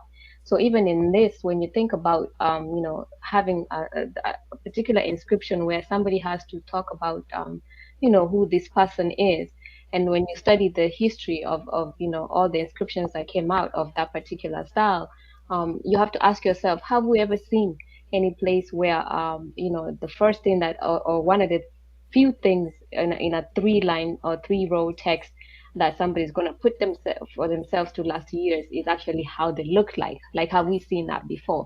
But when you do your research and you start to look at it and you start to deduce, logic will just tell you that most of the time you will see either a name of a king, or it start with a Hotep Dinasu if it's not starting with the year of of that particular what king was on the throne at that time, giving praises to that particular king. Then it goes to the person and the titles. Then it ends with the name. So there are certain kind of standards that you expect. So then you have to ask yourself, have we seen where a place where that standard is thrown out of the window, and then instead of just giving, because basically what the Rematch, when they tell us about themselves, they will tell us about the particular roles that they had, were they close to the king, what were they in charge of, and then they will tell us about their family members and things of that nature. So it's really never about how they looked. So if that's the claim, that this is their appearances, then you have to explain why you have this anomaly where all of a sudden they're actually infatuated with how they looked, and especially with their skin color, as opposed to what they did and the prestige that actually held in that particular culture. So that's an argument that really needs to be explained. But logic will tell you that you're going down the wrong road when you actually follow that path. And it's all logic.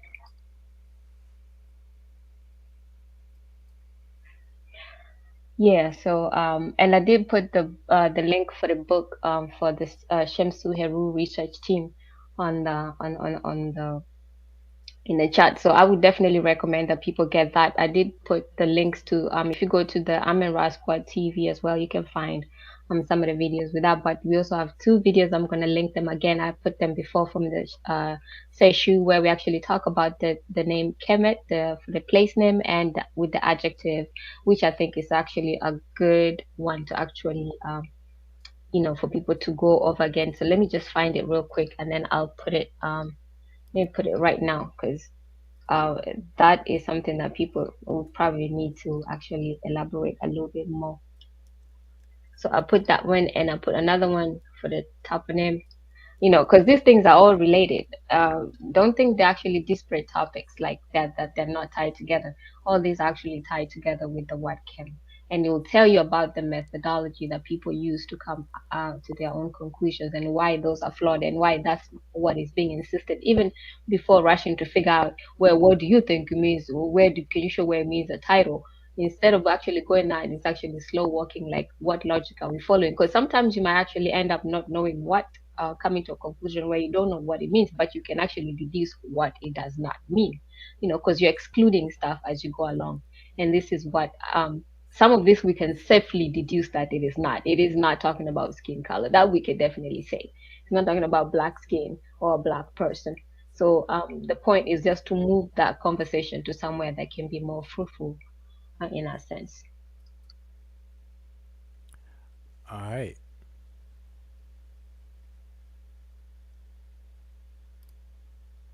So,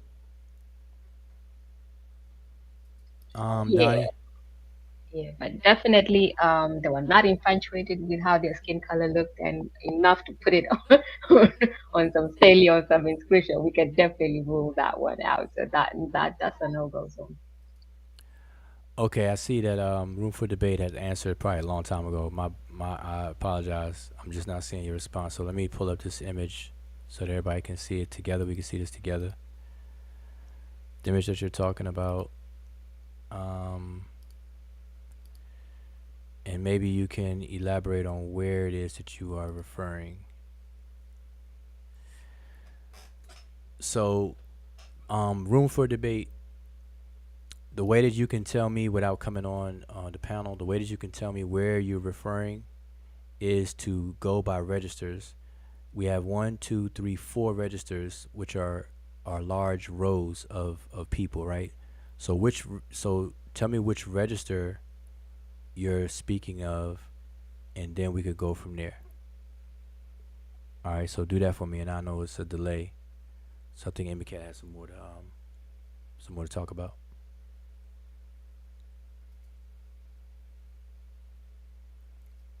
Well, not really. Not so much to talk about other than, um, yeah, definitely make sure that you share the video, that this video, and because we definitely need more people to understand what this is. A lot of people don't know about the channel per se because we don't do the, that all kind of colorful stuff with the information that we put out. We just want to make sure that everybody understands the point and that our audience is actually on some level where these conversations can actually become fun, for us and for everybody. So we do slow walk. This is the slow cooking zone. There's no microwaving, there's no hitting somebody with some like I got one on you and all that kind of stuff. And discussions can be a little bit, people might be like, oh, it's drawn out, but they are drawn out for a reason. But I do hope that with all the videos that we've shown so far, all the lives that people actually have gotten to learn a bit more, you know, and gotten to some kind of understanding of Sesh Netcher and just the culture than where they were previously before coming to the channel.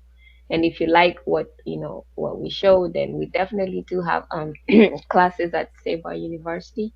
Let me put the link to that, and on our Facebook group, Seshumani Medinetcha. The link is actually below this particular video that you are watching. So that we have a lot of in our archives that people can get to learn from as well. And then the classes, I would definitely encourage people to take the classes. It doesn't have to be with us, but I think our classes have actually proved to produce people who can actually read the Sesh really well and have a different kind of methodology when it comes to doing this stuff, because I've seen how other people translate and transliterate, and people just halfway do stuff, but with us we are very strict, but it does pay off. So I would recommend our classes. But hey, we have other, we could definitely recommend other, other people as well that people can take classes from. The whole point is just to make sure that if you like this kind of discussions, then you just up your game a little bit to some kind of level, because it's actually much more fun when you actually understand a lot. It is much more fun. All right. Anything else? So looking for they said go along with your cursor, and I will say stop at the point. Hold up. Oh, the 4 figures pictured together. Wait a minute. Oh, the top register. 4 figures pictured together. Okay. All righty. The 4 figures. Where is my picture at? My cursor at. All right. The 4 figures. Let me blow this up. You talking about these images here?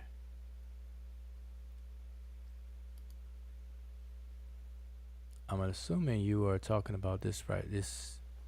Uh, these images here. So let me know. And you basically asked me, are they Egyptianized? I think that was your question. So let me see what the question was. I'll let you All right, I believe he's asking, are they Egyptianized?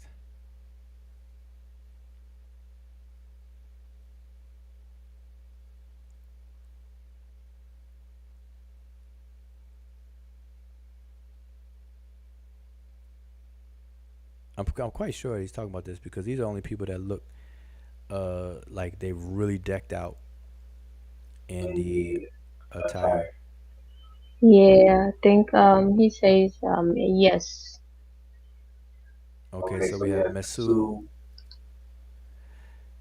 wear net or newt Nibet. Y'all can see my cursor here.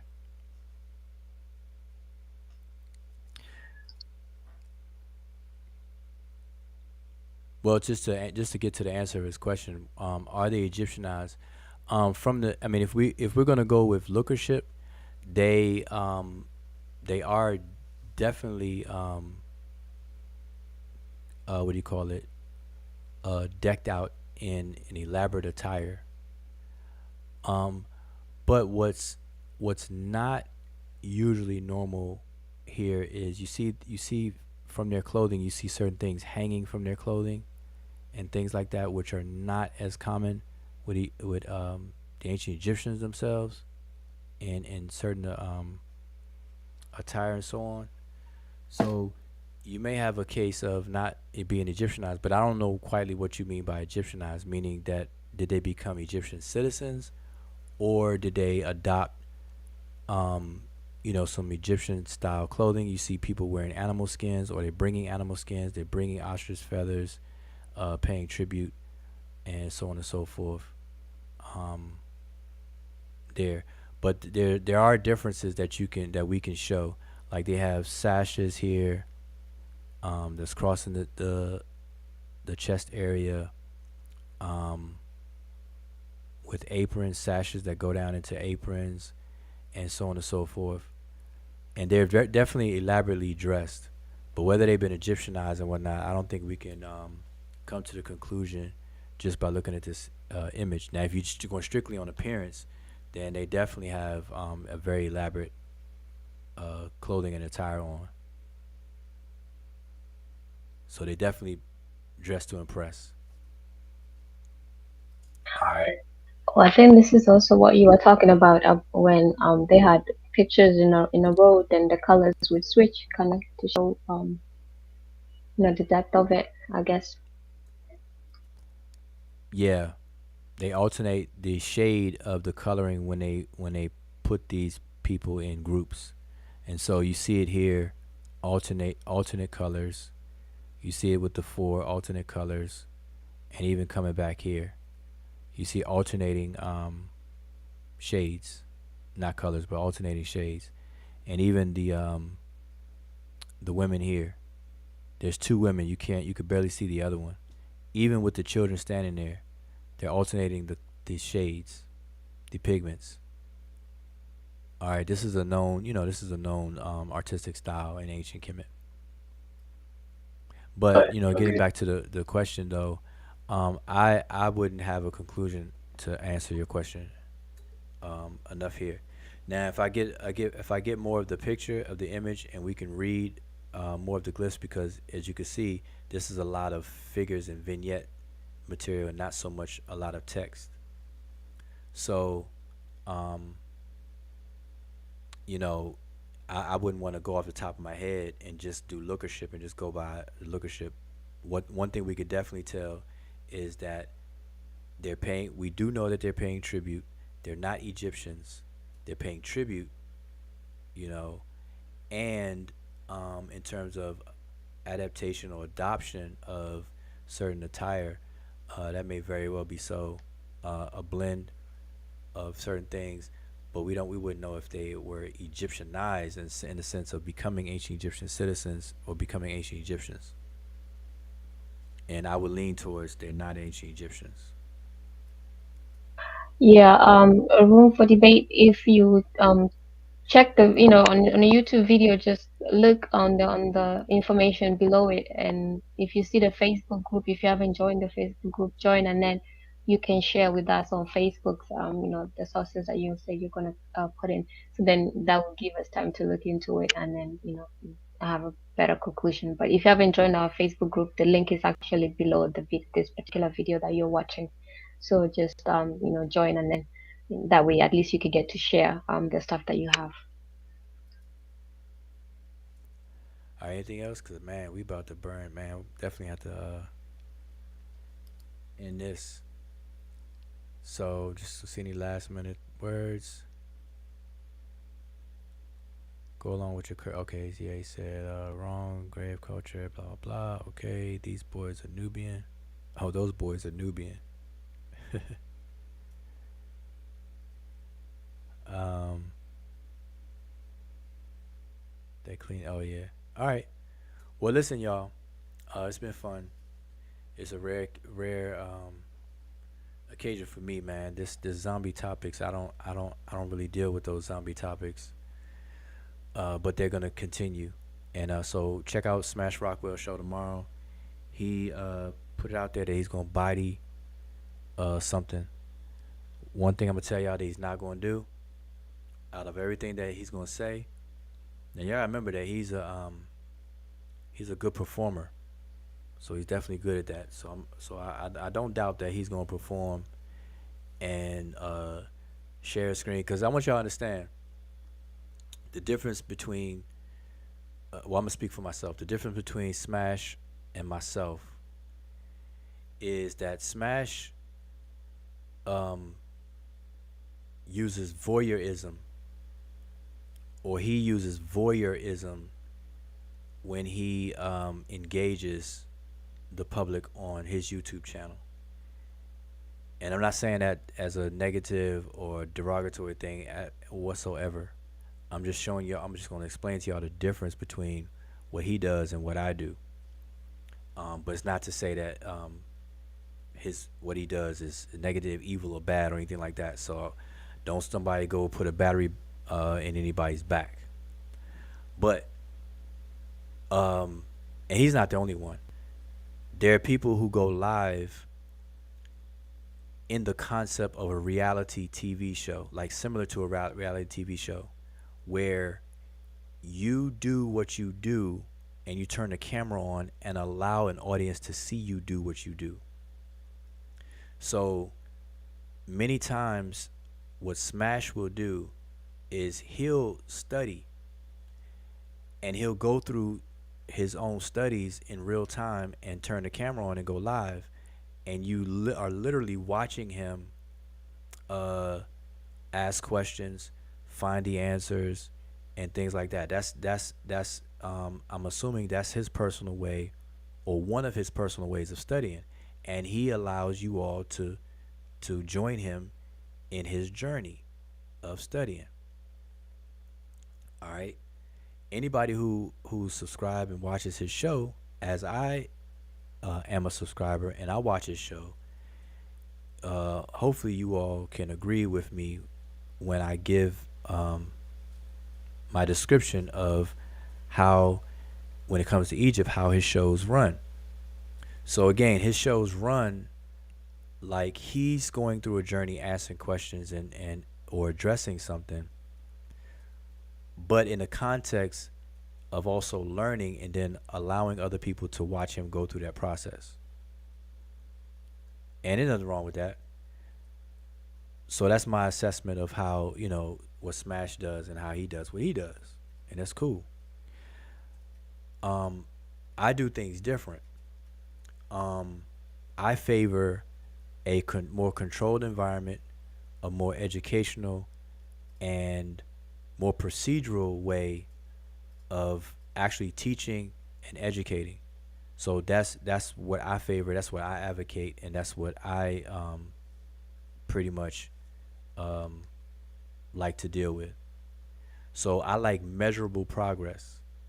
So I like walk through different things and I measure the progress of other people and everything. So I don't do the voyeurism or like the reality TV where I turn on my camera.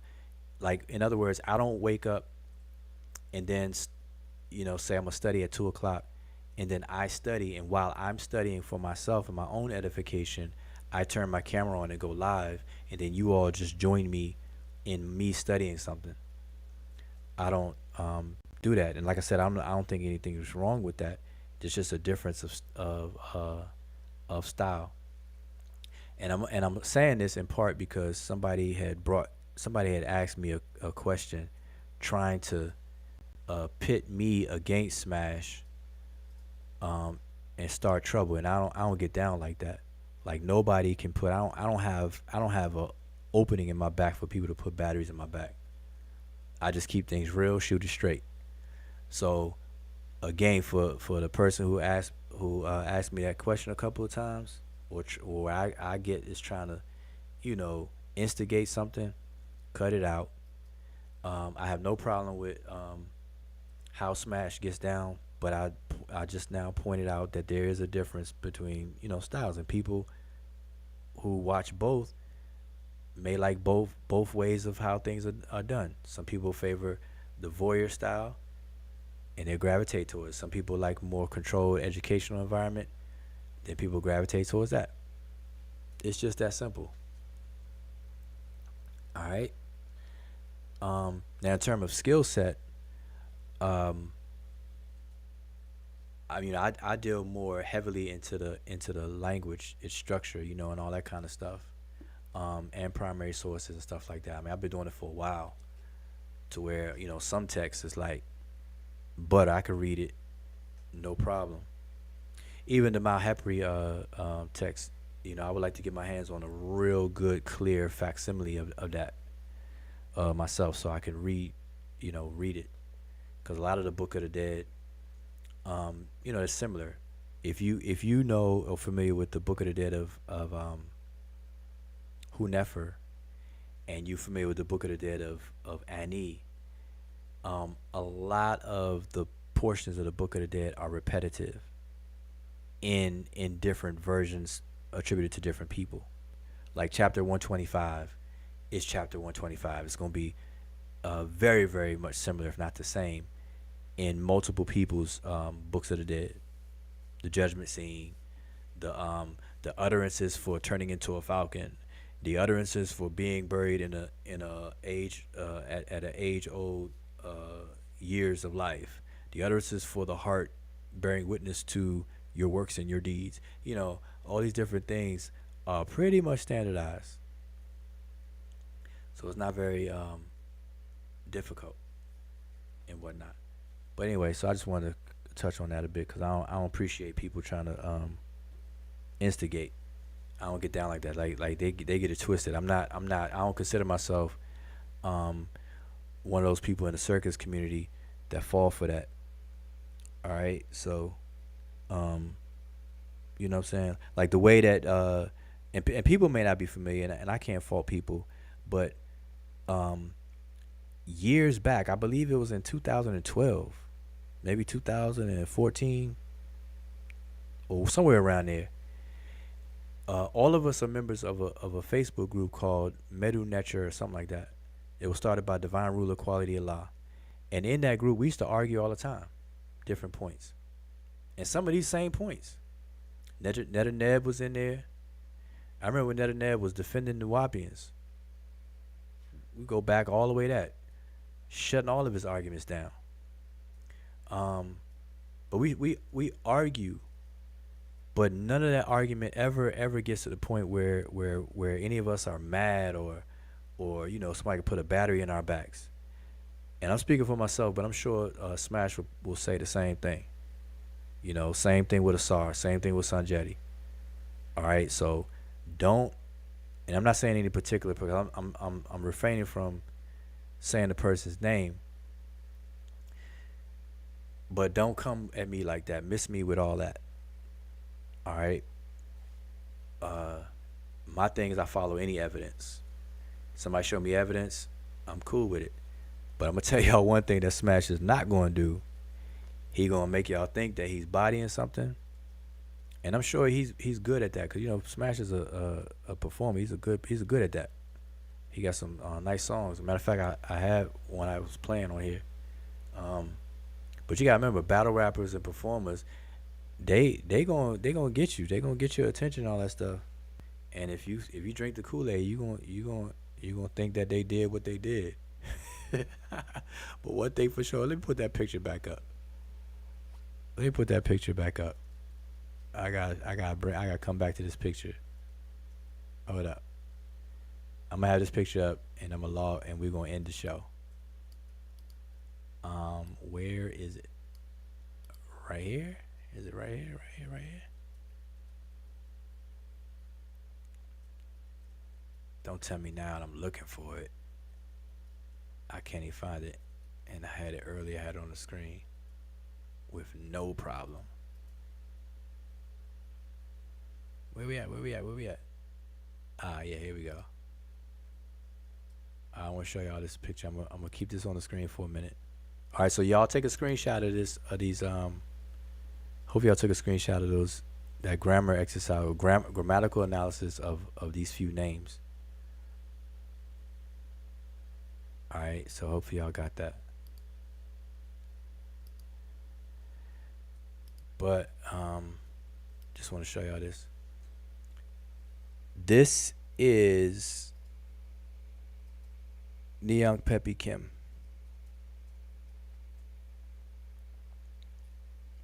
All right. Does he appear black to y'all? Yes or no? Let me be like them. Let me force a yes or no. Is his appearance black? Yes or no? I repeat, is his appearance black or white? Yes or no?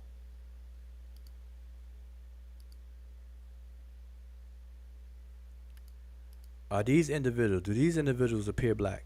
Yes or no? Are these individuals black or white? Yes or no? I don't want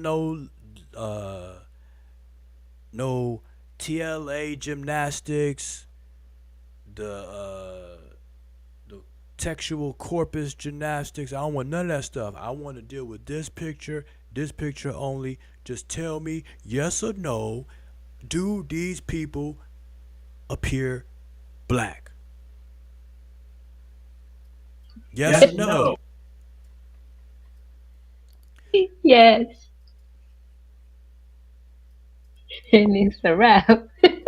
You know, lost your mind if you think that they appear black. Do these figures look black? These 3-4 figures we can see in this picture, do they appear black? Are they black? Do they appear black? If it's about the appearance, do they appear black? I wonder why nobody's ever argued that these are like sunburned white people, because white people turn reddish, you know, in a hot sun. So, Yeah, not only are they not black, but this is the epitome of that reddish brown pigment. Let me see if I can blow this up for a second. Hold up, y'all. I hope this is a good quality picture where I can blow it up and it don't get blurry. Let me take the name off the screen and blow this thing bad boy up. Yeah, we're gonna blow this bad boy up. All right. There you go right there. Let me put it on him. Well, you know, the person who's bigger, and let me just tell y'all, I'm sure y'all already know this, but in Egyptian iconography and standard artistic standards, the bigger the figure in relation to other figures is a reference to value and importance. So it doesn't mean this person is a giant or literally the different size. Like it looked like this guy's a midget and he's serving this big tall guy sitting on the throne. It doesn't work like that. So I'm here to tell y'all right now, the difference in sizes is an aspective skill or thing in the artistic canon of ancient Egypt where they denoted more important people than others bigger in size. All right, just so y'all know. And I'm sure y'all already knew that. But um yeah, I just want y'all to see this guy right here is not black. Let me repeat. You know how people be doing those memes? I'm gonna say it in normal speed. This guy is not black, and then they repeat it. This guy is not black. This guy is not black. You know how they be just slowing it down. This guy right here is not black. Would y'all say it again? This guy here is not black. This guy here is not black. All right, I'm doing my own audio meme. His hair is black. His hair is black. Not his skin. Look at this figure sitting up here, making a miniature statue or whatever. You see the miniature statue or whatever that he's painting or whatever the case is. This person is not black. This person is not black. In reverse. This person is not black. Y'all know it's late. But anyway, I hope y'all understand, man. Nobody's getting around that. The evidence does not match the appearance hypothesis, as Shaka would like to say. That's just your opinion. What I noticed that Shaka didn't do is we actually show him a book, right? That we put some effort into on the place named Kemet. He wants to categorically dismiss it as just our opinion, or my opinion, speaking to me. Now, Smash doesn't have any book on this particular topic. He has a book, though, and everything, but not on this particular topic. Not in writing, nothing in writing. But Shaka never once said that Smash's positional stance was just his opinion. Never once. I'm going to tell you why. Because Shaka agrees with him. And he has to make his stance superior to my stance. And that's understood. I mean, that's just normal tactics. So he's not going to call his stance an opinion, but he'll call mine one. And he'll justify his not being an opinion by appealing to authority, which is a logical fallacy. All right, he said, the consensus, all the scholars, he said thousands. He said thousands of scholars, as if he read thousands of scholars. That was funny to me earlier. I don't know if anybody caught that. Thousands of scholars agree that Kim means black. I'm like, man, no crap, Sherlock. There is an adjective Kim meaning black. But how do you know that the Kim in the name Neon Pepe Kim and Henny Kim and all the other Kims in this particular burial site is referring to the appearance of these people and not something else? They couldn't answer that question. Well, I pulled up a lot of dictionaries and things. I pulled up James P. Allen. He translated it to black. Okay, right, he did. Like, I can read. He has the black in there. But show me where James P. Allen says that his translation of it being the black is referring to how they look. You can't find that in his book. Yeah, I was actually that part took me aback a bit because it was more of arguing from a point of what translations, because you had obviously it didn't say black man, but just to find the word black in that Kim was used to translate black. So it was more of finding translations that are good, that use the word as black.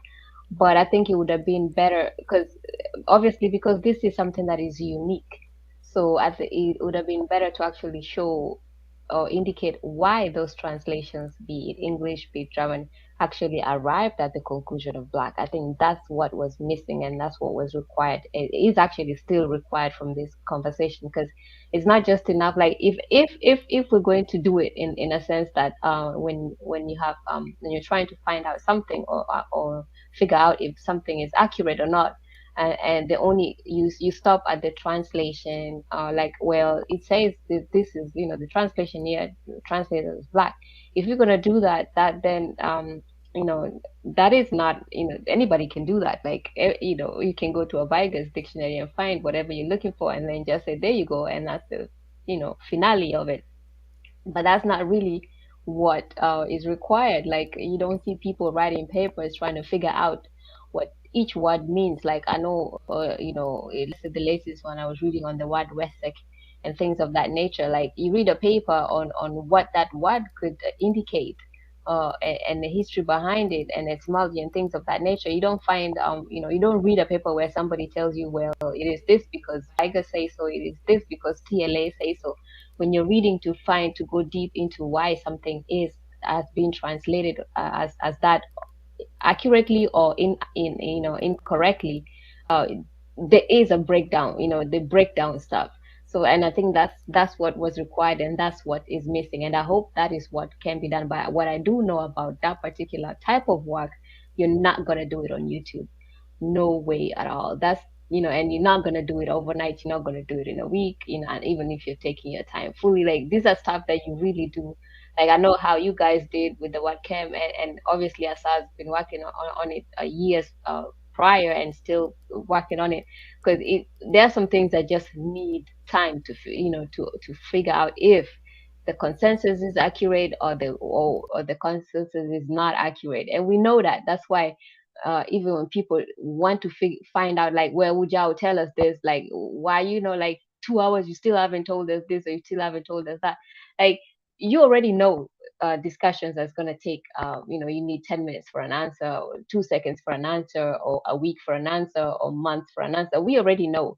So this is one of those that if people still hasn't caught on that this is not a conversation you're going to actually convince people on YouTube, the best you can do is actually just to make sure that you give them breadcrumbs. Then people really try, they're not ready for this, because this is not one of those conversations you're going to do on YouTube, like, to figure out this particular word, especially with those few inscriptions that, are still, has, that have been left. Still, hasn't been completed or agreed upon it fully, in that sense, where actually people just leave some parts and translate it to date. So clearly, it's not going to be done overnight. I just hope people understand that this is not one of those, microwaving or YouTubing type of, let's find the answers, or find answers through one or two or three, four, five YouTube sessions. It's going to require work. Once you understand that, you just need to chill, and then do the work. All right, to wrap things up, appreciate all the people who are tuned in, still tuned in. I don't know how many people are still tuned in, probably just like a handful of you all. Let me look on the YouTube side. Did I even still have the YouTube side open? Oh man, people probably fell asleep at the computer. I thought we still got 40 people watching. 38 people, 40 people watching. Okay. I'm definitely appreciative of all that good stuff. Um I did think of Imicat while you were speaking, I did think of something. Um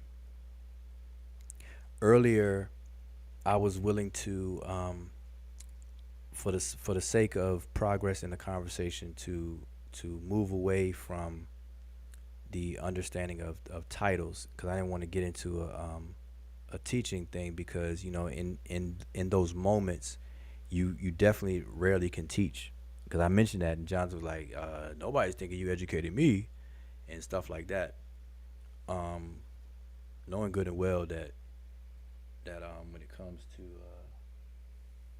certain things that We got to understand our weaknesses, our shortcomings.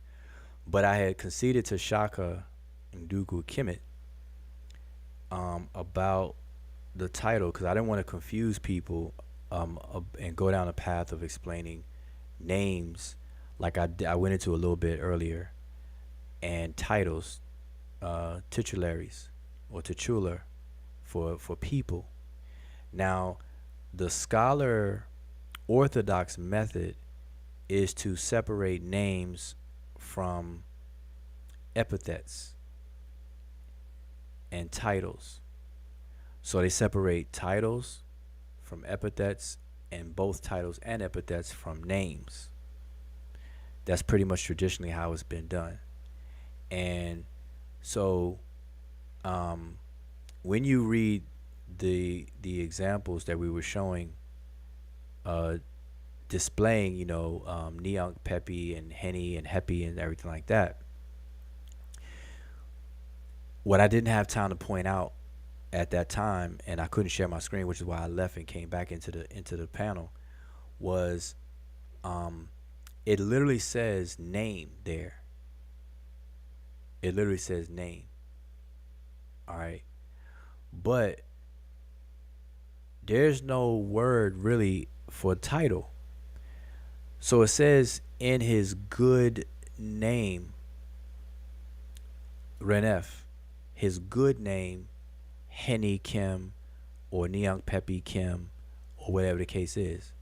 So you literally see the word Ren there. So I didn't want to confuse and show that these are titularies versus names and stuff like that.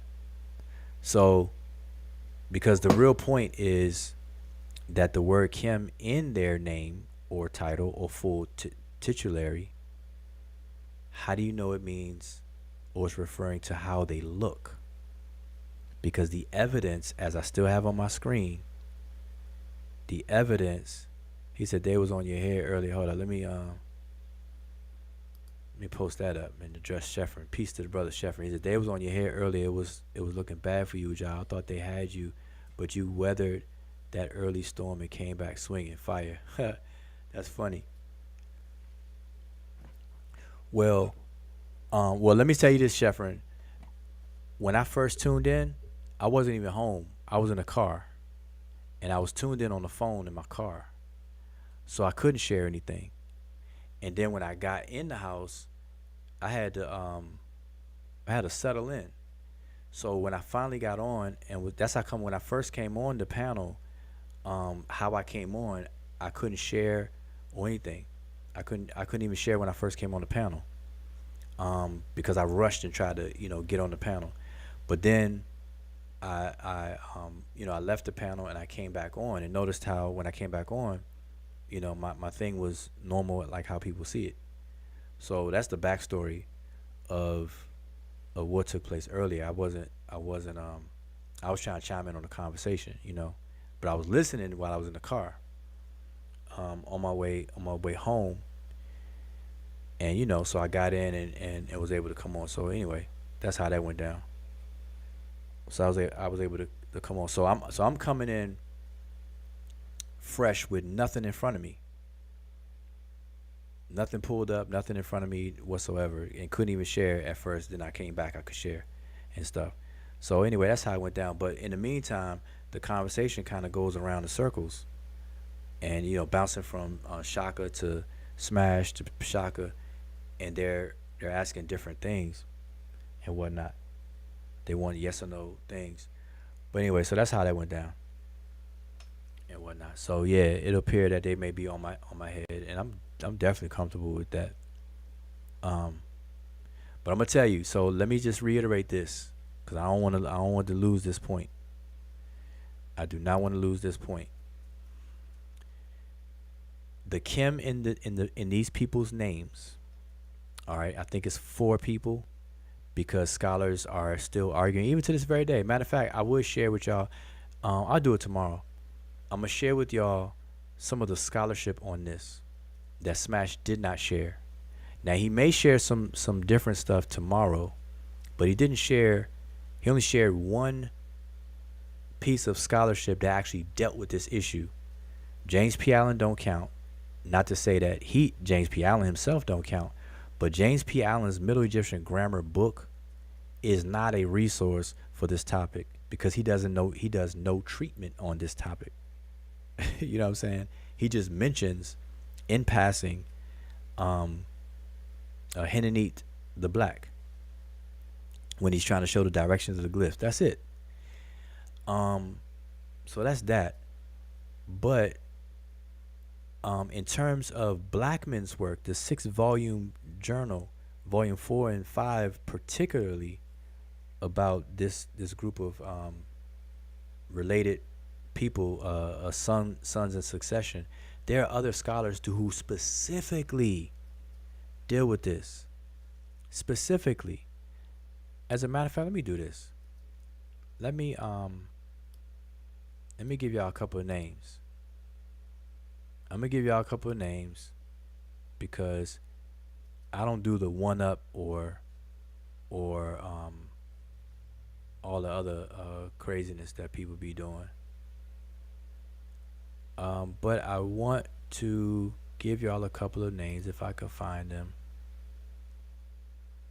Real quick, I'm trying to be as fast as possible, y'all. I swear I am. Okay, so you have Blackman, right? That's who was show. That's who did the 6 volume. Now he published that work in 60 years ago, over 60 years ago, y'all. Egyptology has advanced since then. Those of us who study this and keep up with the current real-time scholarly arguments, we know this all too well, right? Even Alan Gardner, his Middle Egyptian grammar, his grammar book is from 1957, I believe. Somebody can correct me if I'm wrong, but it's around 1957 or 62. That bad boy is not even used like that. That's why James P. Allen's grammar is favored, because he's the most recent. And then you have James Hodge. So just on that alone. But you have people who 30, 40, almost 40 years later, 36 years later, you have Kanawati, scholar El Cooley and Kanawati, who also did a treatment on this. And that's what I could show, but I'll show that tomorrow in case Smash don't show it or whatever. I don't know if he's aware of it or whatever. And then you have others. Like I said, I had a French resource that spoke to this issue, not as a primary topic in his work, but as a topic nonetheless in terms of Kim, how people misuse the word Kim or have a misunderstanding of that word Kim as it was used by the ancient Egyptians. And he uses Athribis as his main focus. How you see the glyph for Kim and the bull, and sometimes you don't see it. You see it on the standard. You see the Kim glyph by itself on the standard. What that mean? Blacktown? No. It doesn't mean Blacktown or Black Gnome. Just because it's the Kim over on top of a standard, a gnome symbol for a gnome, doesn't mean that. But people will say that. But anyway, that author clears all that stuff up. It's a 300 and some odd page book written in French. So you got that. So you got people anyway. So I'm rambling on. It's late. I'm here talking myself. Whatever. Anyway, so Sheffrin, that's what was good. But let me reiterate this: the Kim in the name, in these people's names. I'm gonna reiterate my position very clearly. The Kim in these people's names do not refer to their appearance, aka looks, aka physical descriptions. I repeat, Kim in these people's names do not refer to how these people look, to how they appear. Okay? I have on the picture right now, the screen right now, a picture from the tomb that we have been talking about. This person right here has Kim in his name, but you do not see him looking like or appearing black.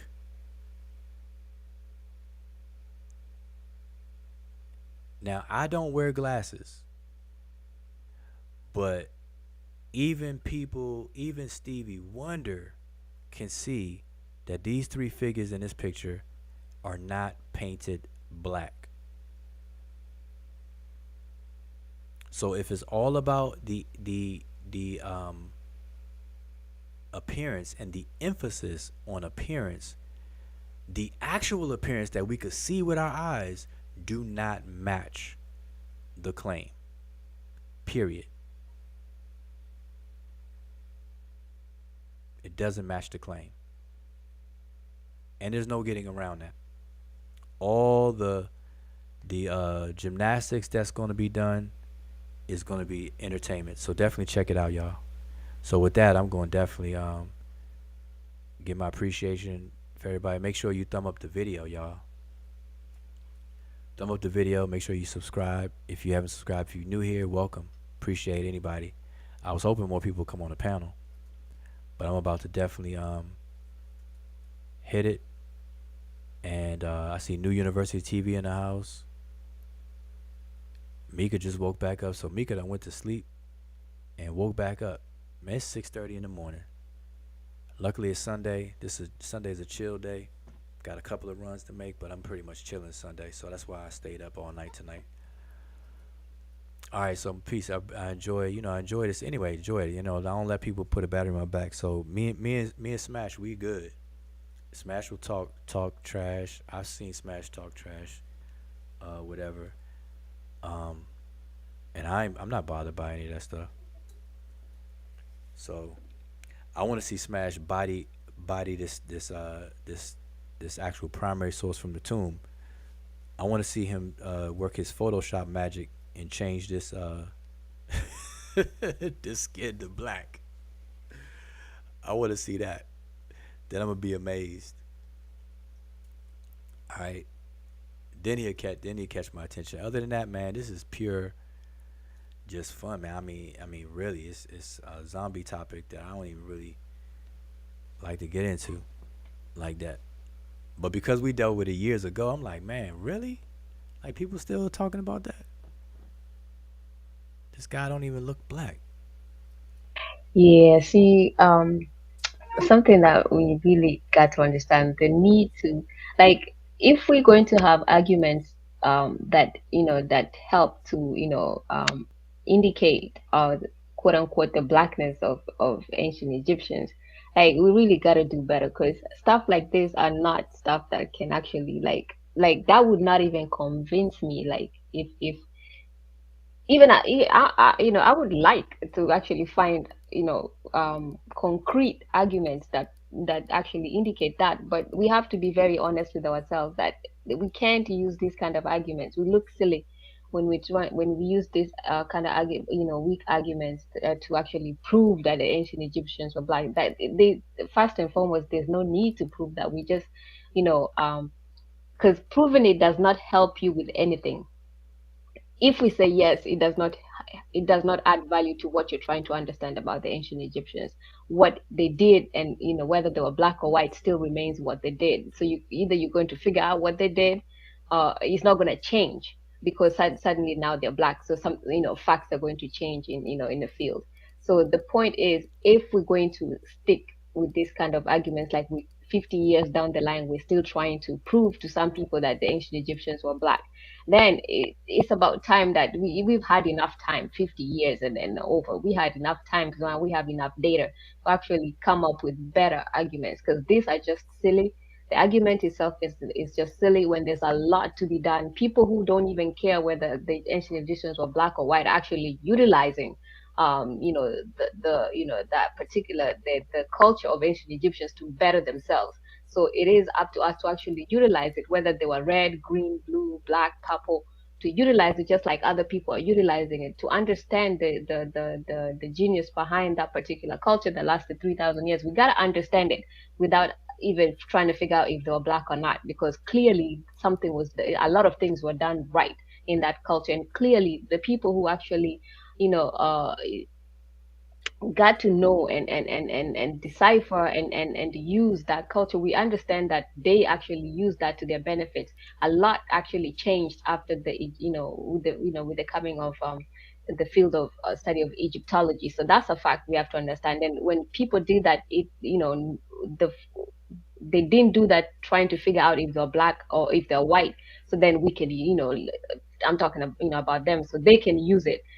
The point is, something is good here. We have a well of resources, and we use it. So that was their thinking. So that has to be our thinking. So spending so much time trying to figure out the skin color of people. Obviously, they had varied skin colors. Even on the continent, everybody has a varied skin color. Even in one country on sub-Saharan Africa, you go to Nigeria, not everybody is the same skin color, skin tone, or whatever it is. So that's just it's a mundane and silly thing to try to figure out. Clearly, it's almost like we don't want to actually utilize the resources. We just want to stick at a particular level and stick there until we figure out something that makes people feel good, like a drug. So that's why this conversation is just silly, it's just redundant. But if we're going to carry it, the silly redundant argument, if we're going to carry it, we need to find better arguments. This is just not it. With that, I'll let you have the last word. I'm going to say Shem Hotep to everybody, and I appreciate you all tuning in and all of that good stuff right there. All right, so peace, everybody. Good interfere. Good night. Or good morning. Back in the fear. To say that when you go to Kemet school, you became more alert. You made wake up, your spirit wake up, and you became a more human being. That's your character is built in a school.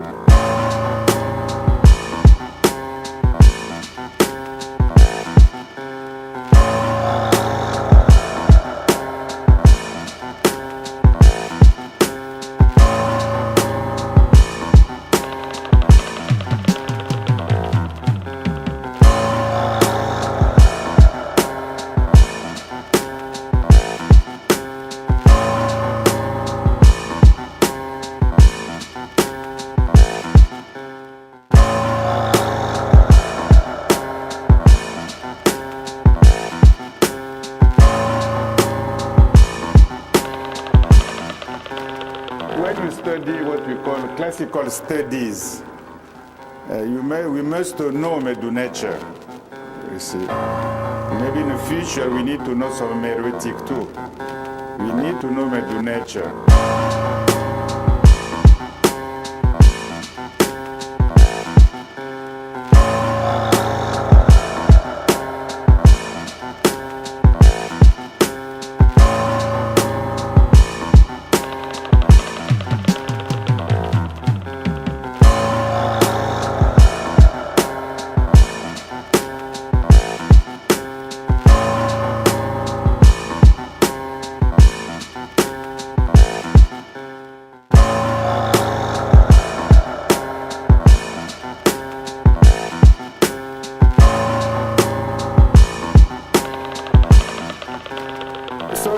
Achievement in Kemet for me is education. The way they think, they build, and they practice their education is very unique in history. Without education, I believe there will be no Kemet.